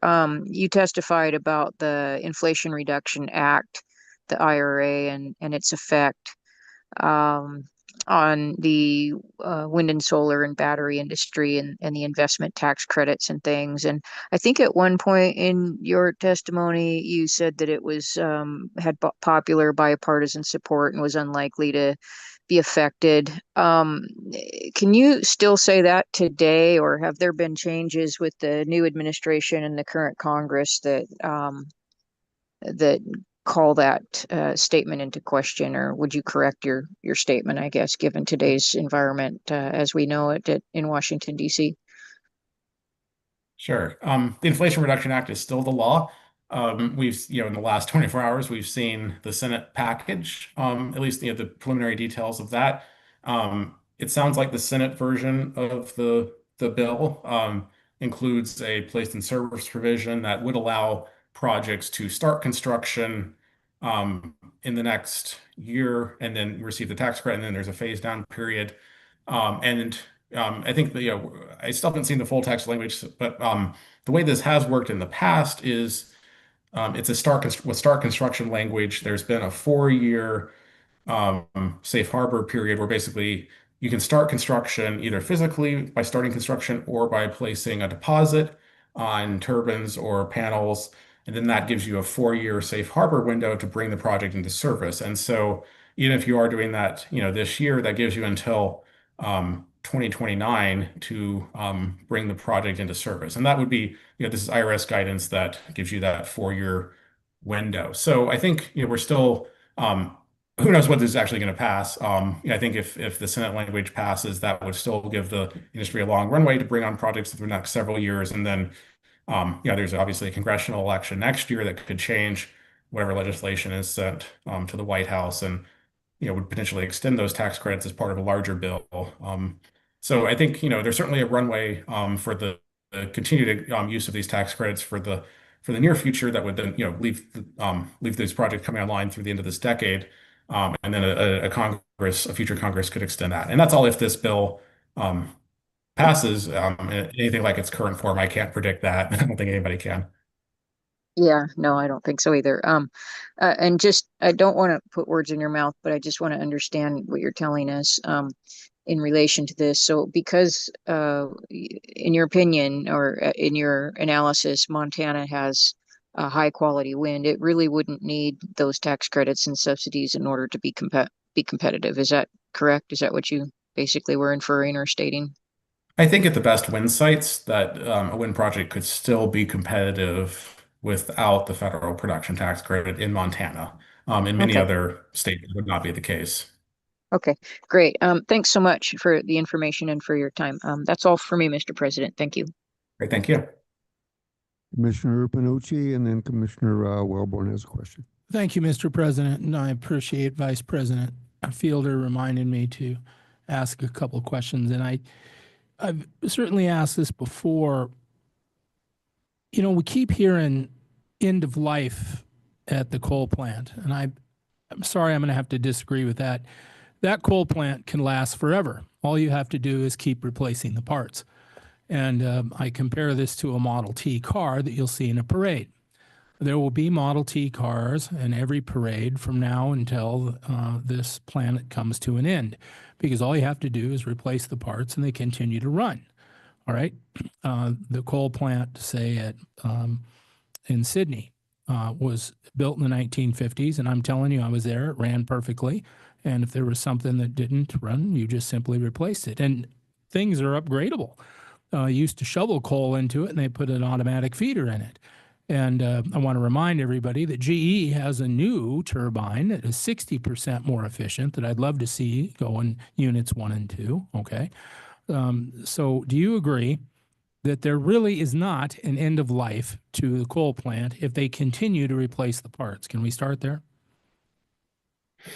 Yeah, I agree that, it's physically possible to replace the parts forever and keep it going. It's just, I think there's a question of cost and performance and, what's the cost of the alternatives? Yeah, I mean, yeah, people have kept Model Ts running for, almost 100 years or whatever it is now. But, I think there's a lot of new features in cars and other things like that, if you were trying to have the, lowest cost and best performance, Model T is probably not the way to go. So, yeah, I think the economics need to factor into that. But certainly, yeah, it's absolutely possible to do that. It'd just be a question of the cost.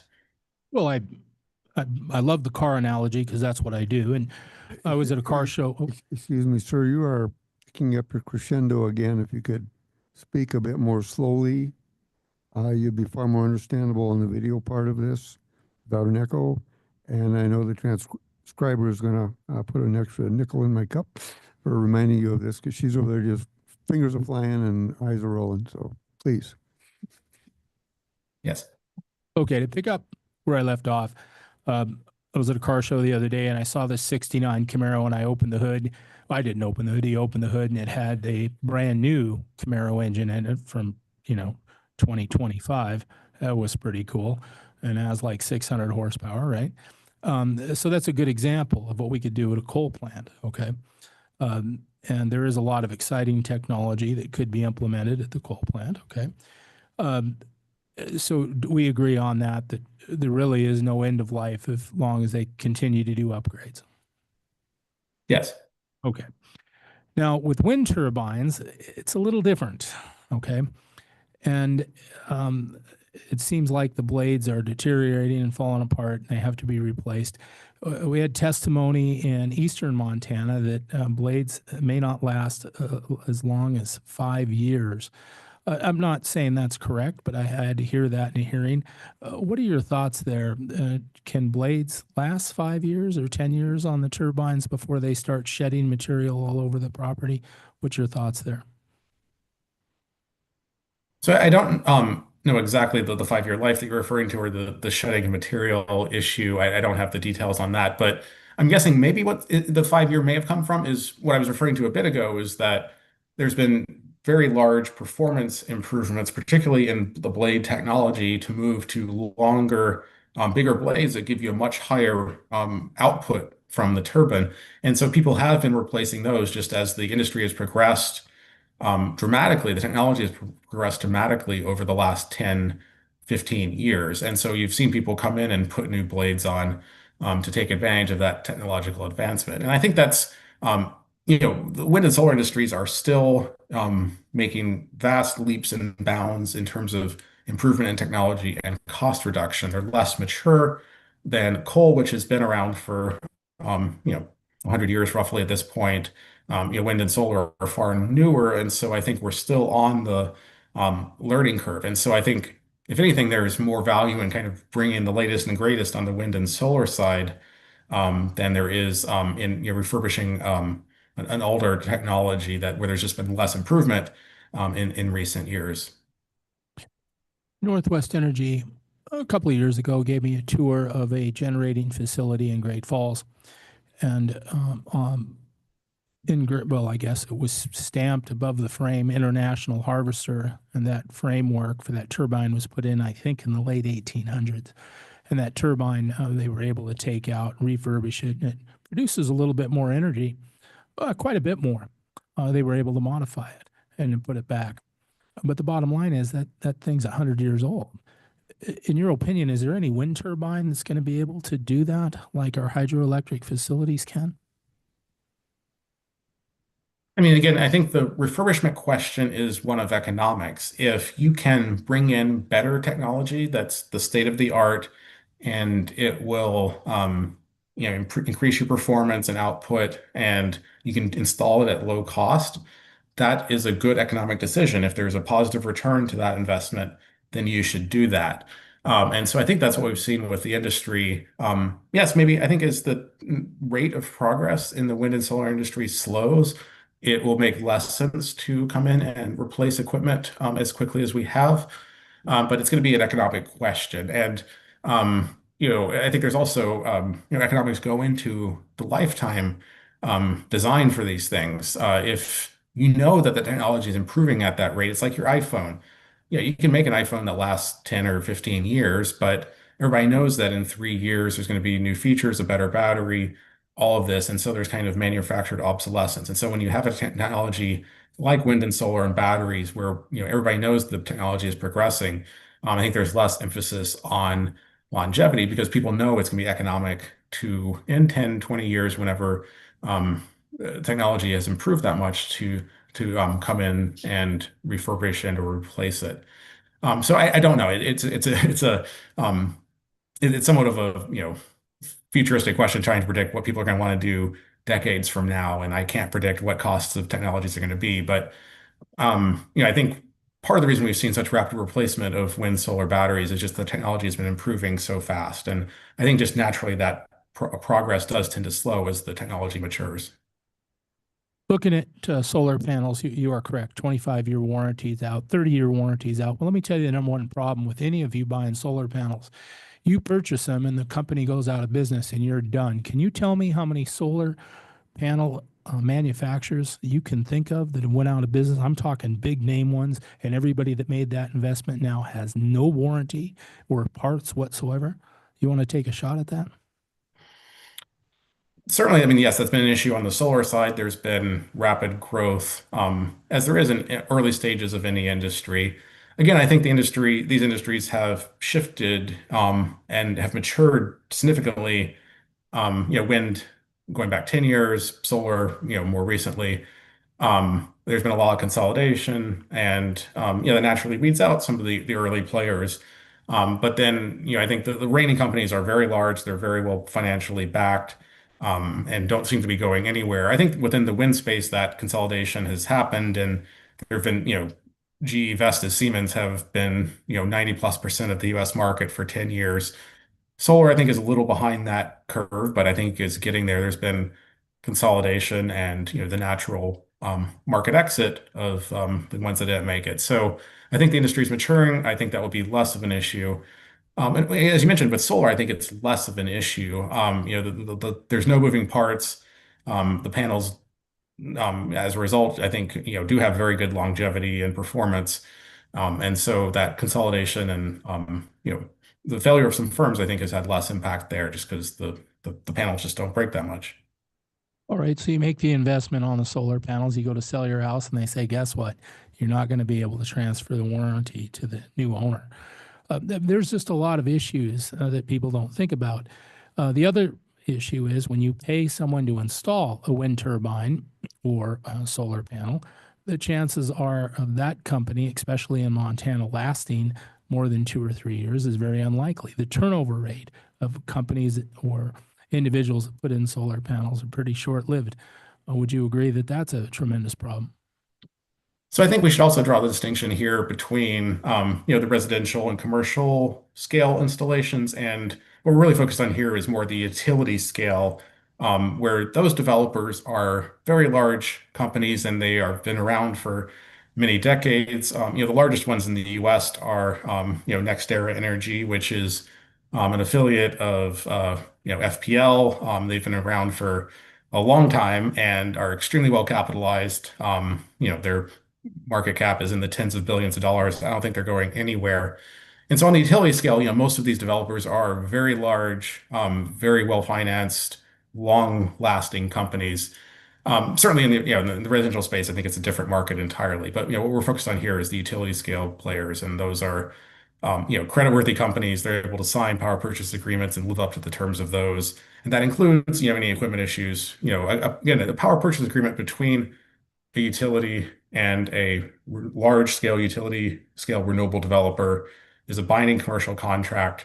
there's been extremely low rates of power purchase agreement breach and things like that. They're almost always honored because of the creditworthiness of both parties involved.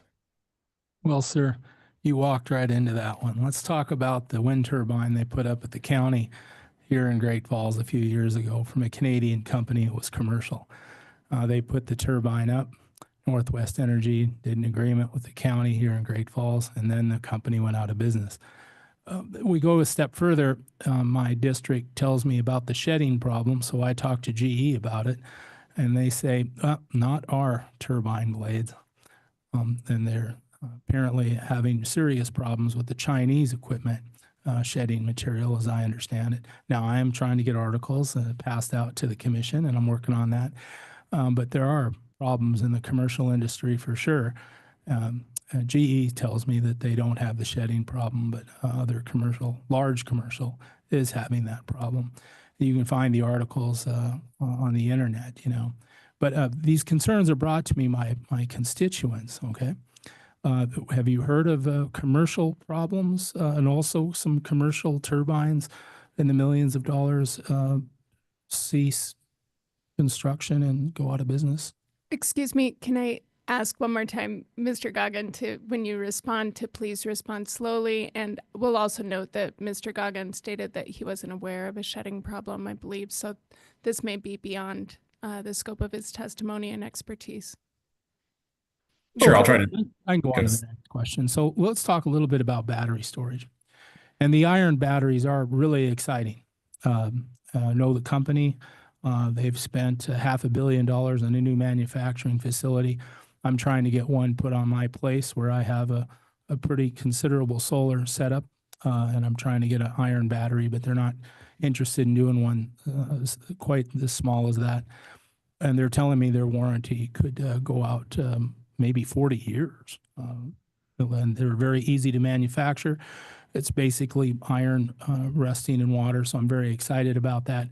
But with other batteries that do require rare earth materials and a lot of extensive mining, there are warranty issues. And what they're trying to explain to me, when that happens, they want to take out individual cells and replace them, not replace the whole battery. Can you tell me a little bit about that? And I don't and have not heard of a warranty on any battery that is near 20 years. That is the rare earth type hydrate batteries. What are your thoughts there?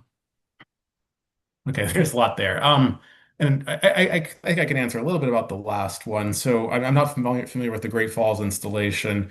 The fact that it sounds like it's a single turbine makes me think it's not when I'm talking about, utility scale renewables, I'm talking about, hundreds of megawatt installations, with dozens or even hundreds of turbines.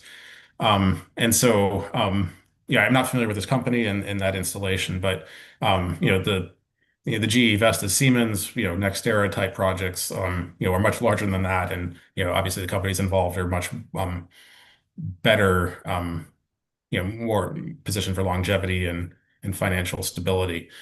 With regard to the shedding, you mentioned Chinese imports. That's, I think, almost zero, a very trivial share of the U.S. market for all wind turbine components is from China.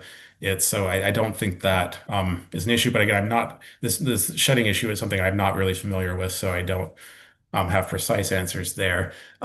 Okay, so iron air batteries and lithium ion batteries. Again, I think part of the issue here may be that we're talking about the contractual agreement on the performance and longevity is the battery developer at a utility scale project. And yes, they are going to do cell replenishment. It's not typically replacement, but what they're doing is adding more cells over time to re-up the battery to what it was in terms of capacity and energy when it was installed. And so there's a totally different business model than residential scale installation like you're talking about. This company, it's easy for them to come in at a large installation and add cells over time. At an individual residence, that's more challenging. So I think, and yeah, I'm not saying that the individual cells are going to perform at their highest rated for 20 years.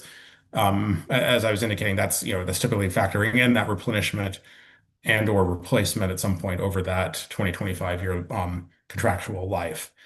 So does that, I hope that helps answer that. Sure. I just want you to know there's been some frustration in the industry when we, and I say we, the taxpayers decided that we were going to put this turbine in at the county. The taxpayers paid for it. And it was a commercial company out of Canada that produced it. And when it was installed, Northwest Energy required us to reduce the power. It was at 65 kW. Northwest Energy said, hey, we want to limit you to 50 kW. So we had to pay the company to come out, reduce it to 50 kW. And then after that needed some work, the company went out of business. And I just want you to know there's some frustration with that. Can you tell me, isn't there some frustration in this industry where somebody is making large scale turbines and they go out of business? I can think of a couple. Yeah, so that information helps me to understand that this is a very different, a 50 kilowatt turbine is or 65 kilowatt turbine is a very different market than, we're talking about for utility scale installations. Typical turbines being put in today are 2, 3, 4 megawatts, even up to 5 megawatts. So, orders of magnitude larger than that. And, again, they're also going to be installed in a large, array of dozens of those turbines. And so, I don't know the company that was involved here, but it's just a completely different market than, what I'm referring to with these, utility scale GE, Vestas, Siemens turbines that are then installed by a Dexterra or a company like that is a, multi-billion-dollar company. All right, let me put it to you this way. I've never heard of not being able to get a part for any of the hydroelectric dams or any of the turbines or any parts for any of the coal plants. My experience, it's never happened. But there are two large companies that made large turbines, commercial grade, that are not in business anymore. And of course, Siemens and GE are easy to talk about because they're the big players, and I don't think GE is going anywhere. But isn't it true that large scale turbines, commercial use, that a couple of them moving out of business, and those people that made those investments, I'm thinking of a California company where I think Jay Carter is one turbine company that comes to mind that went out of business, and Hawaii had the Jay Carter turbines all over, and they just went out of business, can't get spare parts. I mean, that is an industry concern. Would you agree? And that has happened with large scale turbine companies. So I think you're referring to, things that happened in the very early days of the industry, 15 years ago. I'm not sure if you're referring to Clipper, which I know was an early company that did go out of business something like 15 years ago. There've been a few like that. But for most of the last 10 to 15 years, I think GE, Vestas, and Siemens have been more than 90% of the US industry, and they are still there, and they are extremely large multinational companies, and I don't think they're going anywhere. So I don't see this as a significant, concern for the utility scale industry going forward. How many wind turbines do we lose a year to lightning strikes? I don't know the number off the top of my head, but it's something that, I think is, there are a number of lightning protection systems that go into wind projects to minimize that risk. Typically it's not going to cause a problem. It's going to be, the lightning protection is going to route it around the sensitive equipment. But, weather is weather, and, there unexpected things can happen. And when that does, insurance, deals with that. And again, the companies involved are extremely large, multinational companies that have the financial backing to, deal with the challenge, and their insurance companies can deal with that when, any type of infrastructure, I think, can be affected by a weather event like that, of just, the lightning, whatever lightning protection was in place didn't function correctly, and you can have things like that happen. But it's not a significant number, I don't believe. It happens every now and then, but it's not something that's supposed to happen in the design basis. I'm told it happens every day somewhere in the United States. I'm trying to get a total on it, but I can't get my hands on it. But I can tell you this, I've never heard of a hydroelectric facility or a coal plant ever get knocked out of service because of a bolt of lightning. But when these turbines get hit with a bolt of lightning, they are finished. They are done. They are destroyed. And you can find it on YouTube, but I can't get that number of how often it happens, but I'll tell you this, the insurance, my friend, is covered by the ratepayer, not the utility. I'm sure that cost is getting passed on. And I think people are expecting three things from the Public Service Commission: safe, reliable, and affordable, right? So that's my concerns. Thank you, Mr. President. No more questions. Commissioner Wilborn. I'll be very brief, Mr. Chairman. Mr. Goggins, getting back to you have, on a utility scale, you have mentioned high quality wind resources. Could you just in a very Cliff's Notes version, in the interest of time, I mean, is that like, are we talking like velocity, frequency? I mean, kind of a balance, and if so, what is a simple formula that a layperson could use to determine what high quality resource for wind is, in an area?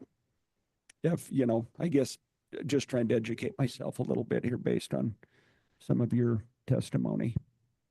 Sure. So there's two typical ways that people report the quality of wind resources. One is average wind speed, and then the other is expected capacity factor, and that's energy production you would expect to get from a wind turbine over the course of a year. And Montana is at the very high end of both of those.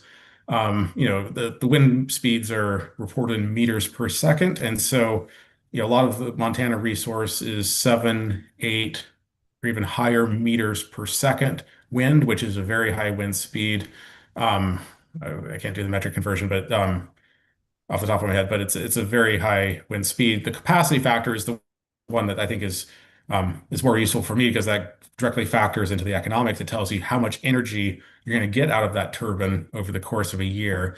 And for Montana, that's going to be above 40% for almost all new installations, into the high 40s. You can even approach 50% in some extremely high wind resource areas. And Montana, again, is at the very high end of this. I think Wyoming might be the only other state where you've got a comparably good resource, but they are among the best in Montana's wind resource is one of the best in the U.S. and that's one of the best in the world as well.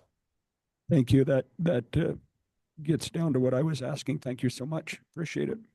Mr. President, I'll be even more brief. Commissioner Bukacek. Okay, so when you were talking to Mr. Goggins, you were talking about the Energy Information Association. There's the other EIA, the United States Energy Information Administration, where Montana has done better than Utah. And we're actually fourth in the nation. And Utah is in their particular way of categorizing, there's a mountain region, and Utah is in that mountain region. So Idaho is number one. We're number two, lowest electricity rates for residential, and Utah's number 3. That's all. I don't know if Mr. Goggin wants to respond to that. No, I don't know. That seems, I don't know the numbers off my head, but that sounds reasonable to me. Are there any staff questions of this witness? Just a few, Mr. President. Mr. Goggin, good afternoon. On page 40 of your direct testimony, you discuss some of the critiques of Northwestern's 2019 IRP from the commission and the commission's consultant. Do you remember that testimony? Yes. Okay. Have you, one of the major critiques there is Northwestern's use of a ride-through capacity criteria, right? Yes. Right. We've discussed that criteria with a few other witnesses in this docket, and hopefully you reviewed some additional testimony on that criteria. Is that correct? I haven't followed all of the testimony. I mean, I'm very familiar with the ride-through method, and I talk about in my testimony my critique of it. So I can talk about that, but I can't. I haven't seen all of the testimony in this hearing. Okay. Based on what you know of the record in this proceeding, has Northwestern adequately addressed the concern identified by the commission in its comments on the 2019 IRP and thereby justified the selection of YCGS through a ride-through capacity criteria? No, there are two primary problems with the ride-through criteria, and those led to YCGS being selected. If Northwestern had instead used a standard methodology like the effective load carrying capability or ELCC method that its own consultant, E3, used in various studies over the last several years, and going back to that date, they would have seen that 4-hour batteries, as well as wind and solar resources, provide capacity value, and that you don't need a 20-hour duration to achieve, this full capacity value. And so there were two primary problems with the ride-through duration. One is that it only looked at the duration of load events and did not factor in how renewable output interrupts the duration of those events. So you can have, let's say it's a hot summer day, it looks like you've got a 20-hour event, but the sun came up and, was producing full solar for, the middle of the day. And so the actual duration of the event was more like 8 hours. It was like the nighttime. Or you've got high wind output that comes in, periodically, pretty much every night you've got high wind output. And so that then further reduces it down to about 4 hours. And Northwestern has actually done, I think in response to the criticism from the commission and others in the most recent IRP, Northwestern did this net load duration analysis. And it shows that when you factor in how wind and solar interrupt those long duration demand periods, the top of their demand net load curve is only 4 hours. And so a 4-hour battery can meet that. You didn't need a 20-hour duration resource. You didn't need YCGS to do that. A 4-hour battery could have met that peak need and given you full capacity value.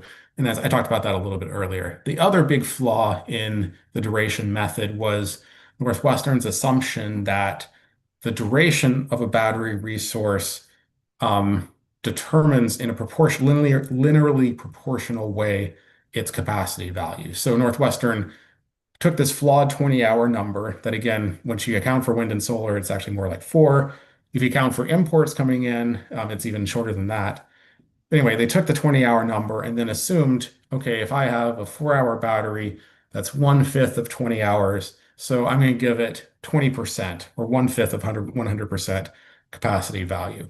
And that is incorrect. E3's effective load carrying capability analysis that E3 did for Northwestern and Northwestern system shows that the first 200 megawatts of batteries give you about 95% capacity value. And so that is the right method. The ELCC, effective load carrying capability that E3 used, is the standard utility method that almost all utilities use. As I testified, and as Northwestern confirmed in discovery, they're not aware, and I'm not aware of any other utilities using a duration type method to determine capacity accreditation. And that flaw led to Yellowstone County Generating Station. If Northwestern had used an effective load carrying capability method, they would have seen that 4-hour batteries provide comparable capacity value and therefore much cheaper capacity resources. The dollar per kilowatt capacity costs on an accredited capacity basis are included in my testimony. They're about 60% lower. A battery would have been 60% cheaper than Yellowstone County Generating Station. It's only with a flawed duration methodology would you reach the conclusion that Yellowstone County Generating Station was necessary or cost effective. Okay. Thank you, Mr. Goggin. I have nothing further. Is there any recross for commission or commission staff based on issues that we have raised from Northwestern? Yes, Northwestern does. Good afternoon, Mr. Goggin. Good afternoon. I'm going to share your charts on page 19 of your testimony. Okay. I may share.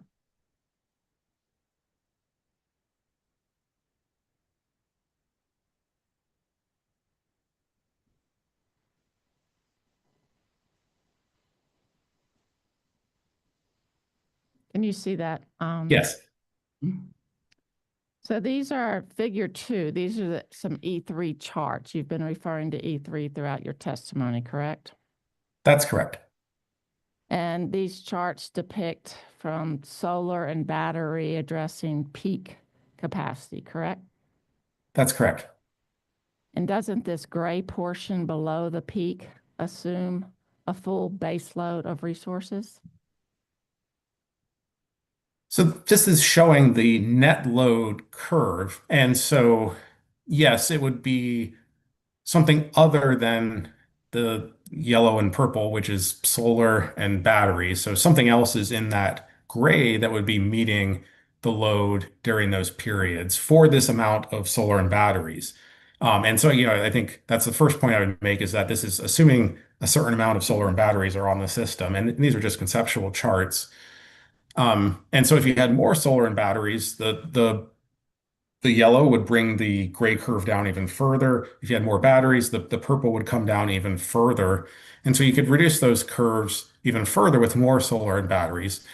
Wind would, be another thing that's not shown here. That would fill in a significant part of that gray area as well. As we've talked about, wind and solar have opposite output profiles on a daily and seasonal basis. So that would bring the gray curve down even further. And then you've got other resources, hydropower, regional resources, existing thermal resources. They could all be in this gray area. Again, this is just a conceptual chart. I think it's just trying to show the capacity value of solar and batteries, of a certain amount of solar and batteries. With more solar and batteries, you would have less of that gray area. With other resources like wind and hydro and everything else, then you would bring that gray area down even further to essentially zero, because that's what meets your load. But this is E3's chart, correct? Yes. And E3 testified that it conducted its ELCC analysis on a tuned portfolio, correct? That's correct. They were looking at marginal contributions. And this chart is from a separate E3 paper. It has nothing to do with Northwestern system. This is as far as I know, a conceptual chart that's not based on actual data from any system, certainly not Northwestern system. When Northwestern issued its 2019 plan and 2020 RFP, it was seeking capacity to address a deficit of over 600 megawatts, correct? That's my recollection, but I don't know the exact number. Thank you, Mr. President. I have no further questions.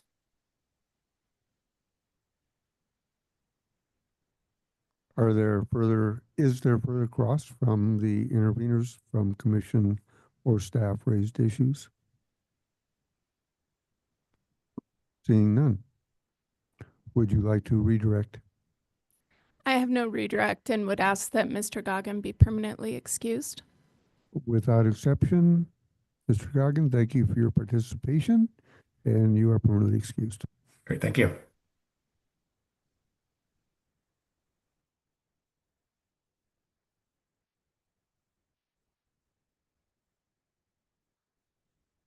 And I'm happy to call our next witness unless a break would be useful. A break would be useful. Okay. And after this break, if the president would like to take one, we would call Michael Barnes from Northwestern Energy. Okay, it's about 2:50. So we'll come back at 3:10. We are adjourned.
1 minute, please check your phones.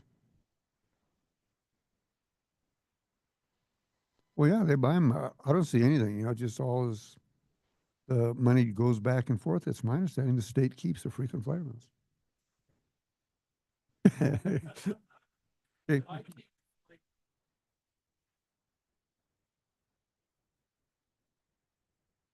Or we could adjourn till 3:20, whatever. Okay, it's 3:10. That is the appointed time to go back on the record. We are back on the record. Does the joint parties wish to call a witness at this time?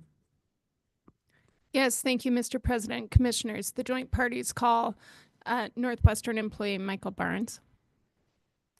Mr. Barnes, have you been sworn in? Please raise your right hand.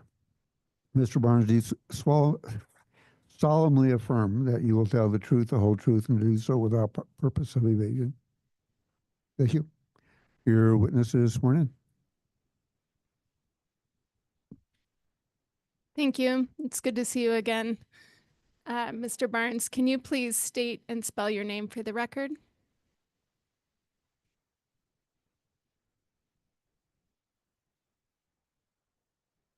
It's Michael Barnes, Barnes, Superintendent of Power Generation. With Northwestern Energy, is With that correct? Northwestern Energy. Okay. Well, thank you for agreeing to be here today. I understand you drove from Billings and I appreciate it. Did you respond to data requests in this docket?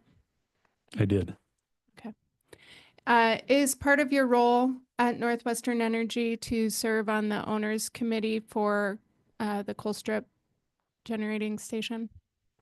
Yes, I serve on the project committee for Northwestern, representing our interest. Okay.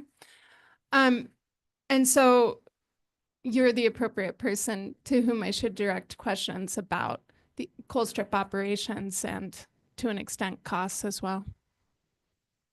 I would think so, yes. Okay.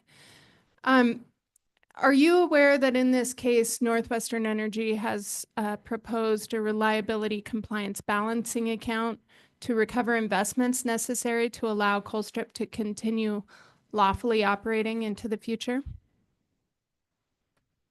That's not something that I deal with. It'd be financial people, I think. Okay. Are you aware that Northwestern has proposed a mechanism for recovering regulatory compliance costs into the future? I'm aware, but I don't know any of the details. Okay.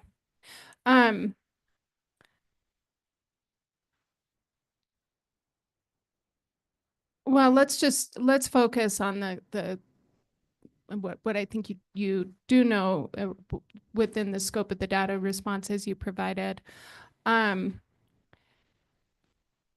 Do I understand correctly that the Colstrip owners engaged a consultant or a firm to help them chart their path to compliance with the mercury and air toxics rule? The operator, Talon, Montana, engaged Burns and McDonald to do that work. And have you reviewed any materials from Burns and McDonald regarding what that work might entail? The stuff that was included in the data request response. Okay, and so that was a document that put forward some estimates and timelines regarding compliance options for that mercury and air toxic standard rule? Yeah, that was that was their purpose, to see what it would take to meet the mercury and air toxics revision. We're currently compliant with the mercury and air toxics rule. Okay. And Northwestern has already incurred some costs for compliance with the strengthened mercury and air toxic standard, correct? Yeah, as Burns and McDonald and subsequently B&W completed work relative to compliance with that. There was charges related to that, of which we paid our share. Okay. Do you know what work was done? There was two phases of the study, and then there was what we call a feed study, which is front end engineering and design work. Okay. And what were the It's not costs? the front end engineering and design work, just to be clear, is not quite yet completed, and we don't have the report. Are you still expecting to receive that report? I think we will receive it this month or next. Okay. What costs has Northwestern incurred related to that work by Burns and McDonnell or B&W? The actuals plus what was forecast to finish the feed study in total was approximately $6 million. Our share is 15% of that. Okay. Mr. Hines testified earlier that there is a dispute among the coal strip owners as to whether those are properly classified as enhancement costs in the agreements that Northwestern has with Avista and Puget to acquire additional shares of coal strip. Are you familiar with that dispute? I'm familiar that we're discussing whether those would be enhancement costs or not. Okay. What is the status of those discussions? I'm not a party to the actual legal discussions that are going on. Okay. I've informed our lawyers about what the costs have been to date. Okay. We heard earlier today about a 2-year presidential compliance extension with the strengthened Matt's role. Are you aware of that? Can you state the question again? I'm sorry. Are you aware that the coal strip owners have received a 2-year compliance extension on the strengthened MAT standard? Yeah, I think anyone that has to comply with it has received that. Okay. And have the coal strip owners continued on the path that Burns McDonnell set out toward MAT's compliance? The front end engineering and design work is still being completed because there was contracts in place prior to that extension, and now what we intend to do is have a shovel ready project if we need to actually comply with these revisions. It's unknown what's going to happen between now and the time that this revision would be mandatory compliance. Okay. Do you know how long it would take to actually install I don't know what all is involved, install the pollution controls once that project is shovel ready? That was in one of my responses. I think it was 33 to 43 months. Okay. Do you know, or has Burns and McDonnell shared with the coal strip owner committee whether the costs will increase if the owners delay construction of the pollution controls necessary to meet the strengthened MAT standard? Burns and Mac are no longer involved in this project, but to my knowledge, there hasn't been anything about any kind of escalation to the estimate as a result of delaying the project. Okay. Thank you for that. And you responded to a data request MEIC-019 related to the coal strip overhaul schedule and cost. Do you recall that? I do. Thank you, Bobby. Yeah, that'd be helpful.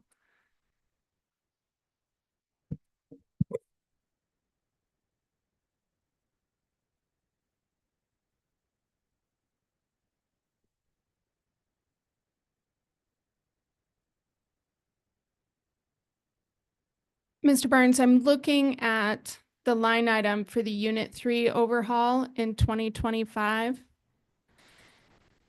It says there that certain of these costs were incurred in 2024. Do you see that? I do. What is the nature of the costs that would be incurred prior to an overhaul such as that? It has not always been the case when we have to procure materials in advance. I mean, it's just nature of supply chain issues now that we have to get stuff ordered early. So a lot of the things that are in there are materials that are going to be needed for the overhaul. Understood. Do you know the dollar amount that was incurred in 2024? Not off the top of my head, no. Do you know whether those costs are included in Northwestern's proposed base rates? I do not. Do you know whether Northwestern has paid for more than 15% of its share of those overhaul costs? We have not. Okay.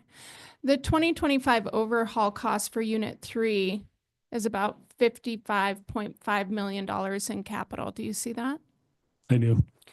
And it looks like that's more than double the capital portion of the overhaul costs in 2021 for that same unit. Do you see that? I do. Why is that? There's a couple of reasons, probably the largest of which is the Unit 3 condenser was retubed. We're starting to get to a time where we're getting too many outages and they were going to be exponential even from here because that was all original equipment. So the condenser was retubed, and I think that total project was in the $10 million range. There's a number of other projects that now are just more expensive than things were back in 2021. So we're dealing with a lot of increased costs relative to materials, increased costs in a lot of cases for labor for the people that do the work at the outage. Okay, those labor costs would be part of the O&M costs or the capital costs? Oh, the labor cost, it can be classified into one or the other. If it's a capital project that they're working on, those labor costs are capital dollars.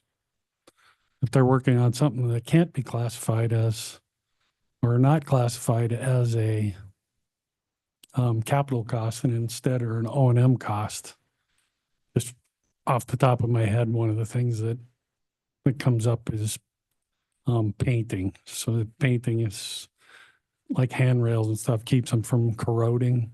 So painting handrails would not be included as a capital project, but it's something that's oftentimes done during an overhaul. Okay. So my math is that the increased costs of this 2025 overhaul above the 2021 costs are about $30 million. Is that right? I'll assume your math is correct, but I'm sure that's in the neighborhood. Okay. My math is 55 million minus 25 million. You testified about 10 million of that was due to equipment needing to be retubed because it had reached the end of its useful life.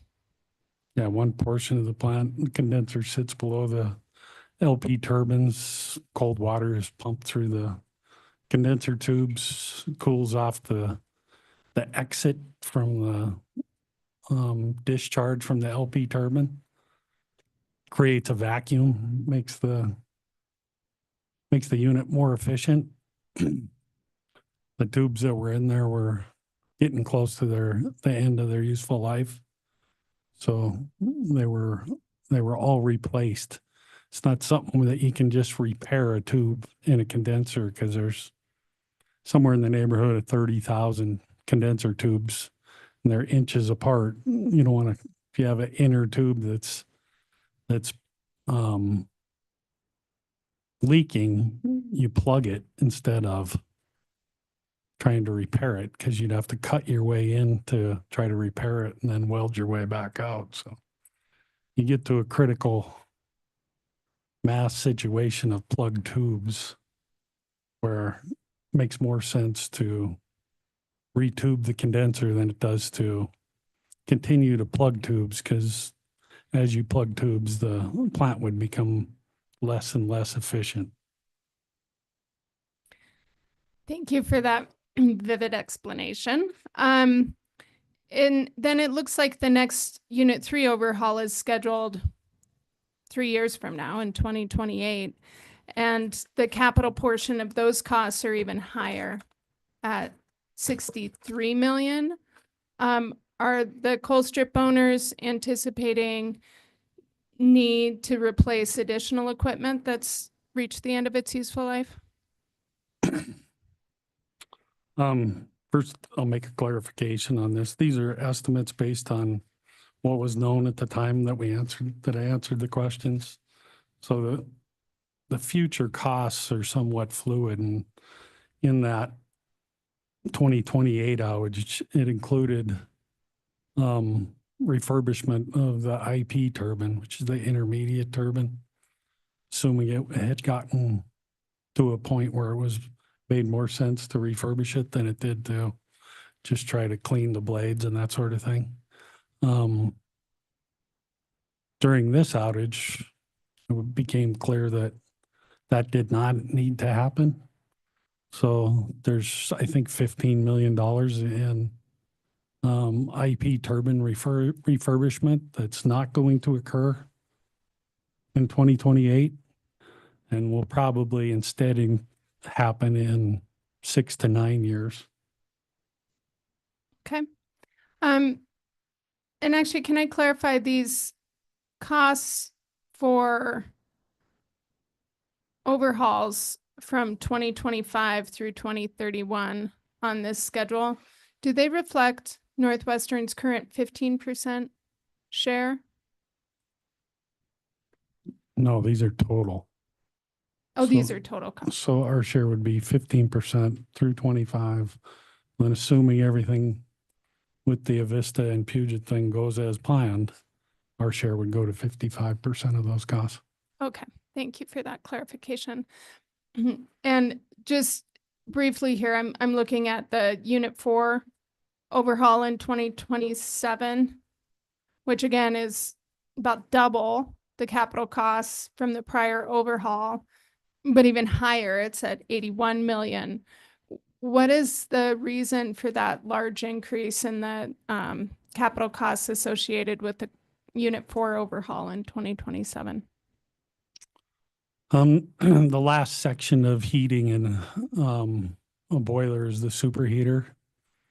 And that's when it leaves the superheater, it goes to the high pressure turbine where the energy is released on those turbine blades. The superheater in Unit 4 is original equipment, and a good part of the costs in this are to replace the superheater. And the total cost to do that is $27 million. Okay, and that's necessitated by the age of that equipment. Somewhat. I think it's the difficulty you run into is the metallurgy can change on a piece of equipment like that that gets repeatedly heated and cooled. There's something they call creep. And if the creep gets too large, you could start having exponential failures in the superheat section. And with that, there's a lot of study and analysis by the operator when the proper time to make that investment is relative to just continuing to repair problems as they occur. And so, yeah, I can appreciate that. If the superheater were to experience a failure such as what you described, what would be the consequence for Colstrip's operation? Well, superheater when it fails, the failure is one of the tubes starting to leak. So it comes down to how many of these tube leaks can you withstand before it's worthwhile to instead replace that superheater so as not to be down for tube leaks, right? So when we have an issue with the superheater, it's a tube leak. And at this point, plant's shut down 3 to 5 days to go in and repair the tube that's leaking and then restart. Was this the issue that Unit 4 experienced in January 2024 that required the maintenance in that month? It was tube leaks, but it wasn't tube leaks in the superheater. Okay. I asked your colleague, Mr. Brezina, about the nature of certain coal strip costs that appeared in his one of his exhibits, which showed nearly $6.5 million in CU4 capital items being added to rate base just for the fourth quarter of 2024. And when I asked Mr. Brezina about the nature of those costs, he referred the question to you. So can you tell us what what was the reason for that $6.5 million in capital expenses in quarter 4? I'll remember to thank him for that toss. But the reason is that's when a lot of the stuff from the 2024 Unit 4 overhaul was actually placed into service. And the reason they're not placed into service right after the overhaul, the equipment's actually working, but the final bills haven't been paid to the vendor that's providing the stuff, right? So until we get the final bill and the equipment gets placed into service, it's not on our books. So it just happens that all that stuff in fourth quarter wasn't the very lion's share of it was as a result of projects getting placed into service following the 2024 Unit 4 overhaul.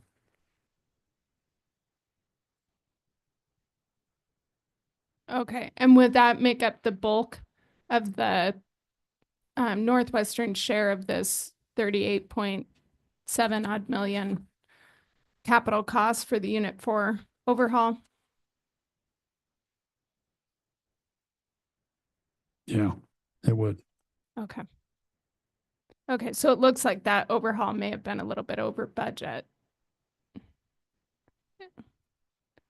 If Yeah, these were actual costs. So I realize if it's when I say the lion's share, I mean the lion's share. There is other costs, capital costs for projects that are not necessarily part of the overhaul, but when I was describing why it was in fourth quarter, it's a timing related issue following the overhaul. You'll find the same thing this year after the Unit 3 overhaul. Okay, thank you. Excuse me. You also responded to data requests about the coal strip coal supply agreement, and you indicated that the current agreement expires at the end of 2025. Is that still correct? The current agreement does end then, yes. Has a new agreement been finalized? Yeah, as of the 26th of March, we executed a new agreement with the current supplier. Okay. I trust that agreement is confidential, but would be subject to a protective order in this case. So I'll ask you just generically, has the price term in that new agreement changed? Yes. Okay. And I'll let your counsel object if this is objectionable. Has the price term increased in the new agreement? It has. And pause before you answer, but can you tell us by how much the price term has increased per ton? I'm going to object just on the grounds of confidentiality. Okay.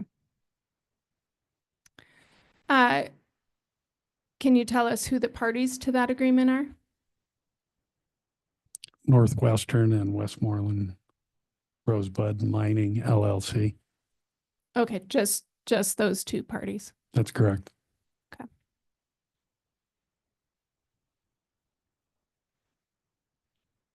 Those are all the questions I have for you. Thank you, Mr. Barnes. Oh, one moment while I confer with my co-counsel.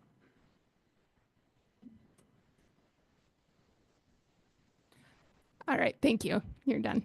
Thank you.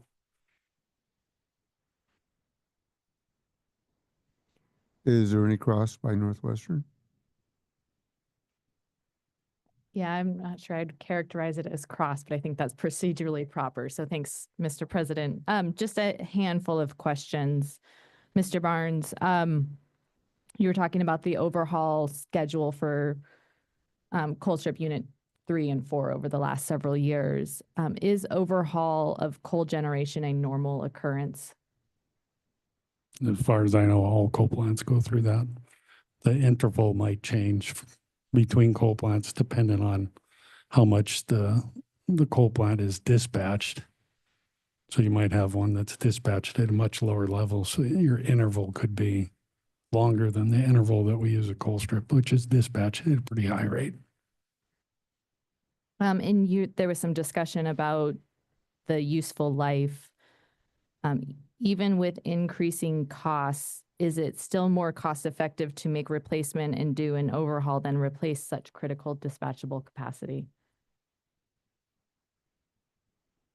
You'd have to assume that to be the case just because of the cost of, I mean, nobody's building a coal plant these days, but if I was to build one, I know it would be very much more expensive than it is to maintain this one.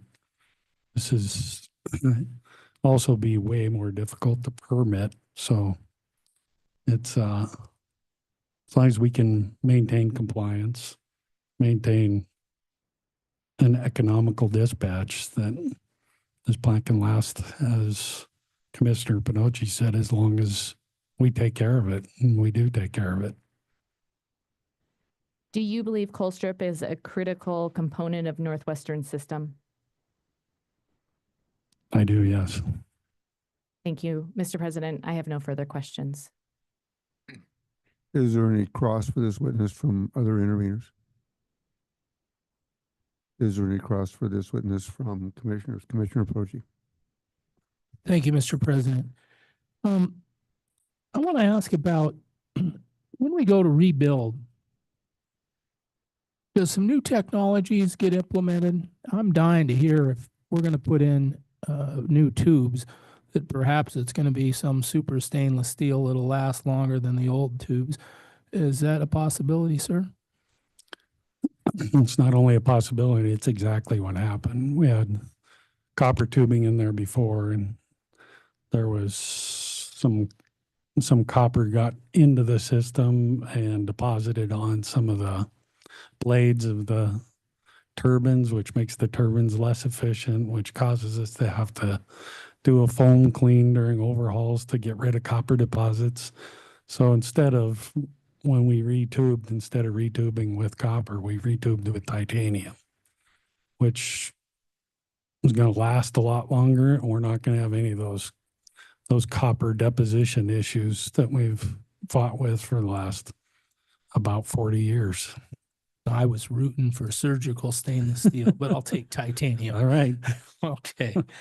Or stainless steel. You don't Absolutely. Where are my samples? Okay. Well, the good news is, sir, that new technology is being implemented as we do the rebuild. Okay.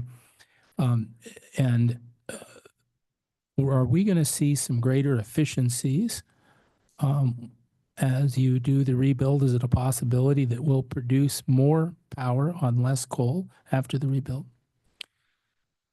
I think the real possibility is to produce the same power on less coal, because the same power is what we're limited to the transmission system at this point. So to the extent we make improvements that improve efficiency, it should be less coal.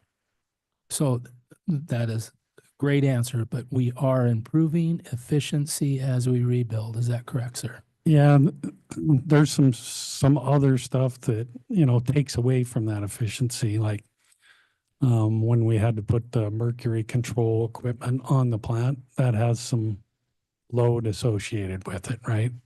So the load that the plant uses called station service, that increased as a result of that, right? So when that increases, station service increases, but efficiency also gets better, you might end up being about the same. Does that make sense? It does. So I want to talk a little bit about President Molinar and I's trip to Washington, D.C., where they were explaining to us in a meeting that mistakes were made as we removed some coal plants offline and we disassembled some hydroelectric facilities, and we did not have the replacement power in place when decisions were made to do that. And we have a shortage of energy in the Western United States, which has got concerns for safe, reliable, and affordable, which the Department of Energy is concerned about. So there was talk about we're going to extend some policies for our coal plants because they're desperately needed, okay, and mistakes were made. Were you aware of this? Did anyone make the phone call and say, hey, man, you guys are really important, not just to Montana, but the whole Western United States? Are you aware of this? Yeah, I'm fully aware of all the coal plants that shut down and the troubles that it's caused some of the people who shut it down. But the importance for you to continue for concerns of safe, reliable, and affordable. Yeah, I firmly believe that baseload power is absolutely necessary for safe, reliable, and affordable. We heard, and this may not be a good question for you, and I'm trying to get better at this at the advice of my attorney, Lucas Hamilton. I appreciate him very much. I heard that a 4-hour battery could be used instead of the Yellowstone generating station. And I'm thinking to myself, there is no way that we can, we need a certain amount of base load. And I was wondering if you heard that testimony, and could you tell me that it would be impossible to add a couple more wind turbines and some solar and a 4-hour battery to make up for the Yellowstone generating station? Mr. President and Commissioner Pinocci, with regret, I'm going to object, both because I don't think Mr. Barnes has any established expertise on this issue, as well as in the interest of time. You're in charge of generating, is that right, sir? I'm at this point totally limited to coal plants. Okay. All right. I was concerned it wasn't a good question, but I do think you have an answer. It was a great question, but the objection is sustained. I still think you could answer that. Okay, so the coal agreement ends, and it looks like March you signed a new agreement to buy coal. And I think it's fair that that's confidential. But I do think that coal is much more dependable on a flatline price than natural gas. Coal has been notoriously even in price. I don't see this volatility where it goes up in the market. Would you agree with that it's more volatile, more dependable price-wise than natural gas or other fuel sources? Yeah, it's certain. My experience is at all 4 coal plants that I take care of, that the price stability of coal far exceeds the price stability of natural gas. Would you say any other fuel source? For instance? Well, about diesel fuel. If we're going to generate power with diesel, I can see diesel down to one price one day and over $6 the next. Yeah, I think diesel is somewhat less volatile than natural gas, but I do think it is volatile and more volatile than coal pricing. That's what I was looking for. Coal, if we're concerned about what the New Deal is, coal is still the best bargain in a very level market playing field. Would you agree? Yeah, well, coal prices have increased with the cost of many things that are needed for coal production. It still stays relatively stable compared to the other commodities that are obviously moving a lot more than the coal prices. Here's another concern I want to see what you think about. When we use natural gas to generate electricity, isn't it possible that I'm going to have to raise the rates for natural gas to heat our homes? And if we use coal, I avoid that problem for the ratepayer. Would you agree? I'm sorry, President Molnar, Commissioner Pinocci, I think this far exceeds the scope of the witness's participation in this case, which was limited to responding to data requests related to coal strip operations and costs. So regrettably, again, I object. Well, Mr. President, she was asking questions about the price of coal. I'm trying to point out that coal is a very good deal. And also, when we use coal and we're not using natural gas, that protects the ratepayer, I think, more so than because we avoid using natural gas, which I depend on to heat our homes. That's all I'm trying to point out. But she brought it up. Well, I'm thinking that you did point it out, but I think that those are facts, not in evidence. And if she did and nobody objected, I'm just sitting here as a paperweight. Okay, thank you, You sir. have been objected to, and I'm going to sustain it because they are not in evidence. Oh, okay. Well, like I said, she brought the questions up.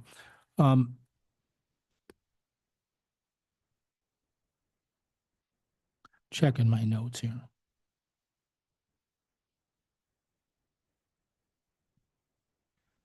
Would you agree that a forest fire produces more carbon output than all the coal plants in the United States?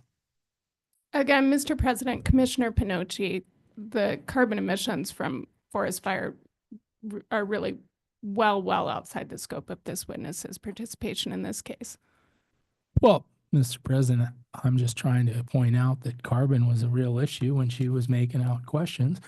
And I just wanted to point out that a forest fire produces more carbon than all the coal plants do. One forest fire. Is that fair to make that assessment, being she brought up the point of carbon? The production of the carbon from forest fires is not in evidence, certainly not within the scope of the expertise of this witness who said that his job is to run for plants. It's not to get into environmental concerns. So I would sustain the objection. All right. So why was she allowed to ask him about carbon output then? Not that I wish to debate the issue, but nobody objected.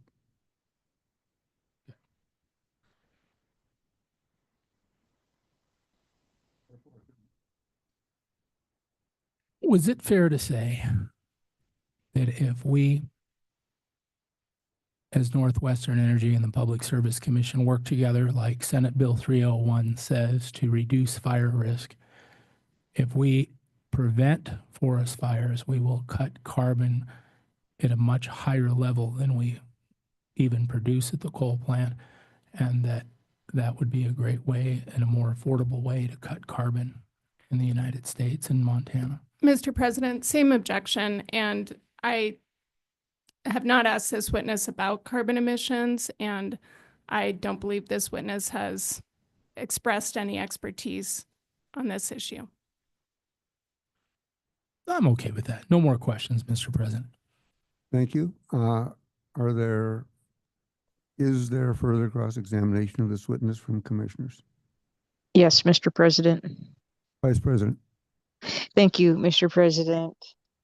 And Mr. Barnes, I wanted to circle back to the discussion about the improvements that are underway or have been made or are imminently planned at Coal Strip, and related to the the leak that had to be prepared during the repaired during the cold weather event of 2024, which had the plant in kind of a tedious position of trying to the folks trying to get that repaired before that cold snap set in. So can you please elaborate on what you're doing now to the plant that and if that would have alleviated that problem, or if you've done something so that you don't run into that problem again? Thank you for the question, Vice President. The presence of tube leaks at a coal plant are a relatively common occurrence. So that what you do to lessen the impacts of having those tube leaks is during an overhaul, you would go in, which we have, and do a lot of non-destructive testing on the tubes in the boiler, the tubes in the superheater, the tubes in the reheater, the tubes in the economizer, to assess how much erosion is occurring on those tubes.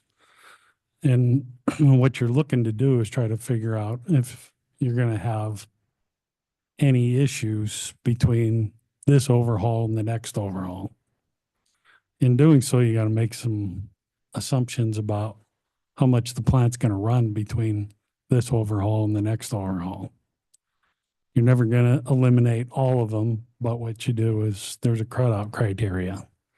If we would cut out for boiler water wall tubes, anything that's not 75% of its original thickness in order to make it to the next overhaul. Are you going to have some tube leaks between now and then? Yes. But if you didn't do anything, you'd have many failures. So it's about trying to lessen the impacts of tube leaks at overhauls when you're doing non-destructive testing on all the tubes and deciding which tubes need to be replaced. In doing that, before you even get in there, you have to decide how many tube bundles to purchase to have ready in order to put those tubes into service as part of the overhaul process. And we don't want to severely overbuy tubes, and we certainly don't want to underbuy tubes. So there's a lot of thought that goes into the number of tubes that get replaced, the predictive nature of erosion of tubes in particular areas, how much you're going to run. And then when you get in there, you replace tubes that you feel that you wouldn't make it to the next overhaul before you replace those tubes.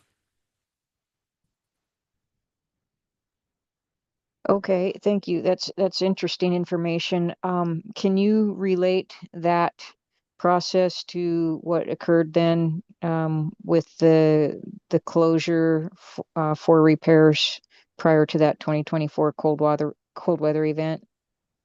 Yeah, so it was tube leaks, a number of them in cold strip unit 4. Unit 3 ran throughout. So we were down, when we were down to half production.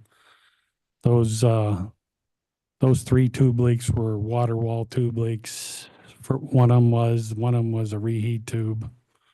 One of them was in the nose arch, which is an area in the boiler where heat is directed or more concentrated, I guess, toward the superheater. In any case, we were at the end of a pretty long run, and we were on a 4-year overhaul schedule. We switched to 4 years because the plant hadn't been as dispatched as much up to 2020. And then the markets changed dramatically. We ran more than we typically, we ran more than we thought we might. So at the end of that long run, some of the tubes that have been in service were starting to fail. And the work that was done in January was done to address those tube leaks. And then when we got to the outage in 2024, we addressed a lot of thin tubes.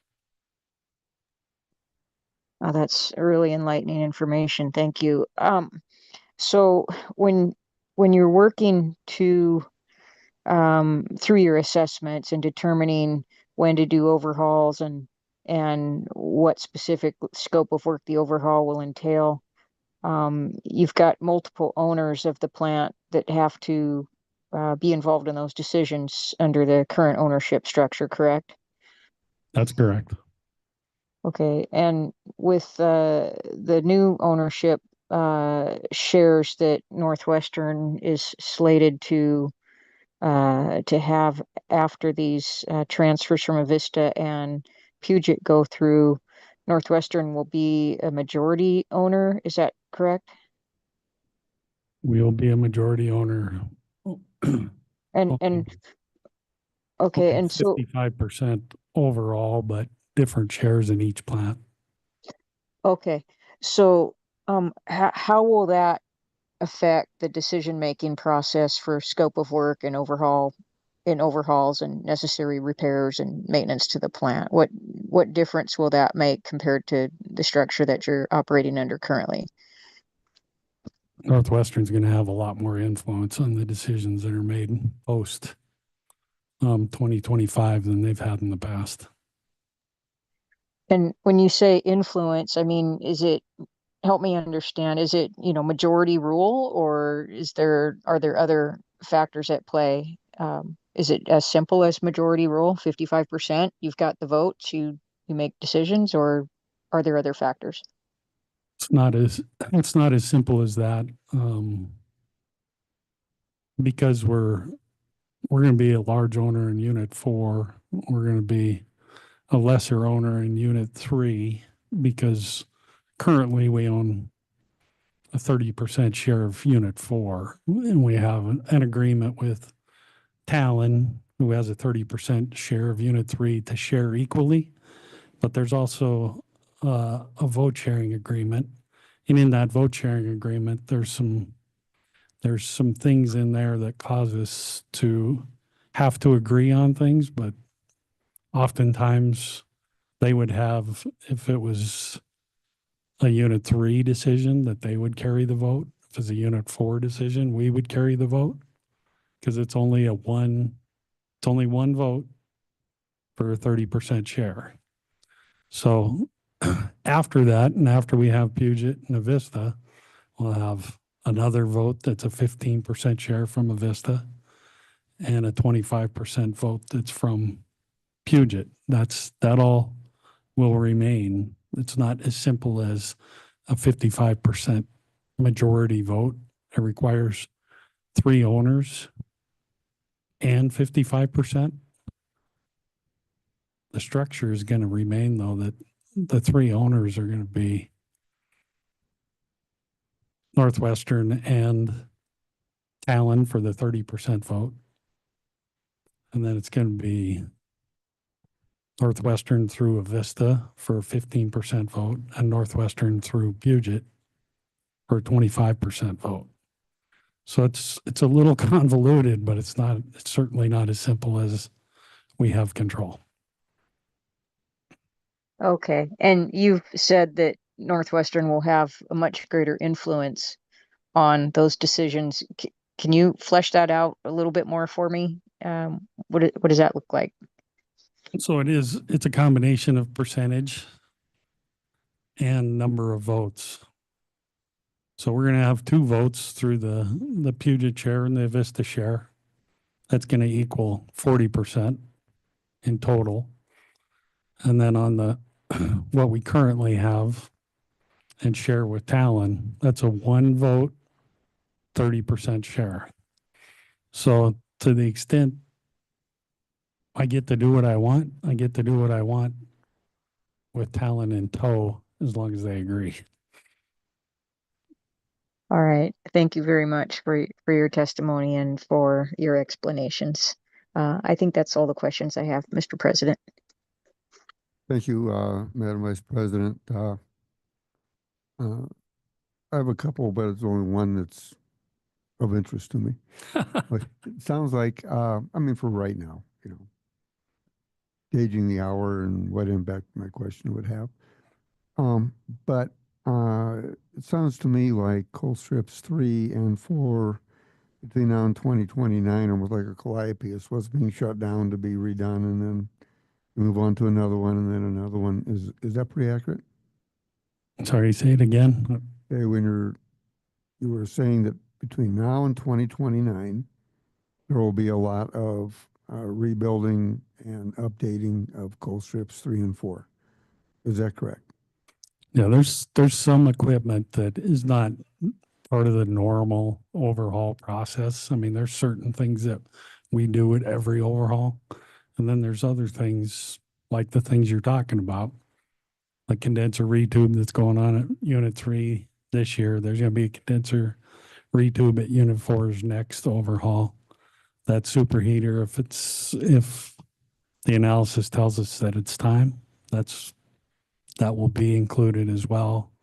There's a startup transformer on order now to replace one that was original equipment. And the units run on 2 startup transformers. So I know I'll see the other startup transformer included as in need of replacement. It'll end up, if that one's still working, you put the new one into service, and then all of a sudden you got a spare. When you have a spare, it makes things a lot more comfortable. These are being pretty well scheduled right now. They're scheduled, but it's still fluid based on observations during current overhauls. Like I said, the Unit 3 one, you know, it was in the schedule for the IP turbine to be replaced at Unit 3's next overhaul, but the condition assessment told us it's not necessary at the next one. But when these are done, are they normally done spring or just when product is available? You actually look at time of year to do this. By and large, it's in the spring. That's when we do overhauls, and we do overhauls because, you know, there's a lot of hydro out there. There's not a lot of demand, so it's a good time to do an overhaul. Right. Is it always like that? Not necessarily. I mean, there's things that you can do online that you don't have to worry about being offline to be able to accomplish. And there's other things that are important to get into service as soon as you receive them. And that, for instance, Unit 4 is getting a refurbished exciter following Unit 3's exciter failure and Unit 4's exciter assessment. Instead of incurring what I would consider really, really high temporary mobile exciter rental, neighborhood $250,000 a month, we found an exciter core that was fit into Colstrip, having it refurbished. It's going to arrive late this summer, and we'll probably wait for demand to lessen in the fall, prices to be a little more economical, and take Unit 4 off for, I think it's 5 days to replace that exciter, because we don't want to have, you can have a failure in exciter that causes a lot of collateral damage. You don't want to wait. Are the parts you're ordering being supplied mainly in country, or a lot of them coming from out of country? Like there's a lot of in-country stuff, a lot, but not everything. And transformers is a good example. None of the current transformer manufacturers in the U.S. are providing unique, especially large transformers. So you're taking your specifications out of the country to have those built. I asked this question at YCGS before they opened, because I'm interested in the answer. See, of those products that are bought out of country, do you consider the geopolitical stability of the country you're ordering from? I think if you have multiple options, you would. In some cases, you don't have multiple options. Okay, well, thank you. Does staff have any questions of? Mr. President, I have one quick question, Oh, please. excuse me. We're still on Commissioner Bukacek. So back to Vice President Fielder's questions about voting and Northwest having more control. I think it's publicly stated on the Northwestern website that part of the reason Northwestern acquired Morrill Coal Strip was to be in a position to at least slow the process of shutting it down. Is that, am I right? Is my recollection correct? I think there's some question about what's required to shut one of them down, one or both of them down. Some of the owners have made assertions that they don't need a unanimous vote. My assertion is a unanimous vote is required to shut one of them down, and have stated such in many, many project committee meetings where that kind of discussion takes place. I'm just asking if my recollection is correct, that it's on the website, that's part of the reason why, was one of the motives for purchasing larger shares. Well, I think that goes to whether their argument might prevail that it doesn't take a unanimous vote. So instead, we have this 55% and 3 owners that would, I guess, provide belt and suspenders to the unanimous argument. Good enough. Thank you. Mr. President, I have 2 questions, if I could. Okay. When you got a greater share of Colstrip, is it true that you did not get a greater share of the transmission lines between Colstrip and Washington? I would have to defer that to somebody like Mike Cashel because I don't deal with any of the transmission stuff. It wasn't part of the agreements that I reviewed relative to the Avista and Puget acquisitions. We'll talk to Mike. My phone blew up when he said he didn't think we could improve the efficiency of the line. I got 2 companies want to sit down and fix that problem. All right, thank you. Does staff have any questions at this time? No questions. Is there any recross from any interveners on anything that was brought up by the commission segment? Seeing none. Would you care to redirect? No, thank you. Do you have a motion? I have 2 motions. The first would be to excuse Mr. Barnes permanently. Permanently? Yes. Mr. Barnes, you are excused permanently. Thank you for your participation and your knowledge and, quite frankly, your patience. No problem. Thank you. And President Molnar, Commissioners, I have an additional motion to compel an updated response to data request MEIC 051 related to the Colstrip coal supply agreement. And I would ask that that be subject to the existing protective order. Northwestern objects because that, as Mr. Barnes stated, that new agreement didn't come in until March. So it's not relevant to this case. If I can respond, there was no objection to the new to our request for the new supply agreement in response to that data request on relevance grounds. The new coal supply agreement apparently was signed before discovery was closed in this case. I'll additionally note we asked for it twice in this case, and on the second time, Northwestern objected on grounds that it was duplicative, that we'd already asked for it, and they had already said they didn't have it. And so I think it would be unfair to require us to ask for it again.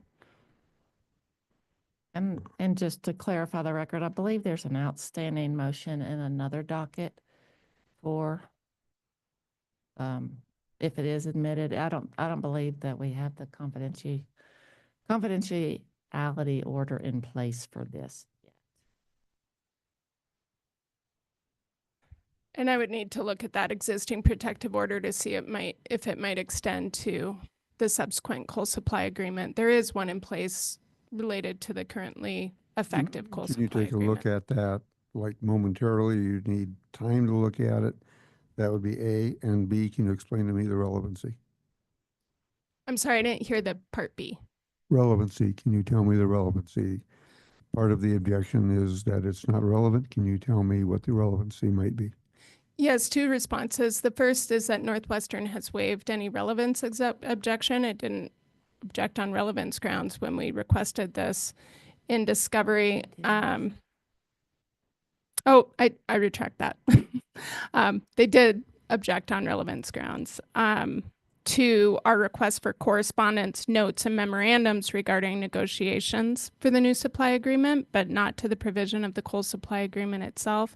My second response would be that future coal strip costs are at issue in this docket. Mr. Benz has extensive testimony explaining the escalating costs of maintaining and operating that plant, to which there is no relevance objection, and those are placed at issue because of Northwestern's proposal to require customers to pay for upgrade costs to allow Colstrip to continue operating into the future. The objections for discovery are different than the objections for the evidentiary record. We did not receive any kind of motion to compel in discovery. And also, just let's keep in mind the timeline here. We weren't opposed to something. It didn't exist till afterwards. We didn't have the new contract when we were initially going through this docket. But you have it now, so subject to confidentiality, which I'd like to have that validated as soon as possible. The objection is overruled. Thank you, Mr. President. We'll cooperate with your ruling. We just will need to address the confidentiality. Yes, if you would, just so that you know how I think, which might be a scary trip. The future costs of Colstrip are being bannered around here constantly, and if this goes to that, and it seems as though it does, then I believe this is simply an addition to knowledge. And if it is worthy of confidentiality, then I'm assuming that we'll simply grant that and we'll go forward. Thank you, Mr. President.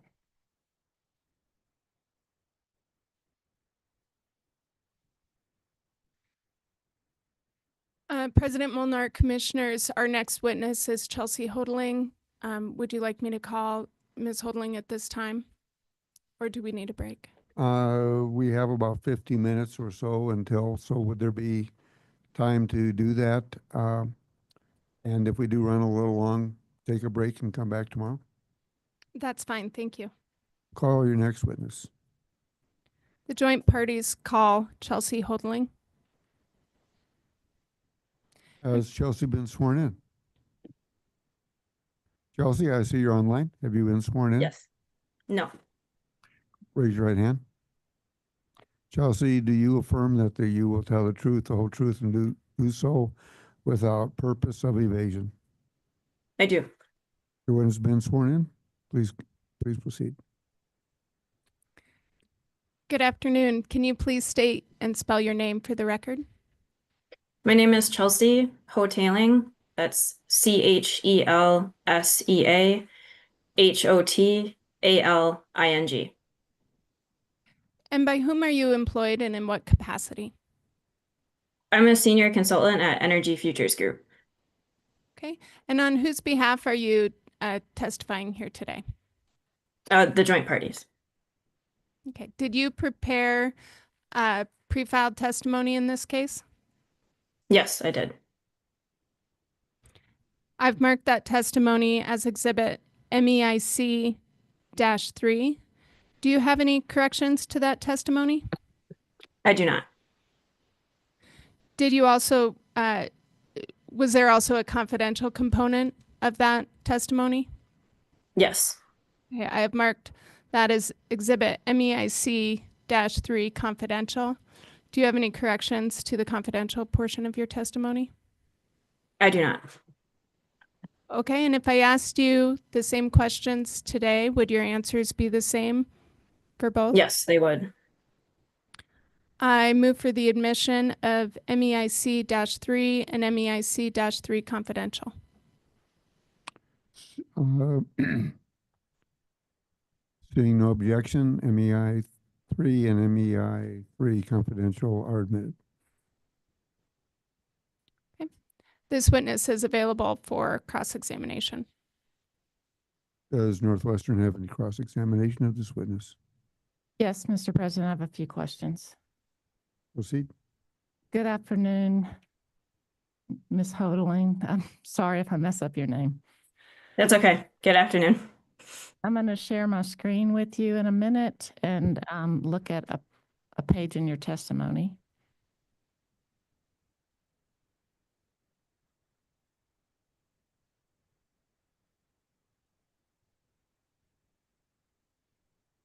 Okay, I am on page 14 of your testimony to help us walk through this discussion.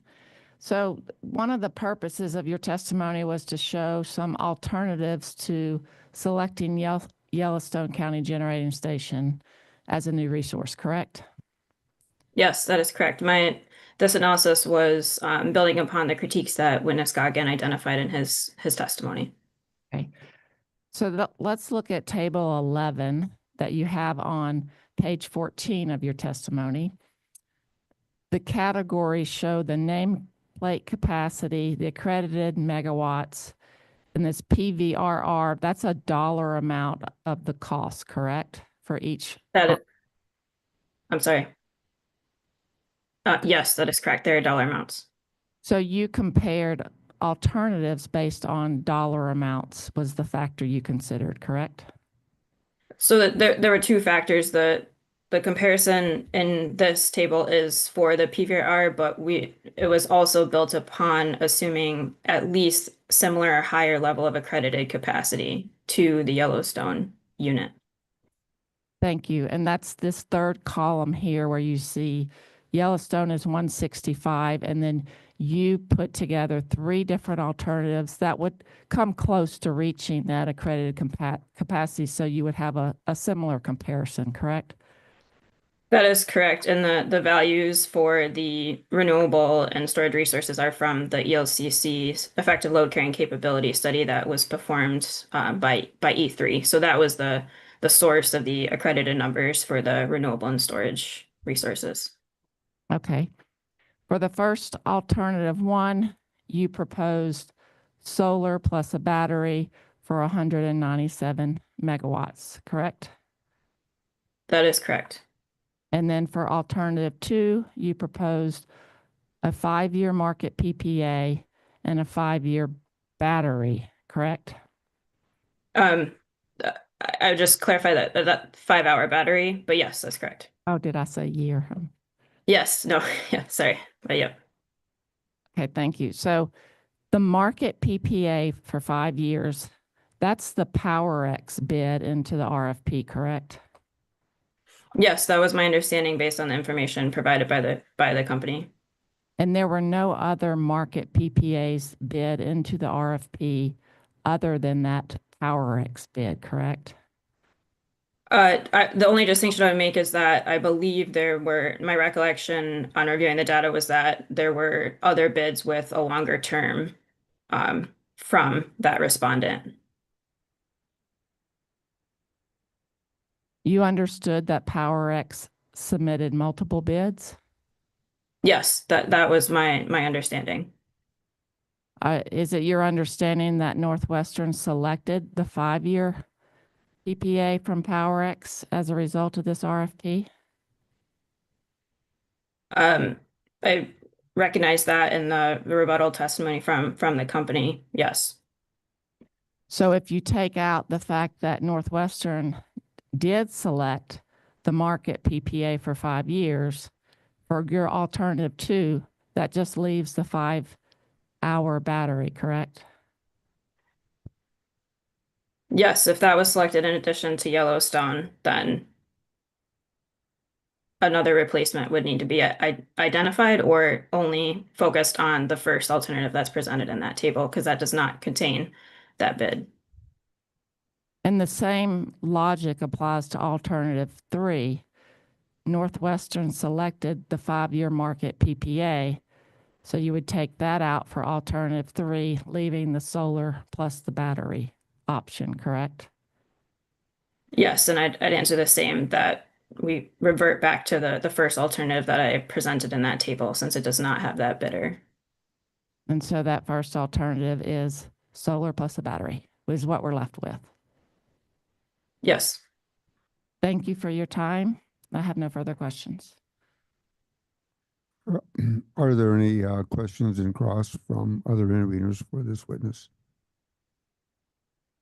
Seeing none, do commissioners have cross-examination of this witness?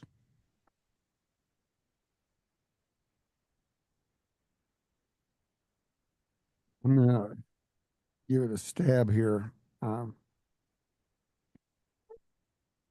You say on your page 2519 is your page number 7 that the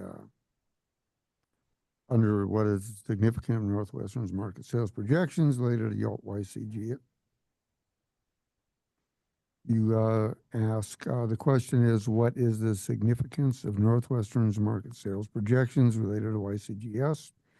And your answer is, again on page 7, that these may be illusory if market sales fail to materialize.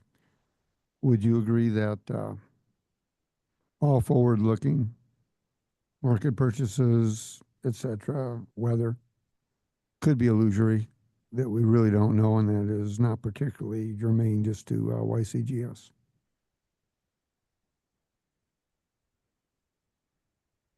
Yes, that part of my testimony is just referencing that, this analysis was based on a forecast of market prices, and based on the data that I also reference in my testimony from historical analysis and projections from the company, is that there's volatility in the market price. There's also volatility in the generating cost of thermal resources, with especially fuel price exposure.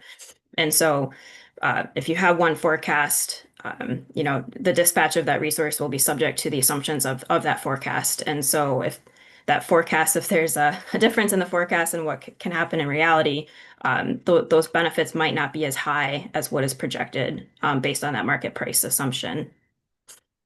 Okay, my last one, I don't have my page reference, so you might be able to remember, or might have to scrap my question. It's a dandy, so let's hope that doesn't happen. You said that you were comparing YCGS to a 5-year power purchase agreement. I believe that was hydro, and that in your look ahead, I could not find where you addressed if there would be a new agreement possible in 5 years, given, again, kind of a forward look for power purchase agreements that are available, market, etc. So if one were to assume that you could get a better 5-year contract, but in 5 years you may need to build because the contracts available weren't there, which seems to be the trend. You might have better information on that than I. Yes, so it is possible that there could be another extension after that 5 years. The other thing I would just note is that this was something that the company brought up in rebuttal, in recognition of that, in review of the other bids, this bidder did have a longer term contract. So even if you replace that 5-year contract in my table with the longer term contract, the PVR difference, there would still be a PVR difference between that alternative with the longer market contract and the Yellowstone generating station. My question goes more to being able to replace that if they don't want to extend, and if the market remains or gets even more illiquid for IPPs, and therefore had to build, would that add, in your analysis, a greater cost to the building of a resource on the part of Northwestern to provide services? Yeah, if the assumption is that year contract could not be renewed after the 5 years, and there was the company was in a position of a shortfall, there would have to be either negotiations with a different contract or procuring a new resource. Correct. Well, but just, I think we're agreeing on this, but the reason that Dave Gates got built was we had a regulation contract that expired and Northwestern was not able to replace it. So it was actually an emergency build because we needed a regulation product capacity. So if that were to happen again at the end of any agreement, Northwestern could be in an emergency build situation, and therefore the cost would be greater. Would you concur that that is a reasonable possible outcome of relying now on power purchase agreements? It's possible if the agreement cannot be extended or an alternative cannot be identified. I would like to thank you. Thank you. Are there other? Okay. Are there any other commission questions? If not, does staff have questions of this witness? Yes, Mr. President. Good afternoon, Ms. Hoteling, is it? Yes. Yeah. Good afternoon. Do you still have your direct testimony in front of you, preferably the redacted version? Yes, I do. Okay. And could you look to page 14 of your testimony? Yes. Where table 11 is located? Are you Yes. I'm there. So we discussed through questioning from Northwestern Energy a moment ago, the column labeled PVRR. Could you tell me what PVRR stands for? It's the present value of revenue requirements. So I took the calculations that Northwestern provided with its work papers in response to discovery for these projects, and so that was the metric. That's the PVR metric in that table. Okay, so there's what looks like a footnote there to number 1. I don't see a footnote on this page though for number 1, but if we follow that back to the work papers that Northwestern submitted, we can find those same PVRR values, right? Yes, I apologize. I'm not sure what happened with that footnote. But yes, I can provide. I have notes on the work papers that I pulled these data from, so I can definitely follow up with those exact sources. That's fine for now, without disclosing what any of those values were in the PVRR column. Can you confirm for me that those figures are all the annual revenue requirements for those alternatives that you've put together? Yes, it's the present value of the annual revenue requirement calculation that the company performed. Okay. And were you able to, or are you able to work backwards from that annual revenue requirement and compute a monthly revenue requirement for each of those portfolios?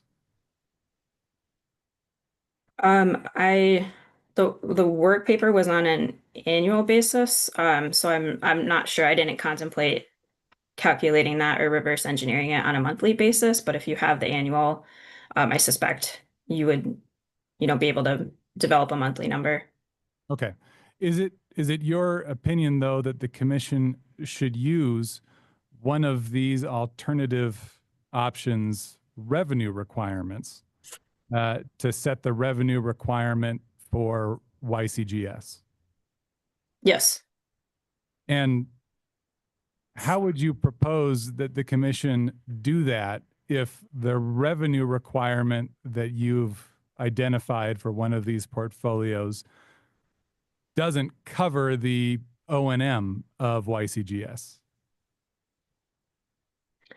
I believe that could be added to the numbers that I pulled and am presented in this table for YCGS from the company's work paper. I believe that information could be added to that work paper. and the calculation in that work paper, so it could be incorporated into it. So it sounds like you don't have a particular recommendation for the commission about how the revenue requirements you've identified here should be split between the fixed portion, the capitalized costs of YCGS, and the O&M side of YCGS. Is that correct? That's correct. My testimony didn't go to that extent. Okay. Thank you, Ms. Hoteling. That's all that I have. Thank you. Is there any recross based on commission or staff conversations and fact finding? I don't have any, thank you. Any from any of the interveners? Do you have a motion? Oh, wait, do you have redirect? I do not. Thank you very much, Ms. Hoteling. I'd ask that she be allowed to be permanently excused. Without objections, Ms. Hoteling is permanently excused. Have a great day. Thank you for your participation. Thank you.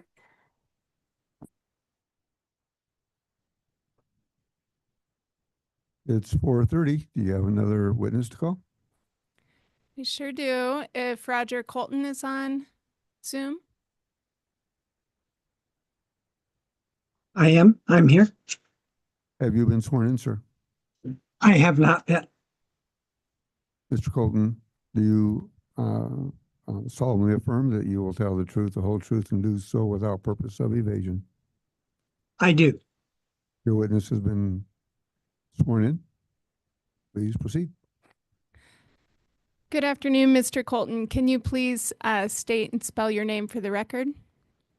My name is Roger, Roger, Colton, Colton. And by whom are you employed and in what capacity? I'm the owner of the firm Fisher, Fisher, Sheehan, Sheehan, in Colton. Okay, Mr. Colton, on whose behalf are you testifying today? I'm testifying on behalf of the joint parties. Did you prepare pre-filed testimony in this matter? I did. I've marked that testimony as Exhibit MEIC-4. Do you have any corrections to that testimony? I do not. Okay, and if I were to ask you those same questions here today, would your answers be the same? Yes. I would move for the admission of Exhibit MEIC-4. Without exception, MEIC-4 is admitted. And I tender Mr. Colton for cross-examination. Does Northwestern Energy have any cross-examination of this witness? No questions. I see that one of the interveners has cross-examination of this witness, a large customer group. Yes, thank you, Mr. Chairman. And I guess the answer is I might, Mr. President, I might have questions. Good afternoon, Mr. Colton. Good afternoon. My name is Thor Nelson. I'm an attorney for the large customer group.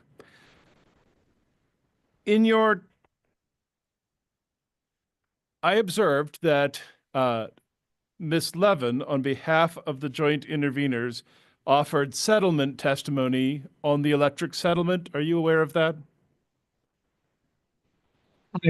I am aware of it, yes. Okay. And I'll represent to you that in that electric settlement testimony, she offers testimony essentially endorsing the recommendations that you have made in your direct testimony for the commission's consideration. Are you aware of that? Again, I was aware of it, yes. Okay, so here's my question. I have some questions about the relationship between your recommendations and the electric settlement, and I'm not sure if you are the best person to answer those questions or if I should direct that to Ms. Levin and her testimony later in this proceeding. I am not a person to be asked questions with respect to the settlement, no. Okay. if that answers your question. It absolutely does. Thank you very much. I have no further questions of this witness, Mr. President. Thank you. Are there any further questions in cross for this witness from the interveners? Seeing none, are there any questions from commissioners? Seeing none, I do have a couple of, these should go fairly quickly. On your page 43, Mr. Colton, you show a table 17, loss of service due to disconnect notice, all occurrences 2016 to 2023. That would be a 7-year span. Would population growth explain or mitigate the growth in disconnects during that 7-year period? This is data for LIHEAP. LIHEAP is a federal block grant program. And so if population increases, if rates increase, if other factors change, that doesn't mean that the LIHEAP appropriation would go up. The LIHEAP allocation to individual states is set by federal statute, and population growth would not be a factor in that statutory allocation, that statutory formula. Okay, can you explain to me why 2016 is 3,500, 17, 3,500, and in 2020, during the COVID years, it dropped to 2,400, 2021, it dropped to 2,200, and then it went to 2,500, and then it exploded in 2023 to 4,800. Can you explain these very large swings in the population numbers of who's being disconnected?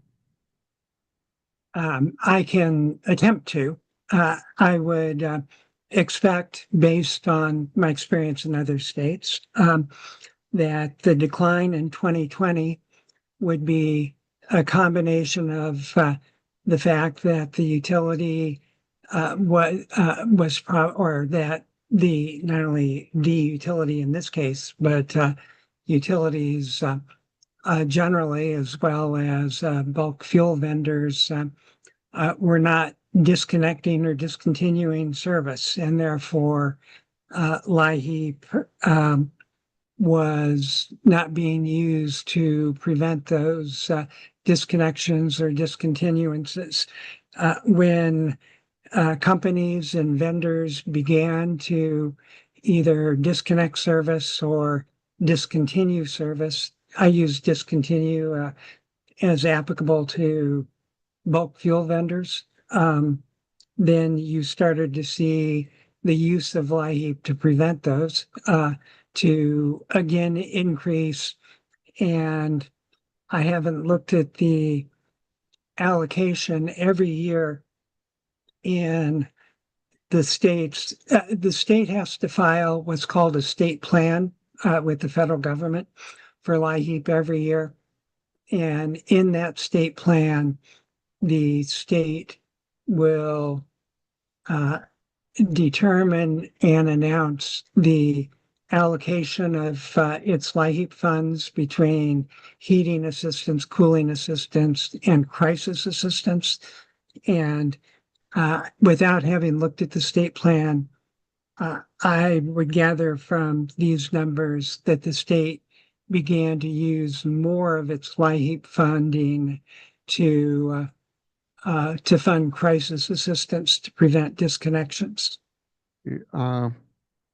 Thank you for that. Again, referring to table 17, you're talking about bulk fuel. I'm assuming you're talking heating oil, possibly, and certainly propane. The large swings in this from 3,500 to 2,200 and back up to 4,800, are any of those attributed to, because this is a rate review for natural gas and electricity, are these swings or these numbers being generated trackable to electricity or natural gas cost? No, this particular table was, if only. This particular table was generated using a special online database that's provided by the Federal LIHEAP office. And that special database didn't provide a breakdown between natural gas, electricity, and other fuels. I thank you. Seeing no commissioners that are having second thoughts here, does staff have any questions of this witness? Seeing no questions, are there any cross based on, I guess, my question raising from Northwestern? Yes, Mr. President, I do have a few questions. Thank you. I've inspired you. I appreciate that. Mr. Colton, my name is Sarah Norcott. I'm an attorney for Northwestern Energy. Just a few follow-up questions based on Mr. Molnar's questions, President Molnar, I should say.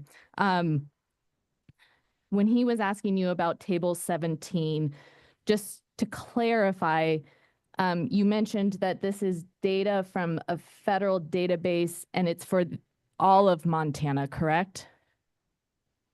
It is. Okay, so it's not specific to Northwestern in particular, correct? That's correct. You can see the title of the table has a parenthetical that says Montana. So it's all fuels for the entire state. Okay. And in your discussion with President Molnar, and he was asking you about the drop in disconnect notices during 2020. Do you recall that? Yeah, he was asking me about the drop in the number of customers or accounts that use LIHEAP to prevent the loss of service. Yes, he wasn't asking me about disconnect notices. Okay, I guess just for clarity purposes, this table does show prevention of service loss due to disconnect notices. Yes, for LIHEAP. The LIHEAP crisis program requires the receipt of from a utility, the receipt of a disconnect notice to evidence the fact that your service is in jeopardy. This table shows the number of instances in which Montana LIHEAP was used to prevent the loss of service after the receipt of a disconnect notice. But the receipt of a disconnect notice is under the LIHEAP program is evidence of the fact that that one's service is in jeopardy. And you mentioned this is not the number of disconnect notices issued. It's the number of instances in which LIHEAP was used to prevent the loss of service. Thank you. So in response to President Molnar, you indicated your experience in other states, and then you described you believed it was due to states having a moratorium on disconnect during COVID. Is that correct? Well, I didn't say that. If Montana did have a moratorium, that would certainly have contributed to that.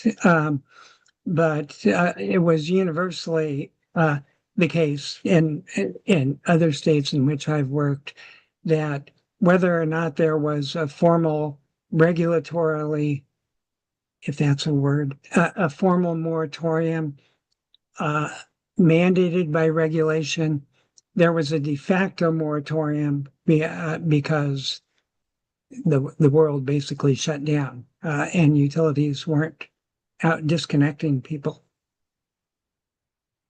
Mr. Colton, is it fair to say that based on your experience and your testimony, you're not familiar with anything related to Montana specifically and the regulations, statutes, rules the Montana plan that you mentioned that was filed with the federal government every year? I'm not sure what you're asking there. I mean, I certainly reviewed the most recent state plan, the most recent state LIHEAP plan. It's one reason that I know that when the Northwest Energy tariff says that the discount is tied to participation in LIHEAP, under the state plan, eligibility for LIHEAP is now set at 60% of state median income, not 150% of poverty. So I am familiar with that. I have reviewed the SBC statute. So I'm not sure if that's a yes or a no question or yes or a no answer to your question. Okay. Is this the first time you've worked in Montana? It's probably the first time in 30 or 35 years. Thank you. I have no further questions for this witness.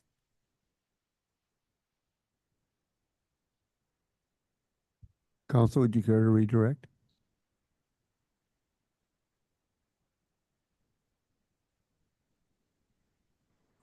If I can have just one moment to confer with my Certainly. counsel.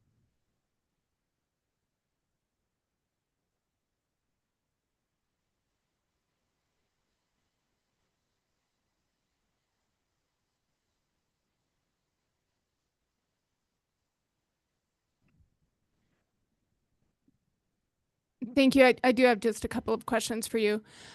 Ms. Norcutt was asking you about your experience in Montana. Can you tell us what additional materials you reviewed in order to support your opinions in this case? That could take a long time. I reviewed, without saying that I can come up with everything off the top of my head, I reviewed the filing, of course, the company's filing in this proceeding. I have reviewed the statute creating the SBC. I have reviewed the commission's orders relating to the SBC. I reviewed the commission order. I believe it was in the last rate case that established the stakeholder working group. I have reviewed, well, I started out really with in the affordability analysis. You could see in my testimony, I started out by reviewing national level data. After looking at national level data, I focused in on state-specific data from using the Census Pulse Survey that I talk about in my testimony.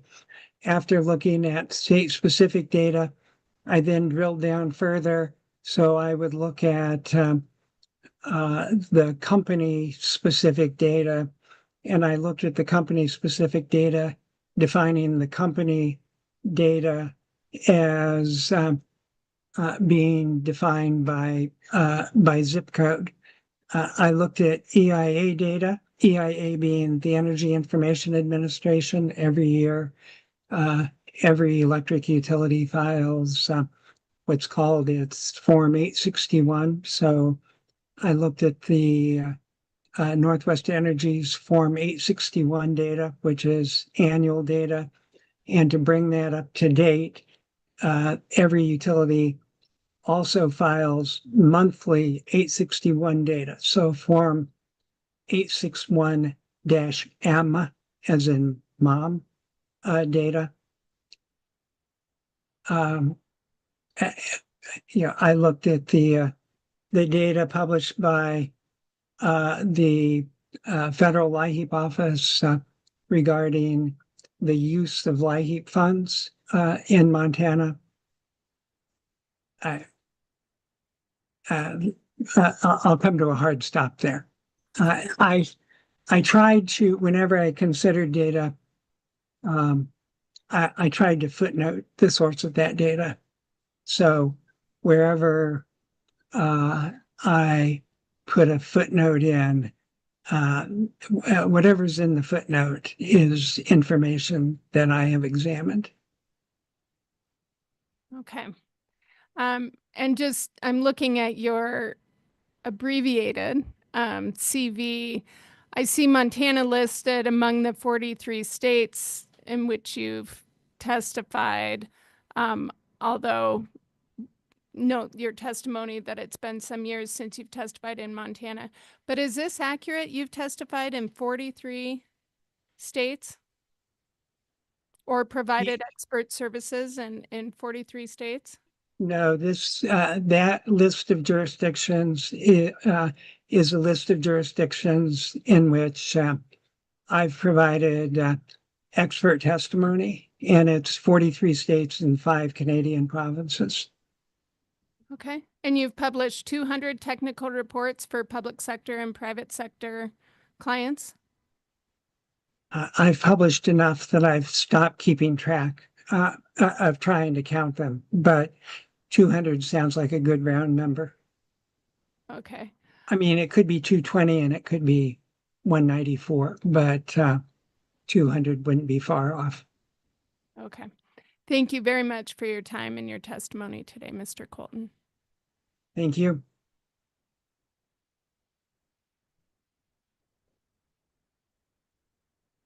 And I would ask that Mr. Colton be excused. Without exception, Mr. Colton, thank you for your participation. You are permanently excused. Thank you, Your Honor.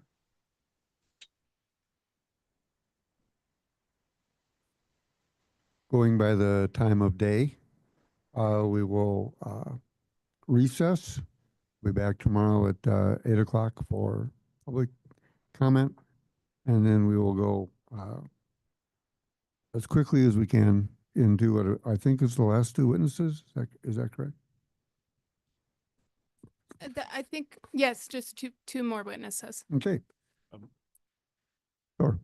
Just in the interest of using every spare moment we have available, if I could, Mr. President, earlier in the proceeding, you'll recall perhaps that Mr. Higgins, on behalf of the large customer group, offered some corrections to his testimony to reflect the approximately $60,000 difference in the valuation of his the impacts of the LCG proposed adjustment. Earlier today, I offered the corrected versions of his settlement testimony and Mr. Bieber's settlement testimony. In conversation with Northwestern and the parties, in order to respond to the Commission's request to also update the information in exhibits B as in boy and E as in egg. I'm really bad at the military terms of the letters. Yes, you are. Yeah, neither of those is anything close. But for those two exhibits of the electric settlement, the numbers similarly will change slightly. But rather than revise Ms. Lale's exhibit, after conversation with the parties, we thought it would be easier to simply create a new exhibit, which I have marked for identification as LCG Exhibit 7 and LCG Exhibit 8. Those two exhibits have been filed with the Commission in your services, also been served earlier this afternoon on the parties. And so, Mr. President, with your permission, I would like to move the admission of exhibits LCG 7 and 8, which are those corrected pages from the settlement reflecting the valuation of the LCG adjustment on the contested issue. Without exception, the amended pages are admitted. Thank you. We're in recess till tomorrow morning at 8 o'clock.